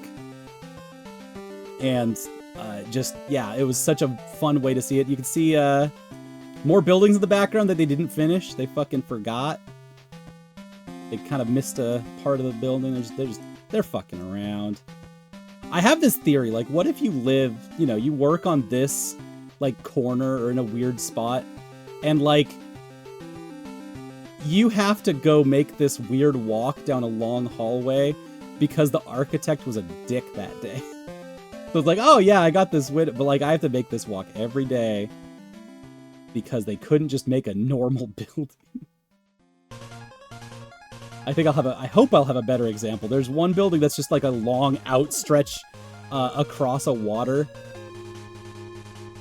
Right, taking that elevator, it's gotta be annoying. So yeah, here's Holland America Line.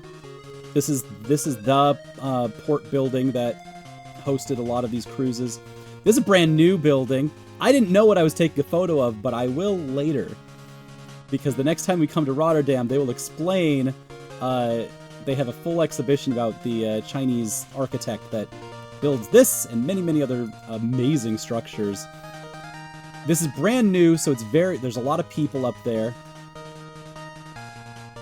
Wow, my photo of it is not like crisp or clear. I love how this looks, actually. This looks really neat. Take me with you! It looks like a big slide. I wish someone could just slide down it. I know that these are all stairs and stuff because I've seen the above version of it. But man, also love people just sitting on the pier, hanging out. This whole area, Rotterdam's cool. Rotterdam's a cool place. Casual, cool bird. Oh, good, I did get that. Yeah, look at this fucking thing. Look at. Come on! What are we doing? Torturing some poor cubicle worker. They've got to commute after they get to the building. I'll be there in 10 minutes. I'm at the ground floor. Yeah, that building, it's sleepy. It's having a little lie down. This is another part of the downtown area.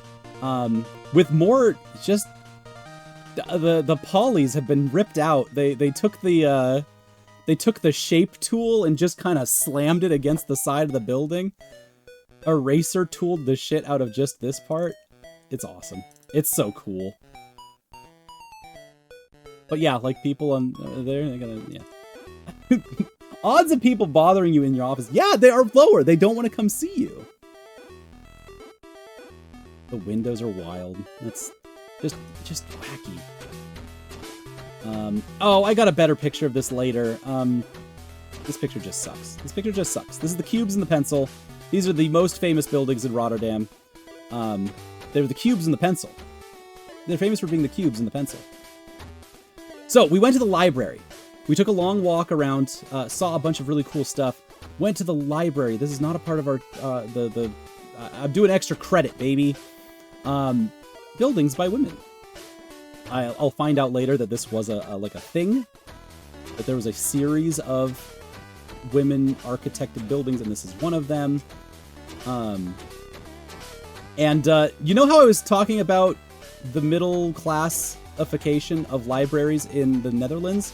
This is a shopping mall! This is just a mall! It looks like a furniture store!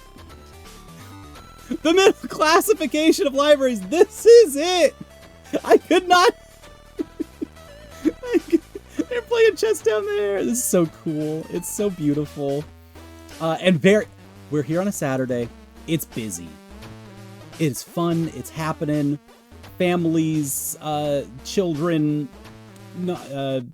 people who are just want to hang out. and get out of the city to do stuff and you know, just having a good time. It's me and Arizone! Yay! Yeah, it was awesome getting to hang out with her all day. She showed me so many cool things. Top floor of the library gets to show us a lot of Rotterdam. There was a street festival happening because it's the weekend market. It was a weekend market, very big, just tons and tons of little spots to buy stuff, and love to see it. Ooh. Oh, good. Krill, you found, Oh, it is just... Oh, good, it is just Rotterdam. That's what I thought.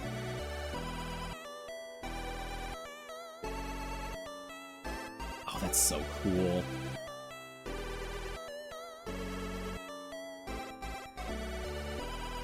New crosswipe. Okay, so these are all of these, this series of women architect buildings. That's so important because the women get invisibilized a lot in architecture because the size and the scale of these kinds of structures, the business level of it is not seen as like an art, but it's seen as a craft. And because of that, it becomes a very male-dominated space that invisibilizes women because the building gets made and no one cares who made it except they do. And just in all of this, there is so much ego in architecture that it pushes out so many people in the peripheries, and so you end up having to do like stuff like this. Be like, these buildings are made by women. Hey, hey.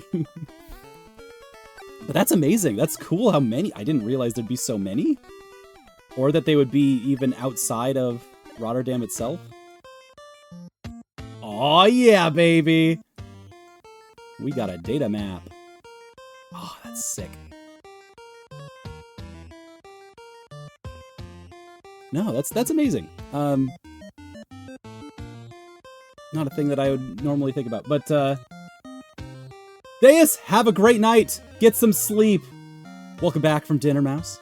Welcome back. You're just in time. We're at the food hall. This is not an airport. This is all food. It is a mall for selling food. Wow. Crab. Another cool building. Just so many buildings back here that all look wild. More are coming. More are coming. They can't stop themselves. Langer durch Woden in Rotterdam. Train more. Sorry, I'm bearing the lead here, obviously. Train more, that's the gym. There's an entire chain of gyms. They're all called Train More. Ooh, That's every time I see the Train More, I think about Work Harder, that Lisa song. Thanks, Squidly Toodiddly. I think I've been hitting the right button for this. I think we're at photo 349. I would have no idea otherwise. It is shaped like a horseshoe.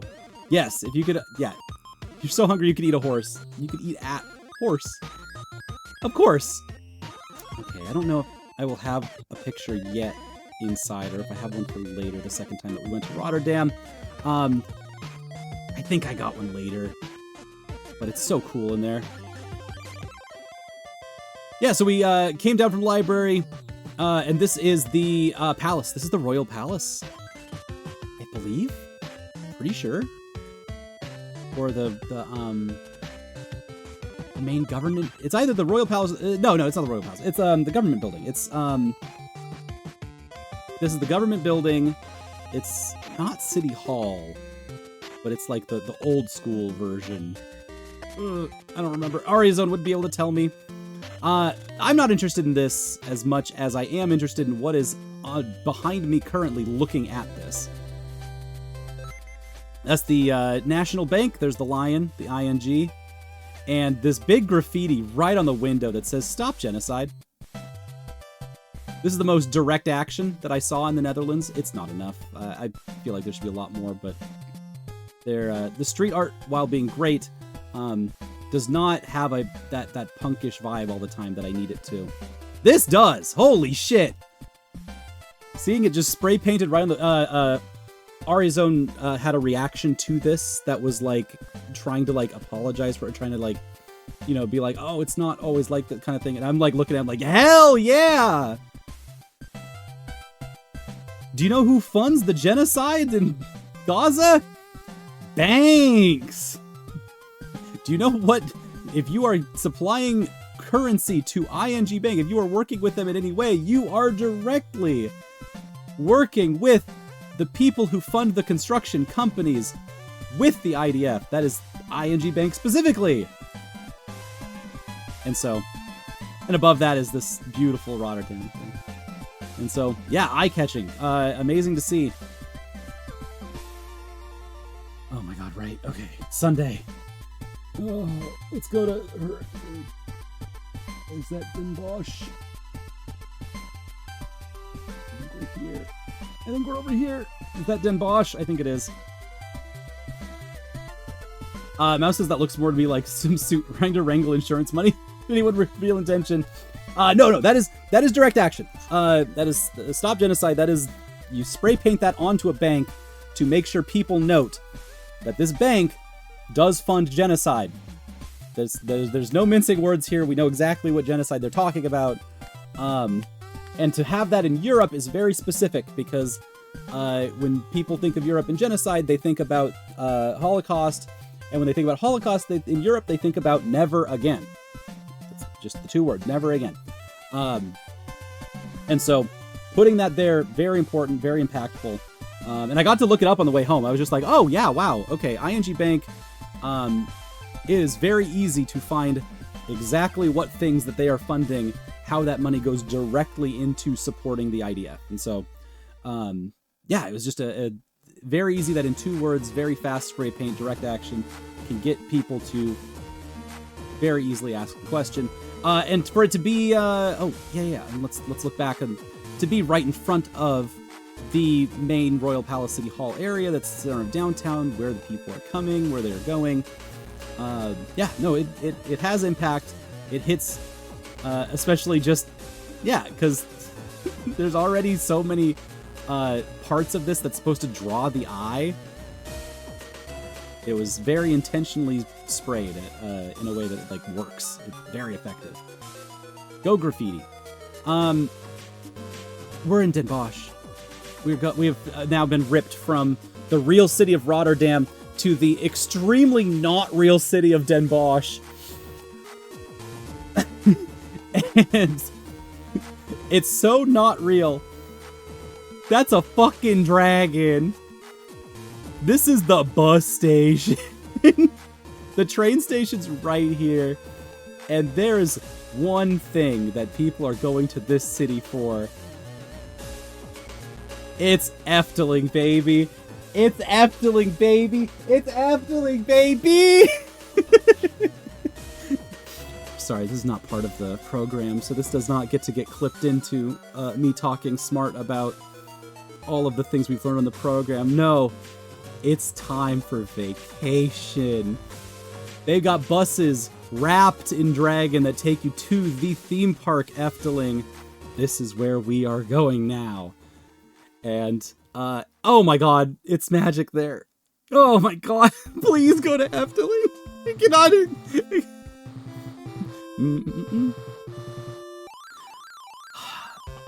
I cannot, you know, just say enough about how cool this place is. Dragon's gonna get you. This is a wooden roller coaster. They are dueling coasters. This is the blue side, the other side is the red side. And one of them wins and the other one loses. And by that, I mean the blue team always wins. Just you want to win, you gotta ride the blue side. But they are identical mirrored wooden roller coasters that race each other. It's sick. It's sick as hell. Oh, right, and then, you know, they drop these banners on the side that wins, and the side that loses does not get the banner drop at the end. The cars look cool. But this is a park that has, I think, 5-6 major roller coasters and a bunch of really fun little thematic rides. It is fantasy themed, thoroughly, extremely fantasy themed. I have socks from Dance Mansion. No wait, what is it called? The Dance Macabre. Dance's mansion. Macabre is scary. It's a scary mansion. We went to the Haunted Mansion. I got a quick pic of what is otherwise a very dark room. I think it's Stravinsky that they play. I don't know. But they play classical music. You're in a large cart that looks like a theater pew, and it rises and falls and spins you around while classical music plays. God, that is how you write Efteling. That's exactly how it needs to be written. And it was the longest wait for any ride that we were on. Because I think it's one of the newest ones. But also, yeah, it was fun as hell. And so, I get it. It was very nice to just... You feel like you are dancing with everybody in the room while spooky ghosts are going all over the place around you. The winning coaster, yeah, it needs to be eaten by the Nidhogg, and that's the end of that's how we all go to Valhalla. Big pile of pancakes. Did you know that the Dutch cuisine of choice is pancake? Is little tiny pancake. And so this is the place that you could go to get that. We did not want to stay in this line. Oh, right, and it was pouring rain the whole time we were there. We were soaking wet, did not care. We just dripped our way through the entire park. Everyone else had like umbrellas and parkas and stuff, and we were like, nah. I brought my laptop. My laptop made 8 inversions that day. It's doing fine. Big key, this is the theme, right? Big key, big chest. This is the what Efteling's all about. They had a little car. Here's Nat. Nat again. Natalie's doing her thing. They do be driving that thing like crazy. And oh yeah, there's Jay and Michelle with the other one. We convinced everyone to go on the little car ride. They got clogs in the back. And oh yeah, Anthony, roommates with us. Chickens. And I think I got footage of Michelle coming around the bend.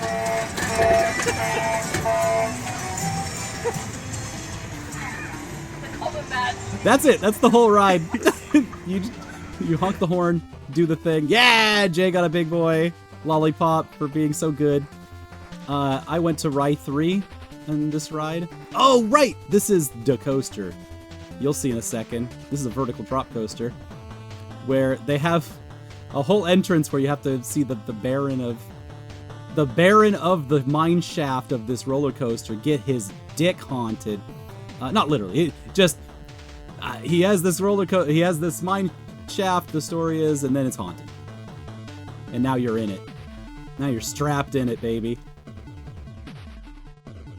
There's the mine shaft. So yeah, you just fall forever. That's the whole ride. You fall, and then after that, it's like a 1-minute ride, but damn, it's fun. Pan and Coken. Yes, Pan and Coke's back. Love that. Another roller coaster. This one's for the kids. This one's for the kids, and it is... How many pictures do I got of this? Okay, yeah. Am I doing this right? Yeah. Let me see if I can get this.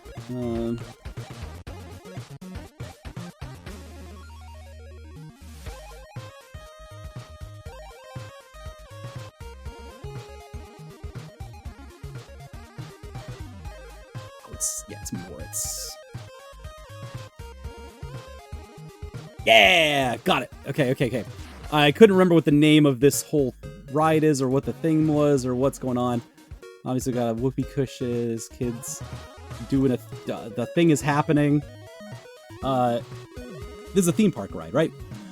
Is a roller coaster, is another 2-track coaster, except the 2 tracks are actually 1 track because they're connected. Very cool gimmick. Let's see if I can... Okay, yeah. This doesn't quite express it in the way that it should, but this is around the German children's book Max and Moritz, a story of 7 boyish pranks from the 1800s. And it is a roller coaster inspired by this series of children's books. may have served as inspiration for Beavis and Butthead and Terrence and Phil. I don't believe that. Citation extremely needed. Don't let German folktales trick you. You don't have to. But completely random grab, right? Just, oh, weird German folktale children in here. But so fun. Such exciting theming. I loved this ride. The roller coasters, both cars start at the same time, facing opposite directions. These kids, the little animatronics, wind you up. And when they launch, both cars launch at a high speed, and this whole thing, like, comes apart before they wind it back up again. And the tracks are connected, so now both are running different parts of the track concurrently before they land back in the same spot in after 2 loops, I think. It was awesome. Such a cool ride. It was very German. Just suddenly you're German now. This is a weird one. This is a big condor thing. Giant condor, you walk underneath the condor to what is supposed to, it's like a space mountain. It's a dark roller coaster ride, indoor. And it was very mid. It was shockingly mid. We rode it like 3 times. Why not? It was free. This whole park, by the way, this whole park cost $40 to enter. This was €40. €40 for the whole day. Amazing value compared to, you know, what it would cost to do other theme parks at other times, other places. Very, very happy. And, oh, and all the food in there was extremely affordable. It was not the prices I was expecting. It was like $15 for an entree. Absurd. Absurd to me. Okay, so I need to warn you guys. Welcome. You know how when you're a country and you make a theme park and you want to represent that country's identity and how it places itself in the world as an empire, you make it It's a Small World.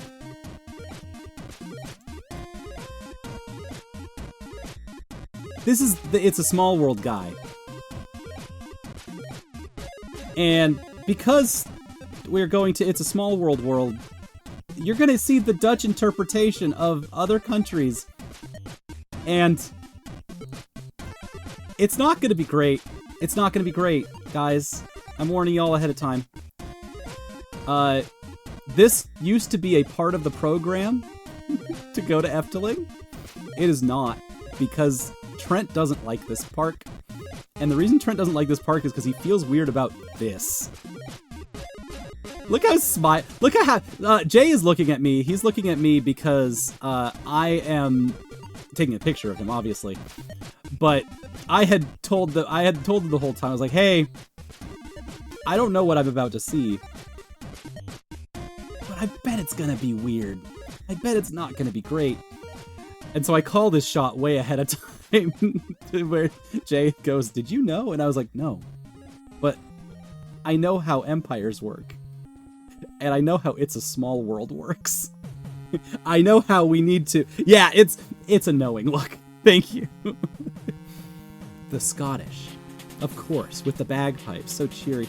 We are going to make them all clowns, huh? We're really just sticking with the clown motif, huh? Ah, Germany, yes. Ah, yes, the Alps. Wonderful, wonderful. Cool, funky little bird. I like this character. I think this character's design is actually pretty phenomenal. Clowns, I know clowns are a little, you know, but they do a lot of fun stuff with it, so. Uh-oh! That's some kind of devil? I think we're in Italy? I think that's supposed to be the Leaning Tower of Pisa. We got some hats. Whatever's happening back here. Oh, crap. Oh, shit. Fuck me. Japan. The Dutch and Japan have a relationship.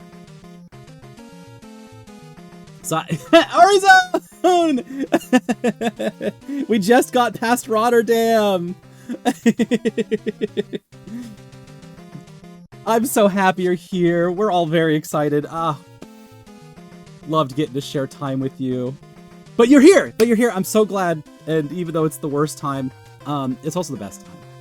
It's also the best time. The masks on the wall are so... This one, as far as like dioramas, diorama sculpture goes, I fucking loved this. That it had to come right after all of the like worst racist stuff. This doesn't feel as bad, but also it's bad. It's bad. So like all of those other, you saw all of those other things. I showed Germany, I showed Italy. They all had one very single room specific. Japan has like a bunch. They spend a lot of time on Japan here. A lot. And it's bizarre. We're still, I think we're going to China now. But yeah, no, it's rough in there. So that's the worst of it. Now we get to go to Antarctica? We've really lost them. Yo, no, we're in, is that the Alaskan flag? The North Pole flag? That's one of the, I don't know what flag that is. The weird one. How old are these exhibits? That's a great question. I know that this has been updated, but I do not know when. I haven't actually, I wonder if we can look that up. Let's run it back. What's the name of this place? Carnival something? Carnival Festival.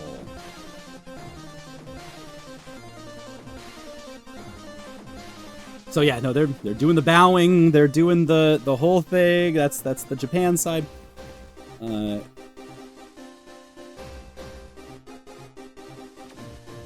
Carnival Festival in FW.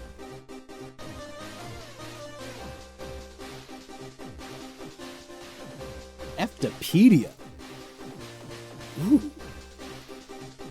Oh yes, translate this to English. Exterior, queue and station, the ride.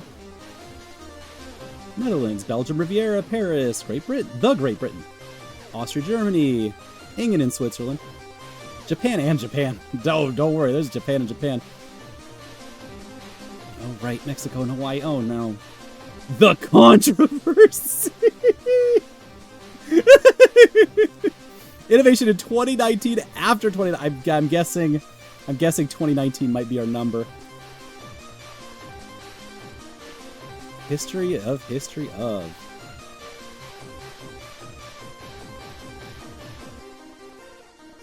Monsieur Cannibal.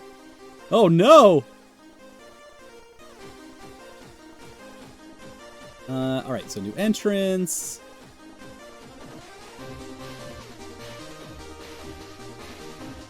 Here's the... Okay, so that facade is from 2005. That makes sense. It kind of looks like it. Something was stolen? Loki D. Lou is such a good name, though. Loki D. Lou.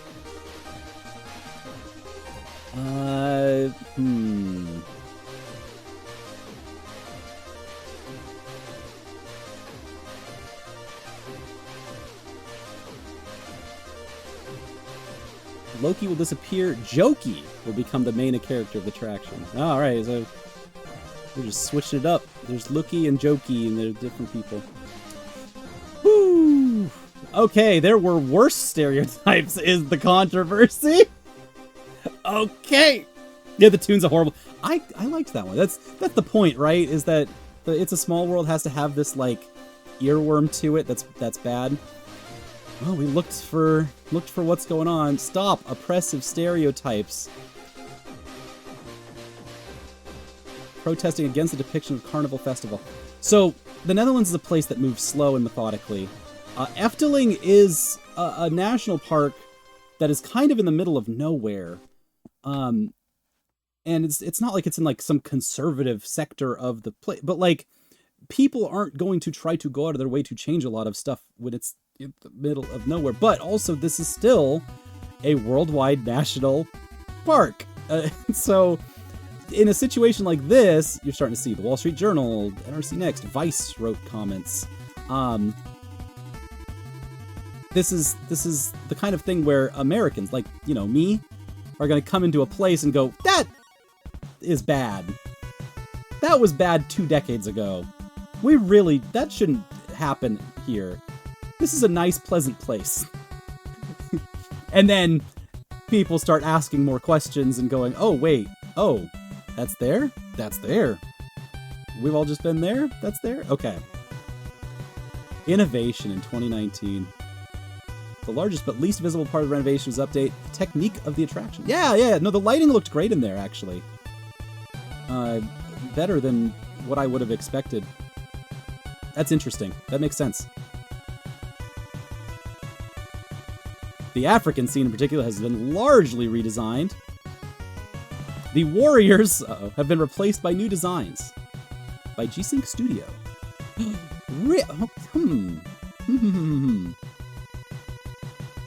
Yeah, this is the people that did the hunky furry guy.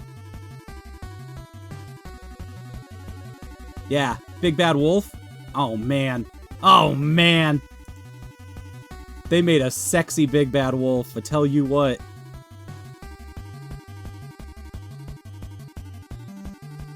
Figures that were renovated in 2019.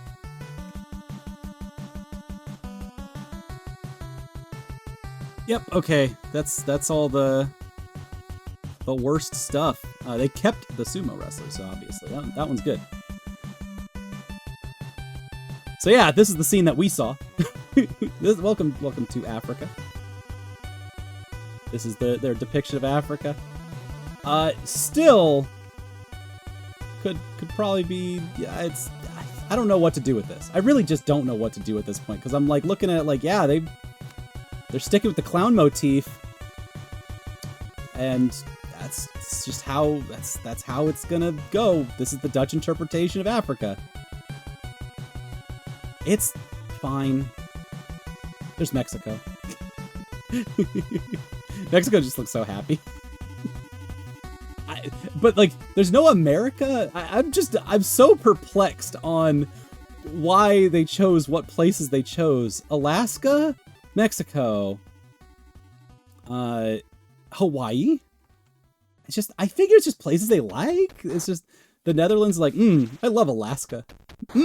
Mexico seems fun. All right. We gotta get out of here.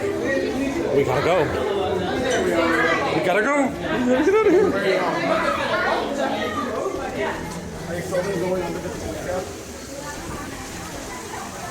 Oh, thank God.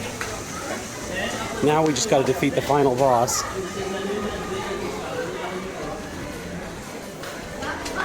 Bird ass.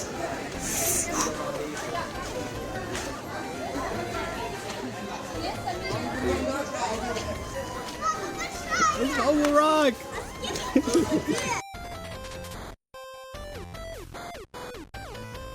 You gotta walk underneath the giant bird's legs to go to the ride.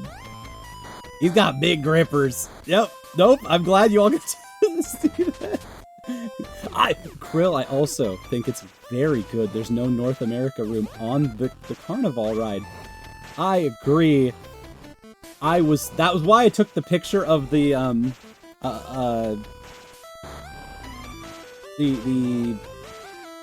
totem pole, because I thought that's where we were going and I got really scared. And so I wanted to make sure I had that to frame, hey, this might get worse. It didn't. Yeah. I got Mexico. I wonder if that was like, they're like, we gotta put North America in here somewhere. Let's put Mexico. That'll be hard. We can't do... Alright. Anyway, yeah, that's Dutch Empire put into a dark ride. It's a small world. I think every nation's theme park should have one of these. They suck. Everyone hates them, but also they're really good at framing they're very good at framing the interpretation of other countries to a specific empire. It is very funny that because of that ride, our program does not specifically go to Efteling. That's my interpretation, is that Trent's like, I hate that ride, I don't want to see it, and so I'm not putting in the effort to have us go to Efteling. However, this was life-changing, so it should be part of the course.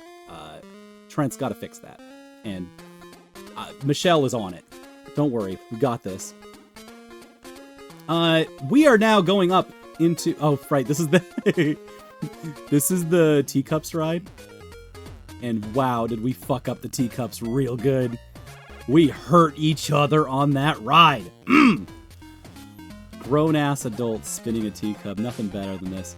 We're going up gondola. I don't have a good picture of this. Let me go find Efteling Gondola to show you what we're dealing with.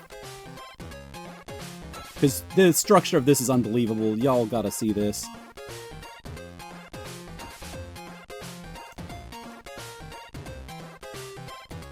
Where is it? Not a gondola. What am I thinking of? Pagoda. Sorry, I'm getting my D&D monsters mixed up. Oh yeah, baby. That's what we got on. It rises and lowers. It's so cool. And like everywhere you're at in the park, you just see this thing popping up and down above the trees over and over. And you go, I want to go to that place. And when you go to that place, there's no line for it. Because there's just not enough people in the park anyway. It was raining that day. And it was so fun. You could see the entire park. And all of the renovations they're doing. And the park is still, it's not even that big of a park. There's so much room. They could expand so many different ways. This could get so much bigger. So, after going on Carnival, wound down, after spinning our shit up so bad, so violently in teacups, we got on the pagoda. And then we went on a river ride, the two chillest rides right next to each other, and we looked at the fishies. We were so exhausted, but we just kept trucking until the place closed. Go to the Knack Breda. They're on tour. We gotta learn about Jim Breach. You know, the place kicker for the Cincinnati Bengals, the Oakland Raiders. We all know Jim Breach! We all know. There you go, Mouse. Have a good night. Go bully Konami Date for a third time. I will be there soon. Why we are punching through so many photos tonight is because I'm going to that place. And I need to get the Netherlands out of my head so that I can put Date back into my head. That makes sense, right? I think it does. Yeah. Same. Ducks. Ducks. Ducks. I took a lot of pictures on this place. You know why there's 1,000 photos here? It's because I took pictures on the river. So many birds. I was also playing Pokemon Go while taking pictures of these guys. But it was so nice. Squad. Squad, one footing on the deck. Having a great time. It seemed like every one of these animals that we were like riding this river along, they love the boats. I figured people toss food to them or something. They all like fish, birds. Everyone wanted to hang around us. It was very cool. This ride we went on. My laptop went on this ride twice. We went on this ride like 4 times. No line. Everything's rained out. So we just took many, many loops on this ride. It rocked. Thank you. Yes, I gotta put the AI ball in Date's eye and put the Date ball into my eye. Yeah, trade. This was the water ride. We did not go on the actual water splashy ride, even though it was operating and it looked cool. But we were already, and everyone else was riding it because it was now hot out. Did not want to stay in a line and did not want to get wet again. But also, hey, this lion's got an Efteling VOC logo. The Dutch Indies, East Indies Company's logo also has this large V for the VOC. This is VH in the Efteling logo. I don't know enough about the lore of this ride, but like, it's giving... it's giving VOC, and I have questions. Like, why would you do that? What are we doing here? The Vlijende Hollander. there's something else here. There's parts of this that I'm missing that I'm just deeply interested in. I think, yeah, it's a pirate story, right? So I would assume that pirates are fighting the Dutch East Indies. There seems like something really cool happening here. Anyway, I got jongled instead. We walked across the park to go to eat at a restaurant reservation. Pinocchio's something something. It was Italian! And I got lasagna. It was incredible. And it was so affordable and cheap that I got dessert too. And I got an affogato so I could survive the rest of the day. And boy, did it hit. Oh, man. Wobbled out of the place so full. And wobbled into Fairy Town! Also Catholic Town. Efteling's rocks. Efteling rules. I don't know what's happening here. But, like, everything else before this seemed like theme park. Sorry, this is Sinterklaas. You're right. Ariza, this is Sinterklaas. You're 100% right. Thank you. There was, like, very Catholic-coded buildings all around this that made me think, like, oh, we're doing, like, priest stuff now? That's Sinterklaas. That's the saint of Claus. And we're going into Fairy World. So it goes from Christmas World to Fairy World. This is a whimsical place. The pagoda keeps rising in the background behind us. And we're being taunted by fairies. There is just a real-ass person up there. I thought it was some kind of animatronic at first. Nope. They waved and was like, hey, what are you doing? Do you want to go on a ride? And like a fairy came up to us and was like, hey, you all should go on our ride. And I said, should we? And the party said, this nice fairy said we should go on the ride, so we should. We had like 20-30 minutes before the park closed, and I had a list of things I was trying to get done since I knew this was the last chance. Those got changed. Because instead, we're now in the Fae.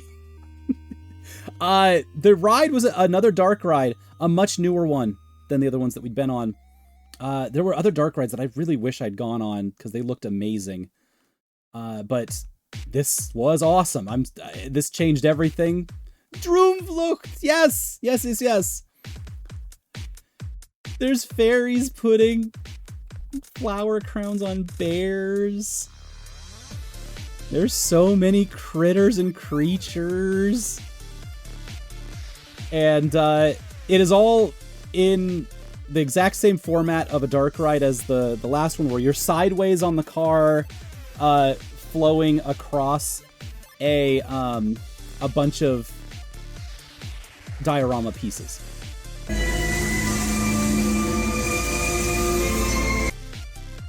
That's the whole clip. I don't know why. I think I got it. There we go.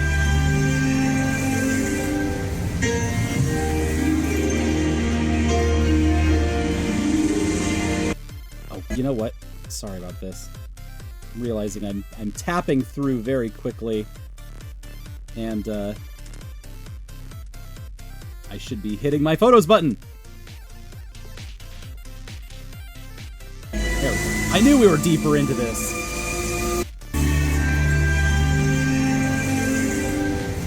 So, yeah, magical stuff.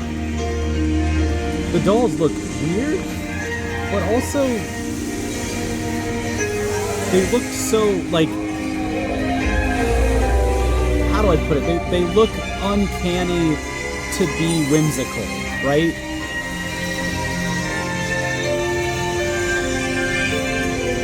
It's Glitterbit and Grove. You got it in one.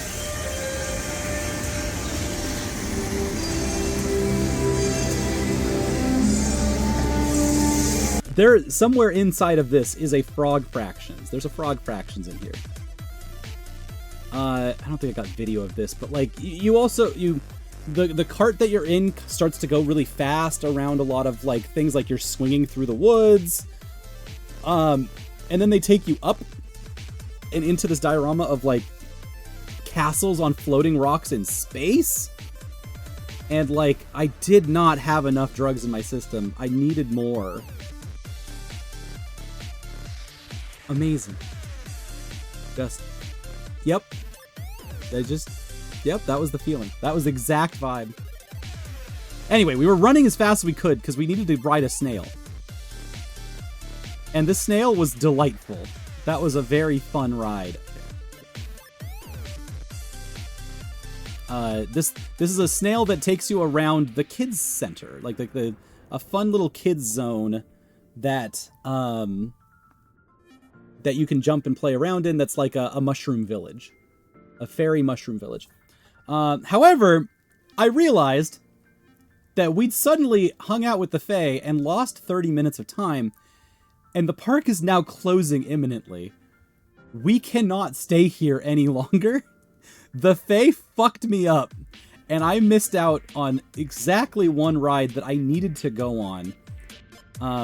Because after that fairy ride is a gift shop, and everyone wanted to buy a lot of things in the gift shop. And I was just like, that's how they get you! You... I had words with the crew.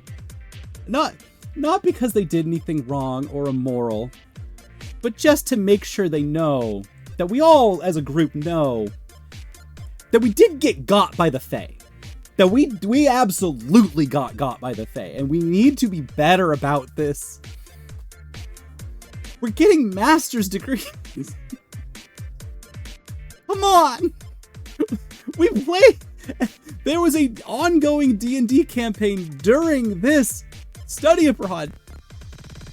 We should know better. Anyway, this is the ride I didn't get to go on. Look at this beautiful frog. Look at... this is one of the first things you run into.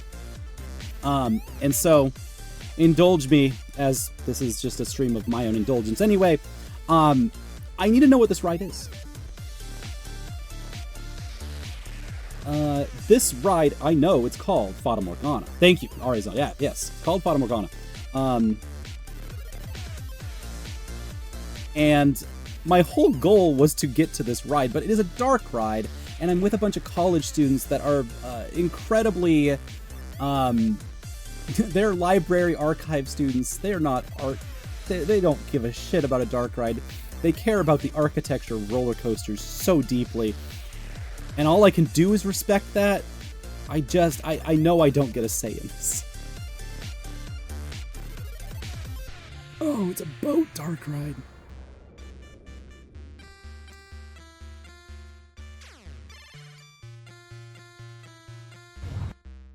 Attractions 360. Yes. See, this. I knew that I would be able to, even if I missed this. Worst case scenario. Thank you, Tron. Thank you, Tron.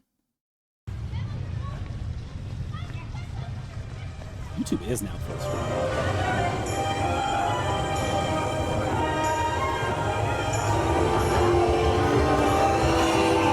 Oh, beautiful, fun. It's a boat ride. I like boat. I like that it's a small little boat ride. I like that when it's in a boat, I think it just adds so much. And when it's in a rail.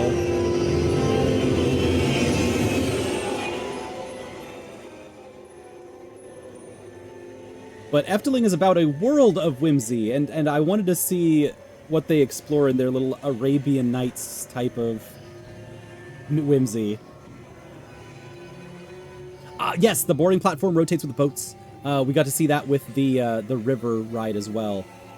And one of our crew did kind of eat shit at one point, disembarking. It happens. It happens. As a kid, you were terrified. Oh no, Arisa, you shrieked at him. You messed them up. Whoa, whoa. Oh, Wizard Grandpa is all messed up. What happened to Wizard Grandpa? Oh, speaking of YouTubers, we got to see a YouTuber in action at the park, doing their thing. Not in action filming stuff, but they had a backpack that was all lit up with LEDs that said what their handle was, and that they were like a park person. They were definitely American, and so it was like, oh yeah, you've You found the spot. Good job. Yeah, a bazaar. This was what I was... Oh, this is everything that I was hoping this ride would be.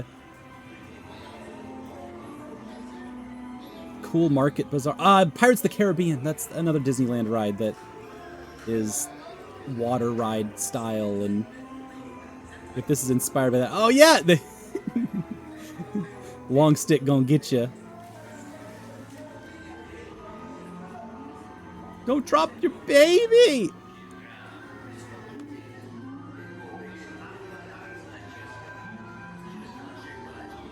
Hell yeah, we're doing cool alchemy.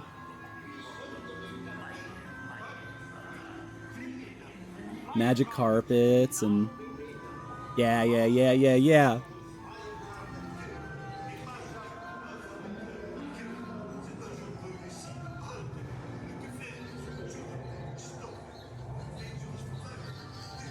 Okay, yeah, so they are using Fata Morgana to do a Pirates of the Caribbean type setup. I love that. That's a great idea. Looks like they're executing on it in a fun way. Alligators on ramps, so you can clearly see the ramp that they're on. Oops.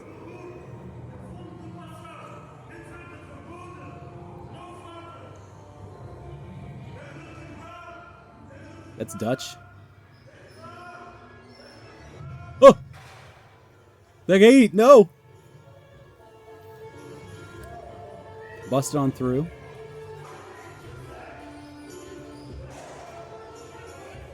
Ah, it's not the fun market anymore. It's getting a little more salacious. This is getting into the darker side of the Fata Morgana. Oh, Aria, I hope this does not bring up... I hope this doesn't scare you again. Don't scream at your computer.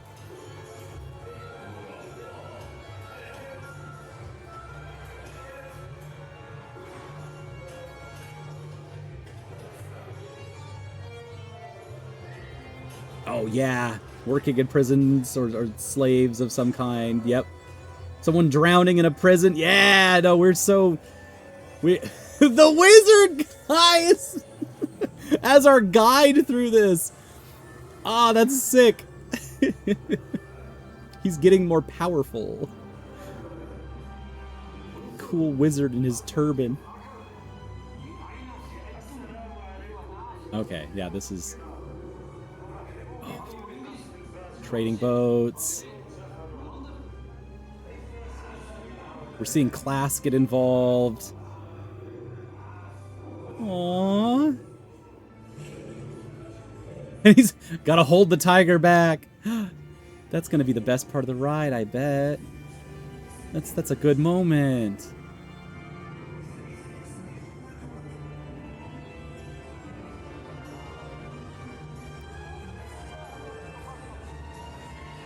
Whoa!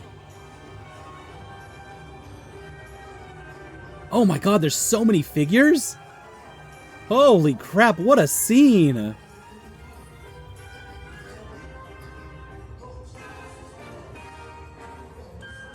Hey, Attractions 360, eyes up front. What are you getting into? Oh! Gotta go between his legs! It's the horrible thing at the gate! Oh no, Ari, no! No!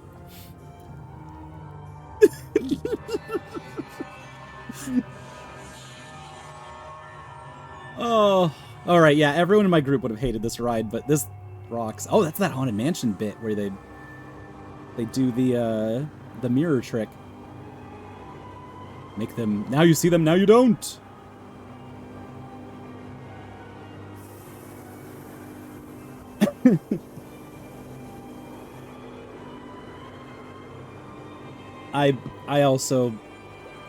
I'm sorry I didn't get the Fata Morgana ride, but I understand that this is not the kind of thing that the group I was with would have been interested in. Whoa! Hell yeah! Lasers and fire and shit! Hello? I changed my mind. Complete 180. Actually, we should have been on this shit. Oh, man. Snake with laser eyes. We're going in. Okay, you've got my attention. You've ramped things up a level. Can you sustain it, or can you pay it off?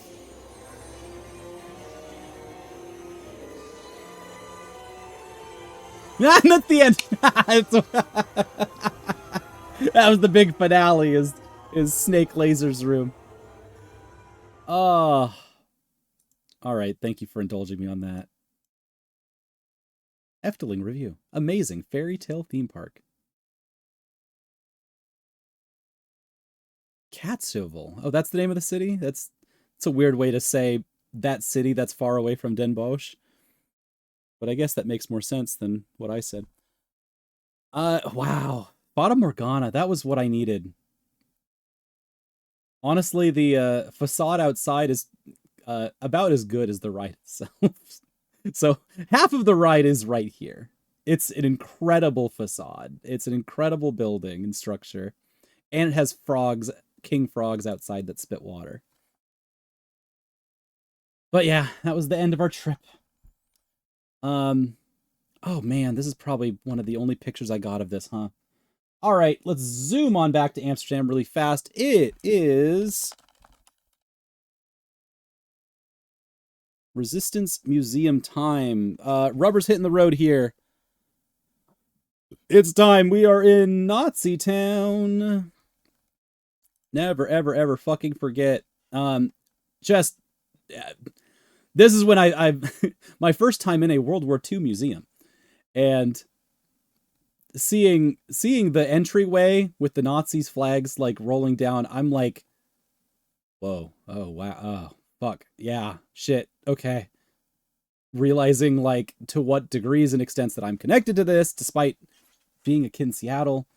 You got a busy schedule. Good luck today. Arya, thank you so much. I cannot thank you enough for all of the parts that how you showed me Rotterdam.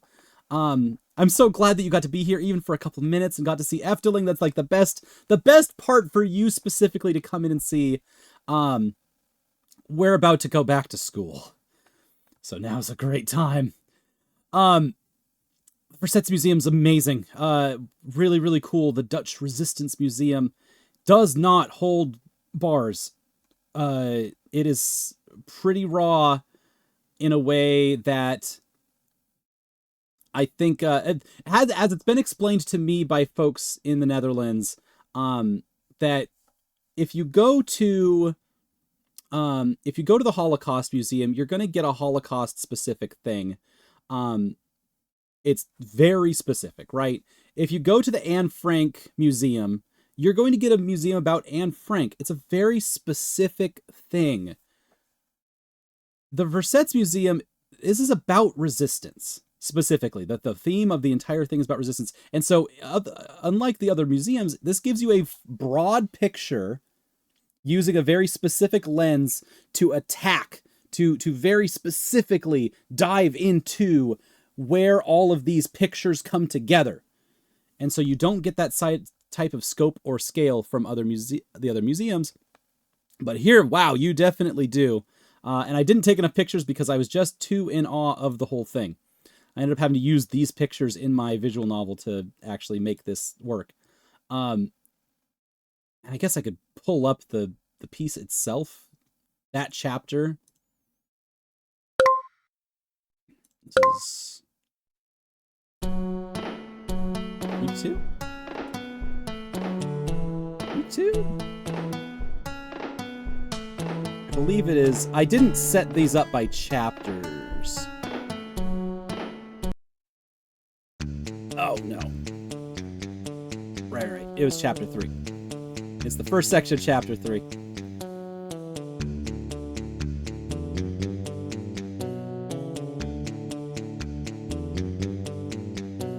Oh, yeah, there's good stuff in this chapter, too. There's a lot of good stuff. I forgot I have a skip button. That's the whole point of this. All right. We get into a lot of stuff. I'm really proud of how this all turned out. Yeah, right. Afternoon. This is all set up in chapters, so there's one theme per each. And yeah, so we've got a museum here that is historicizing its themes and identities. And I also walked into this and I want to use this for wrestling purposes. Sometimes Jewish resistance just reminds me of wrestling, okay? Just fine. Listen. I think my main point when I was looking at this is that I wanted... Oh, yeah, this is what I wanted to pull this up for. You walk into a room representing a year, and a section of that room has a topic. And then on the wall, you'll see a person who has a single story about how they do or do not resist Nazi occupation. So this is not flattering to the Netherlands, and nor should it be, because the Netherlands' part in the Holocaust is bad. Bad, bad, bad, bad. They got walked all over. The country was dog-walked very viscerally. Like hundreds of thousands of... They had 100,000 people, 100,000 Jewish people, and they lost 90% of them. Abysmal. The worst possible situations, and they did not resist. Few people did. These are their stories. They were slow to get Dutch Jews. They didn't even get the Dutch Jews out of the concentration camps in time. They were the last country to. It's absurd. It's insane. If you want to know, like, why the Netherlands are the way they are, it's because they failed. At World War II, when the world was at war, they did not see it coming. Even though it was their house. So yeah, they helped so much. It's absurd. And a lot of it was because we saw the stories in here that was just like, well, you know, it's inevitable. The Nazis are here now. What? The centerpiece that we're looking at here is parts of a collapsed building that a person saved people from, which is just a sick little story. But there's the guy that hunted anti-Nazi organizers. That's bad. They have his story in here. The story of the spy who forgot to bite his cyanide capsule and thought he'd die by swallowing it. And then he ended up living through all of the torture and then surviving the war afterwards. That was a spy that survived. German officer who never caught his red-haired female spy that he was looking for. She dyed her hair black and got caught by someone else and was killed. Complicated stuff. The kid who wanted to be neutral and play football with his friends, so he became a monarchist. Ugh. I love this. I love the storytelling. There's this thing in information architecture that we learned about reducing contexts for better user experience through managing information patterns that is like perfect. Themes into concepts into moments. Awesome. Awesome stuff. And so to apply this kind of design theory into a museum setting is really inspiring. Thus, pro wrestling. Thus, pro wrestling is also about stories and moments, and it would be extremely powerful and potent to build out themes of wrestling that condense down to moments in wrestling. Awesome. Awesome. I think that this format is extremely perfect. Their exhibit was about, they had a rotating exhibit. They were exhibiting Josephine Baker. Josephine Baker, who has a very tight connection to World War II as a spy, but for the French, and also like does not have much connection to Amsterdam, to the Netherlands at all. And so, except for this one moment where she's in Dutch clothes, and I think it's really darling. There's like a tiny bit, a snippet of video of her dancing with folks in this outfit, and it looks awesome. It looks really cool.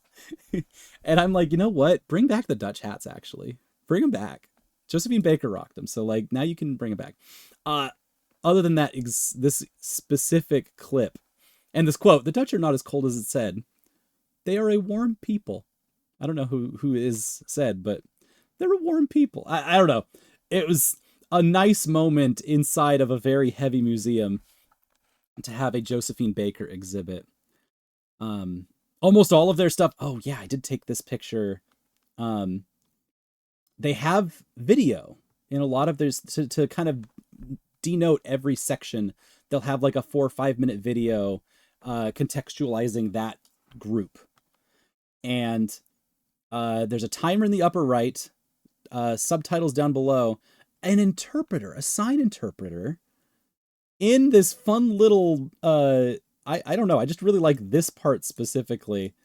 This fun little inkwell pool that she's like erupting out of. It was very cool, very awesome. So after that, took a nice long walk, found a park, found a Foursquare arena. This is all right outside of Amsterdam University, if I'm remembering right. University of Amsterdam is like right here, and this is like a park outside of it. See a big pile of trash. This is right next to a trash can. Oh, you know what? I'm not hitting my increment button again. Let's fix this. I've mentioned this a couple of times, but not in this stream. So there is a 15-cent. You can get 15 cents back for every single bottle. Let me get a bottle. Actually, I got something to show you. I brought a single bottle from the Netherlands. We're gonna get to that in a second. This bottle's worth 15 cents. That's a pretty good deal. That is, you get 10 of these together. You get 30 bottles together. You can get a sandwich. That's not bad. People more in the know probably can get better deals than I could as a tourist shopping at Albert Heijn. So because of that, people have been looting and raiding trash cans all over the place to get the bottles. It is a good service for recycling, but it has this other side to it that is causing a different issue. This is Dutch design. This is part of the situation. They're trying new things, and they kind of work and they kind of don't, but they do make for a very specific feeling that, Amsterdammers just put up with. Netherlanders, they put up with certain things. It's not perfect, but it's trying. This bottle is Dutch design. Every bottle has this little lip where it is attached, because the plastic is connected in a way that it works as a hinge. And so the plastic actually tucks up underneath to cause it to stay attached, and it doesn't come off. It is actually pretty hard to get this off. Like, it takes concerted effort. I don't want to. And I did multiple times. They don't want lids to be littered, which is a problem that I don't think anyone's ever really had. Sorry if this is a little reductive, but have you ever seen, like, oh man, there's too many bottle caps around here. These plastic bottle caps are driving me insane. Everyone just keeps dropping their bottle caps everywhere. Like, I've never had that. I've never seen that problem.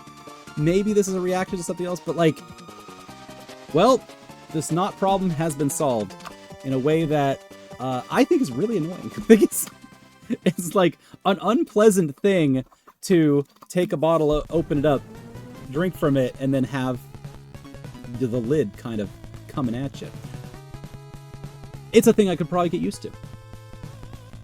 But why should I have to?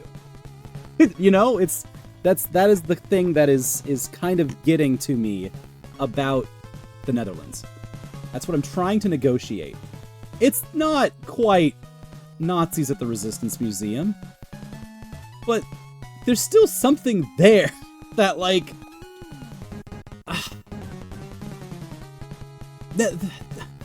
we're halfway through these photos. The Netherlands is a very frustrating place. It's a very beautiful place. It is trying to make the world better, but it's not trying very hard. I'm trying hard. I live in America, a place that is trying very hard to make the world better. And it's a hard place here. So I come into Amsterdam and I'm like, y'all soft. This place is soft. It's unfair. It's unfair of me to say. I know my bias is here, but yeah, coming back to the Resistance Museum was like, all right, this program's real now. This is Trent. This is my professor. He was great. He's awesome. I've had him a couple times. He's taught me so much about things. He is an incredible categorizer. Just like the theory that he has around how we categorize and catalog is awesome. It's awesome. It's so cool. I listen to it every day. It's the most boring thing imaginable. He knows it. I know it. We all know it, but we love it. real freak shit. Okay, yes, it is Monday, July 7th. It will now become July 8th. We have now moved back to Rotterdam. We're back, baby. This is outside the new institute. It's a new institute. And after a tough day yesterday, it is nice to come back to Rotterdam, the cool city, cool, hot, sexy Rotterdam, where they have wicked sick buildings. This is more sick, cool buildings. And the new institute rocks. This is a bizarre place it is an architecture museum. It is an architecture archive and an architecture library. It is all of those things. They call it the New Institute because it used to be three different it was a museum, a library, and an archive. Different spots, different places. And the city said, hey, we can't afford all of these. We're not going to pay you. So make nice, become one place. We can only afford to pay one of you. We can't pay all three of you, and we think you're redundant. Not what you want to hear, but out of that policy change, the budget cuts ended up making what I think is one of the coolest museum institute type places that we went to. Anyway, this is the Gentleman Maverick of Dutch Design. There's a bunch of architecture books that are on sale there. Get out of here. And inside of there, I got to see they had a Lucha comic in there that I got to look through. I didn't want to bring it home. I saw it there and I was like, yeah, it's alright. It didn't have a lot to offer me specifically, but seeing it on the shelf, awesome. Anyway, welcome to the New Institute. This is our gregarious, our guide. She was from Malta. She's from Malta. That was really it. And she showed us the New Institute, architecture, design, and digital culture. The front face is a museum. What we got to see was behind the scenes. And we got a nice sandwich down the street. Rotterdam rules. Oh man, that sandwich was dope. That thing cost $8. Should cost a lot more than that. But yeah, now we are here in the archive. Deep in the archives. I'm allowed to take pictures of this archive. A bunch of models of architectures around Rotterdam. You've seen some of these already. Oh, right, I'm 438. Come on, keep it together, man. There we go. Increment. I gotta hit the right buttons. I made these buttons. I need to have fun with them. Oh. Yeah, this picture, this is a,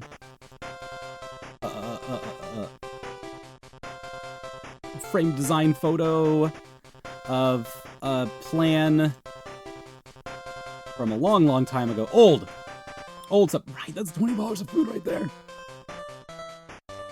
And we were entranced. This was our face. We were just like, whoa. So this is the Mari's house. Y'all saw, we took this picture here, and this is a frame from what that was designed to look like back in the day. This is the library section. I don't know if I got a picture of the archive section. I don't think I did. Like the archive itself, back behind this area. So just here. But there were folks taking pallets of big folders like this that are full of architecture sketches, full of design documents that make buildings alive.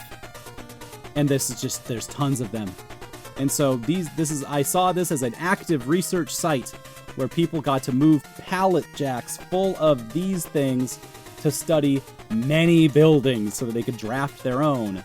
It was awesome. It was so cool seeing it in action. And so this is the library side. We got to see the archive first, then the library, and then the museum, which is actually the front face third. This library, another part that most people are not going to see. But it looks really pretty. The way that everything is shaped. There's a bunch of seating for studying all these books. Obviously a book scanner. So this is about study first. This is not like a consumer library, right? This is specifically an architect library. And so it's tech up front.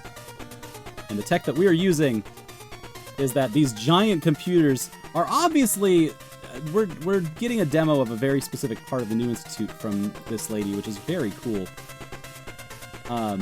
But this is supposed to be for architectures, right?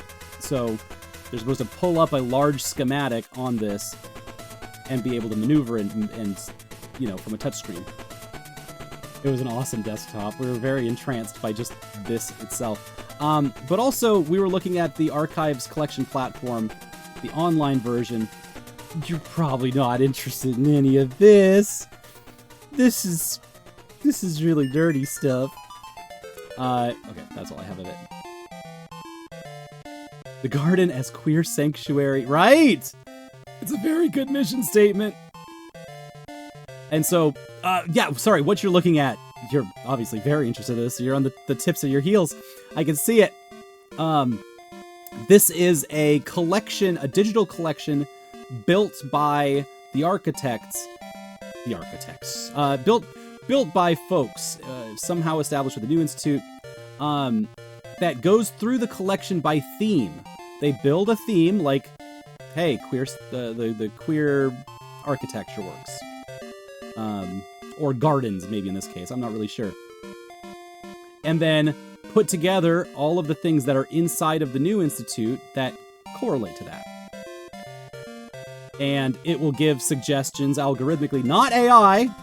Algorithmically, it'll give suggestions like, hey, this author is related, or this architect is related, this style is related, and this architecture itself, this building style is related, or something like that. So, awesome stuff. Very cool. Anyway, let's go through the Dutch Museum. This is the most Dutch sculpture I have ever seen. I haven't even gotten to explain. This is Windmills' clogs. What are they inside of, though? They're inside of a coin-operated, sliding door. You put coin in, you open thing, you get fried thing. There's a large famous chain in the Netherlands called Hema? Febo! Hema is the like department store. Febo. Might be Fabo. But we all call it Febo! And they have just a wall of these. And it's for putting your coins in. They love cash there. They love cash coins. It does have a tap, too, that you can use, but that's not as fun. Oakery Forest remix, that's fun. And then you open the drawer, and you get a fried thing out of it. It's pretty fun. It's really, like, not helpful. But and the stuff that's in it is Dutch food, which is like bitterballen, which is fried goo, fried meat goo. Fibo, it has it for you. Subscribe to Fibo now. And it's not like this is not healthy food. This is food that can sit on a shelf like in a 7-Eleven roller. Specifically that kind of stuff. And old burger. So it's a 7-Eleven, right? But with fun drawers, and it's very tactile and interactive, except you don't have to talk to any person at all, because once you've opened the door, you've already paid for it, so you can just go straight from this to putting your mouth really close to the door and just going and inhaling whatever's in there. It would be very hot, don't do that, but it'd be fun. Alright, so the museum part of this, that the people actually go to see, is an architect museum. There's the front side, and here's the back side of what I'm pretty sure is a very famous arena in China, I think. But yeah, this is obviously like architecture models for all of these famous buildings. This is Phoenix, that's right. I did make a picture so that I could know. It's called Phoenix. There's a museum.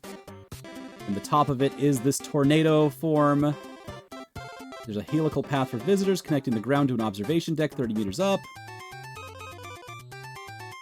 500 long, 550 meters of staircase and ramp clad in 297 polished stainless steel panels. That's fun. All right, there we go. So we're back in Rotterdam. Most importantly, yeah, this. Let me finish up thoughts on this since we're here.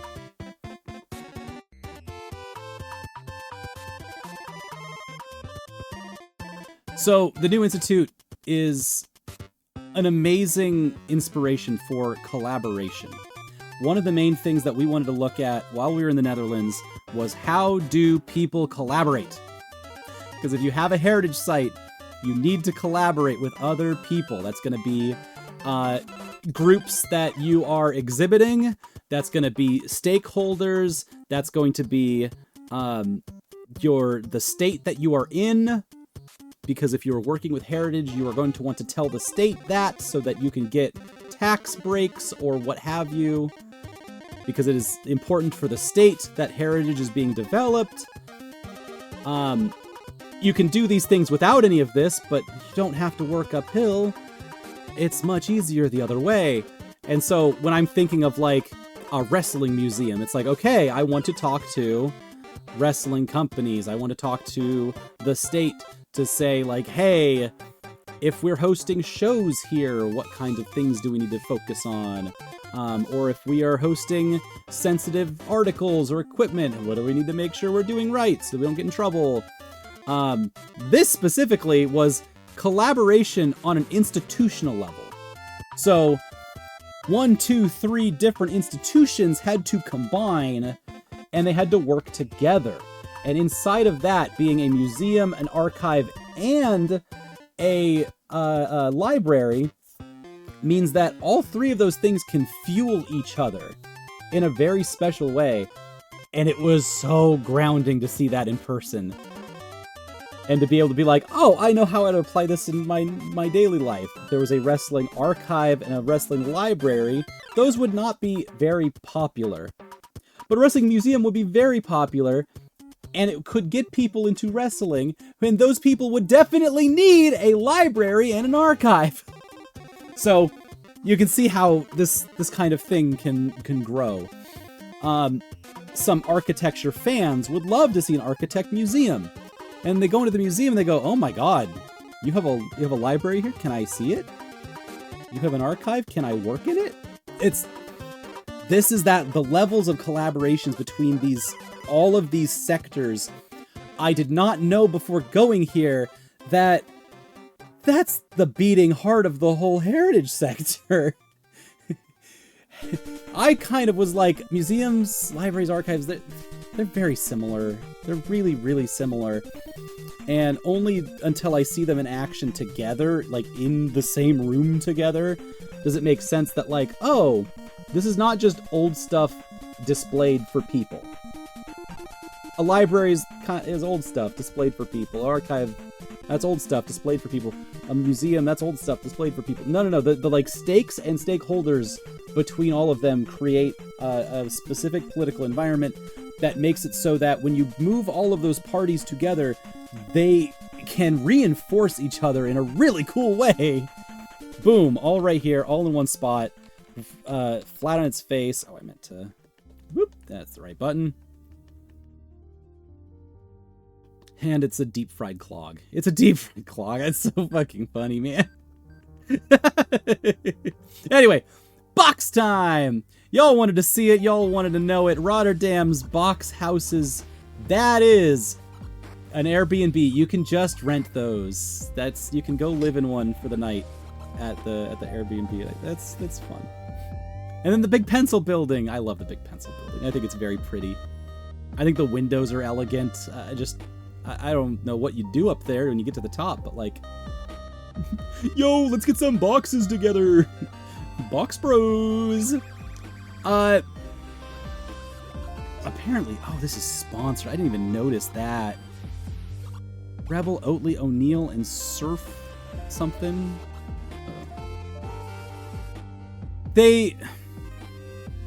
Aria talked to me about this. They spent a lot of money to make a wave generator inside of a canal, which is so big-brained. It's so massive-brained. And also, it is just specifically used for teaching surfing, which this wave generator can't even make, like, good surf waves at all. So there's something so beautifully futile in here. But also, it's just fun. It's fun. This looks green? It's green. That's... Here, let me express to you just how, like, this is not... I don't want to swim in this. This does not look appetizing. This is Mountain Dew juice. And it's kind of nasty, but I guess it's fine? Yeah. That's green. That's just the color green. I can chroma key it right out. As green as the trees.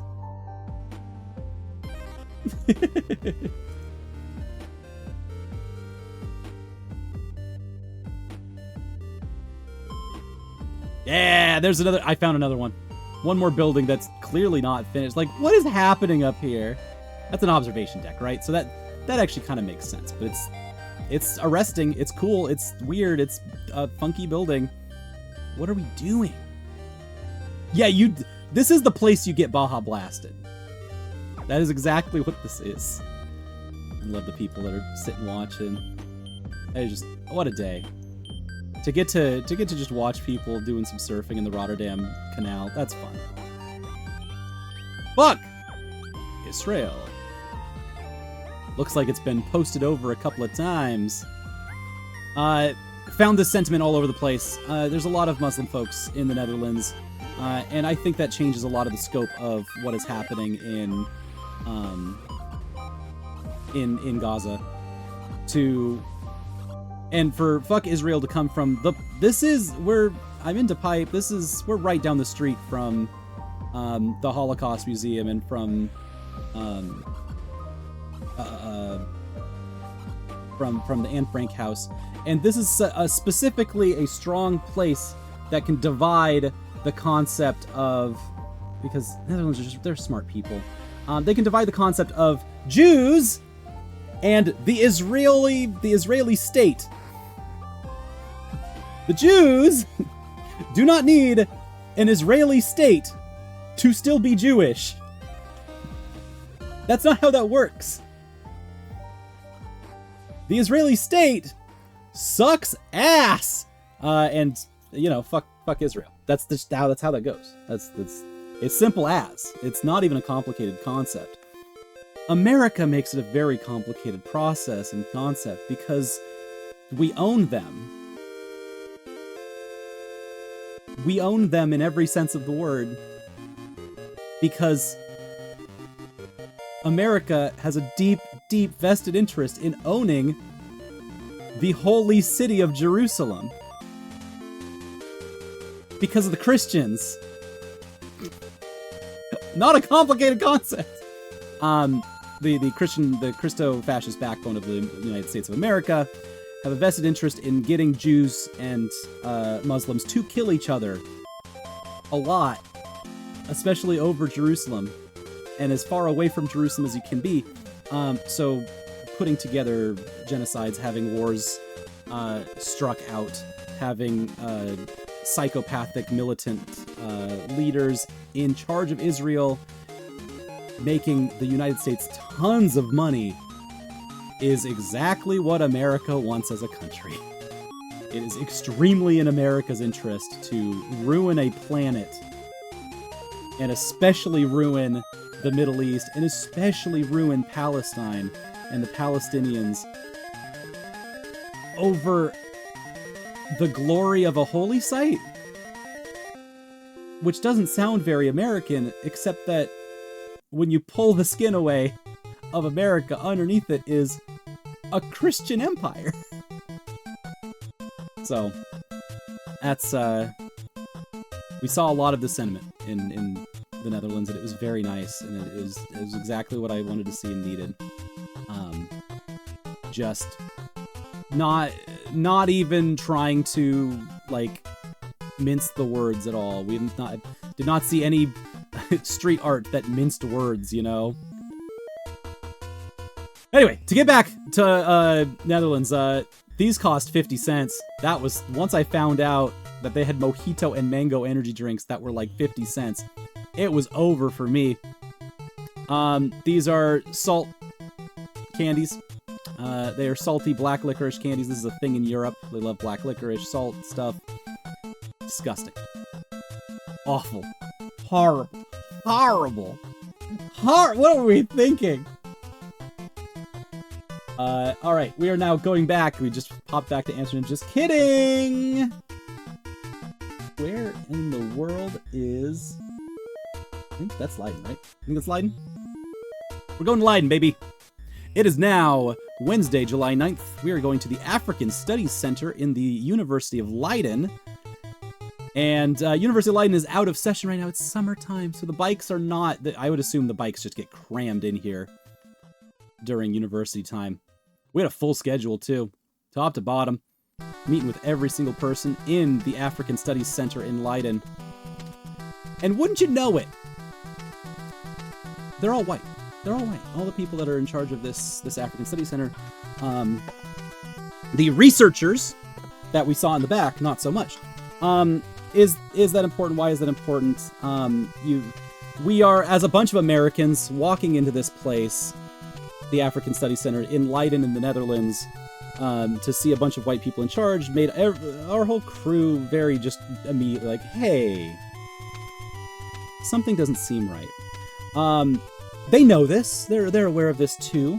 It's a different kind of scenario though. The African Studies Leiden Center we worked with last quarter as our program in our school. We did sliding into Leiden. Oh, yeah, right.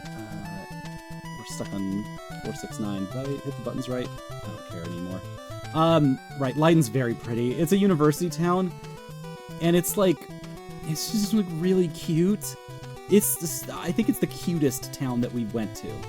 Incredibly cute. If you want to go to like, oh, it is the 18th century everywhere here, and there's just wonderful parks, and everything is so spacious and nice. Every alley, we walked through alleyways that were cute. We'll get to it, but sorry, I'm all over the place.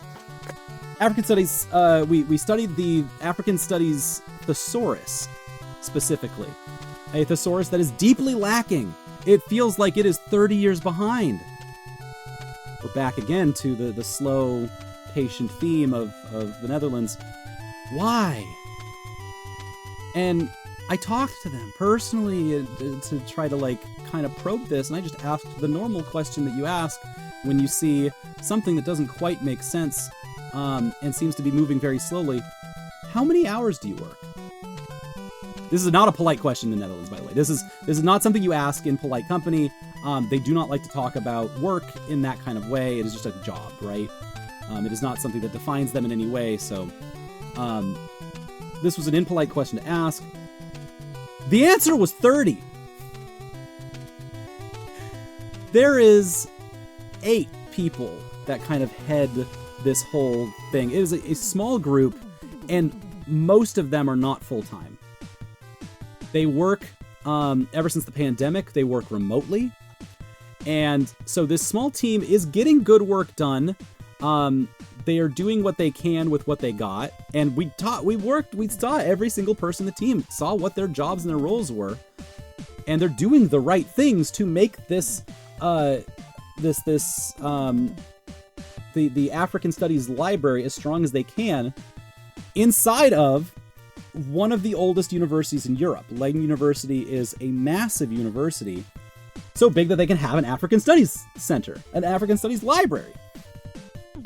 And yet, it is still so not heavily resourced. There's just not enough people working there, not enough time or money put into them working there. However, that all said, it was interesting to hear all of this from this perspective.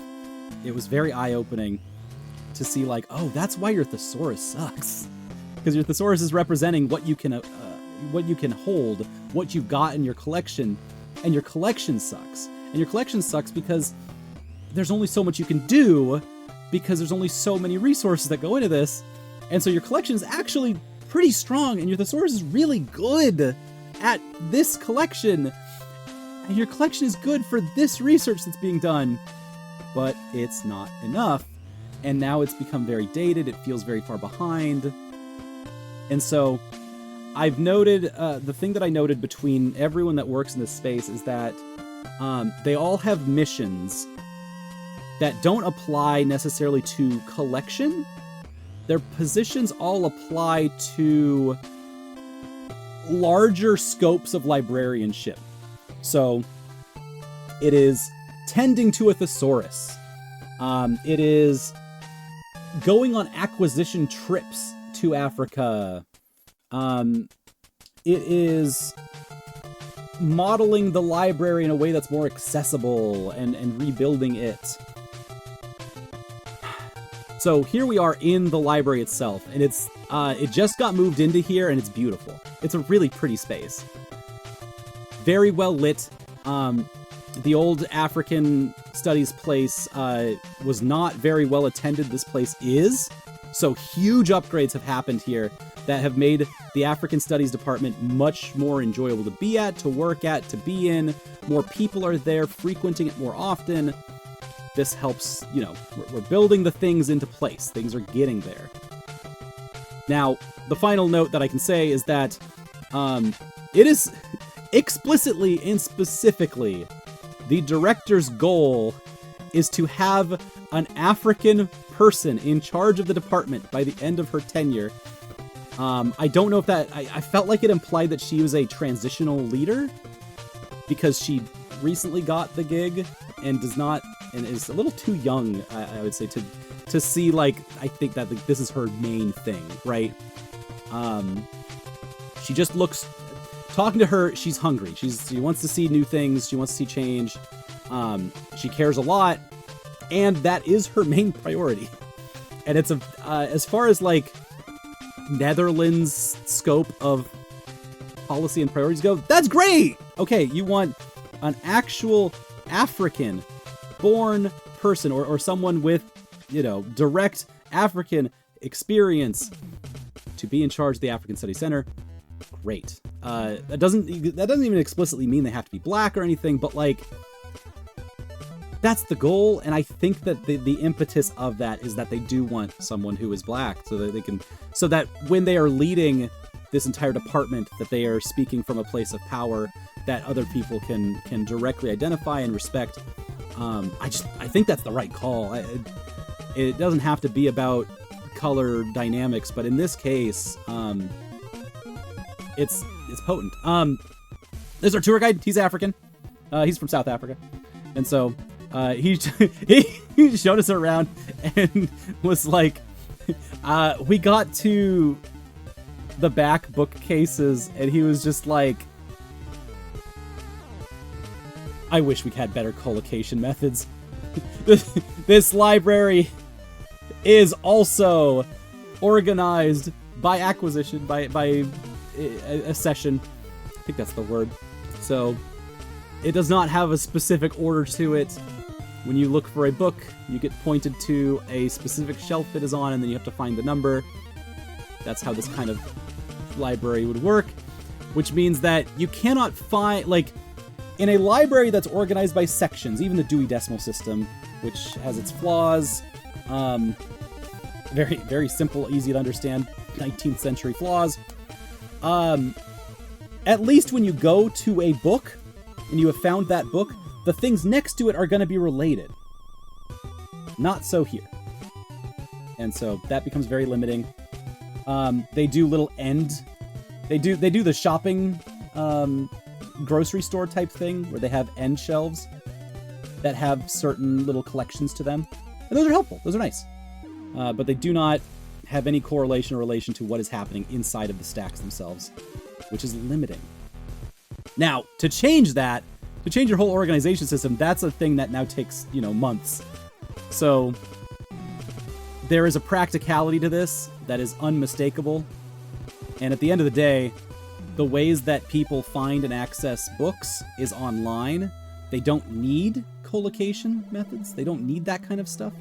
And so it's a much, much harder value process to say, like, hey, we should organize our books. Because why? No.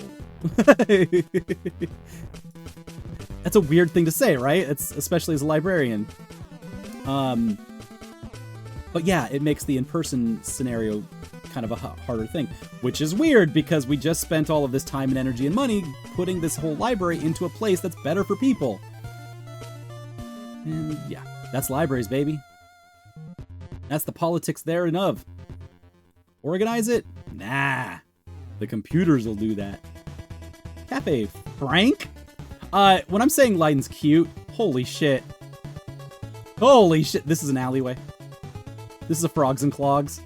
Come on. Come on! This is a canal across the space. We made it here for another outdoor market that was going on. Another one, just casually. And 2 towns over. Let me slide on. Right, we went to Leiden. Whoop. We're now kind of right there, I guess. Center of the Netherlands. The National Video Game Museum. Welcome to the halfway point of our trip. And probably where I should start our next adventure. This has been 6.5 hours of museums and knowledge and stuff. We've gone a lot of places. We've gone a lot of really cool places. But I think the National Video Game Museum deserves a little more time and space. And we deserve to do it when we're awake. Because there's just a lot of cool stuff to show you guys. I think this is a perfect halfway point. Oh, man. Yeah, we're gonna pour over just a lot of these pictures. I took so many pictures of how they display this museum. It's so cool. It's so fun. Come on. The Lizzie McGuire shrine. Come on. That fucking whips. All right, we'll get there. We'll get there. How's that for a teaser? Part 2. We'll do this. We'll do this. I like this idea. I've thoroughly loved doing this for everybody. I think I can make this work tomorrow to do a part 2 later in the evening. There's a lot of events going on. Pseudo has a stream in the afternoon. We're gonna be watching. We're gonna be watching not No Holds Barred. Is it No Holds Barred? That is what it is, right? Yeah, No Holds Barred. Weekend matinee tomorrow at 3 p.m. Oh my god, it's gonna be 1. At 1, I get to do Jazzercise. No, 2. After Jazzercise is No Holds Barred. Yay! Oh, that's gonna be awesome. And I think after that, I'm going to just put the stream on, and we're going to do the video game museum after that. I think we've gotten a very good grasp of what the Netherlands is like, how these libraries, how these archives, how these museums come together and collaborate, a lot of ways that we've innovated in this space, how Dutch design implies a tightness of space that becomes very comfortable, and yeah, next time we get, and we went to Efteling, right? And we went to Efteling, which was most importantly, you know, whimsical, exciting, and fun. Here, I got an easy way. Here's all the pictures that we're looking at. I got a real easy way to see how far we've come.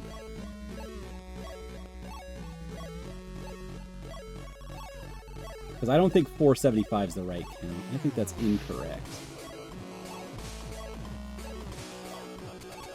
Yeah! 515. Okay, so we are over the halfway point. So let's take a break here. We're going to come back again tomorrow. We're going to finish the fight. We're going to start with the National Video Game Museum, and then we're going to look at so many goddamn Van Goghs, you're going to get sick of the guy. It's going to be great. I'm going to show you just like the trip started out really good. We learned a lot. It was very heavy and exciting, and then it gets better. So now that we've gotten all of that out of the way, that's out of my system, I can digest. That was 2 weeks of some of the wildest stuff that I'd ever done in my life. And it's only going to get more fun from here, more exciting. That's that was 515,000 word pictures. 500,000. I feel like I spoke 500,000 in there. I think I was told that it takes 200 and something hours to speak 1 million words, and I said, psh, whatever. I bet I can do better. Oh, is that Castlevania The Adventure I hear? Is that my favorite Game Boy game? Sorry. I'm gonna keep this. We're gonna keep the video game music going, because I've really enjoyed this one specifically. I don't know how it switched to the, Is this Peach's Castle from Super Smash Bros. Melee?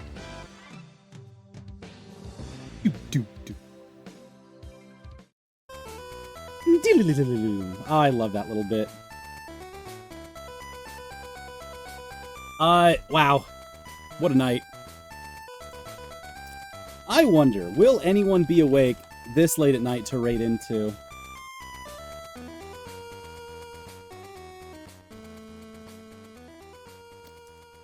Actually, yes. Hey. Why are you up so late? Or are you... No, you aren't starting ridiculously early. Oh, you're up to no good out there. Ooh!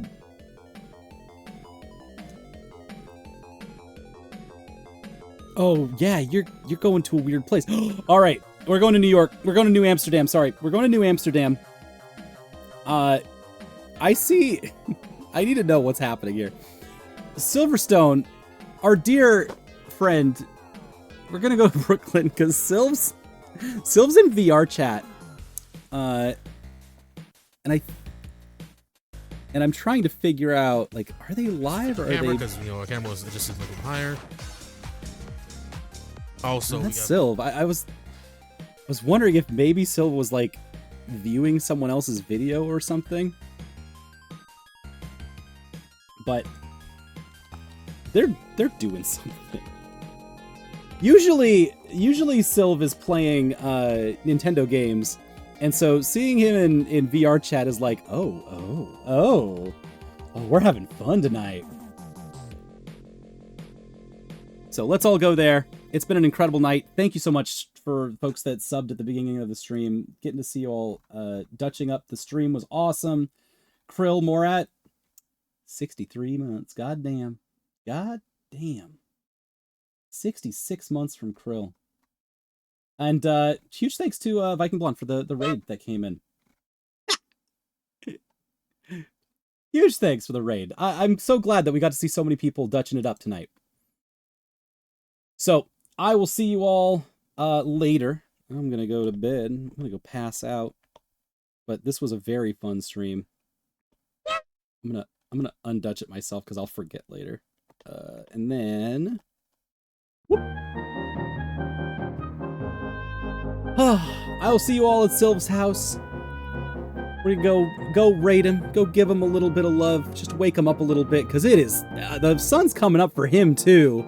He's been at it for a long time, I just want to give him a little pop. King's up to no good in VR chat, and I got some questions. I'll see if he's even available to field it. Wow, Maury, you got 15 super points. We gotta spend those on something. I'll talk to y'all tomorrow. Have a great rest of your night.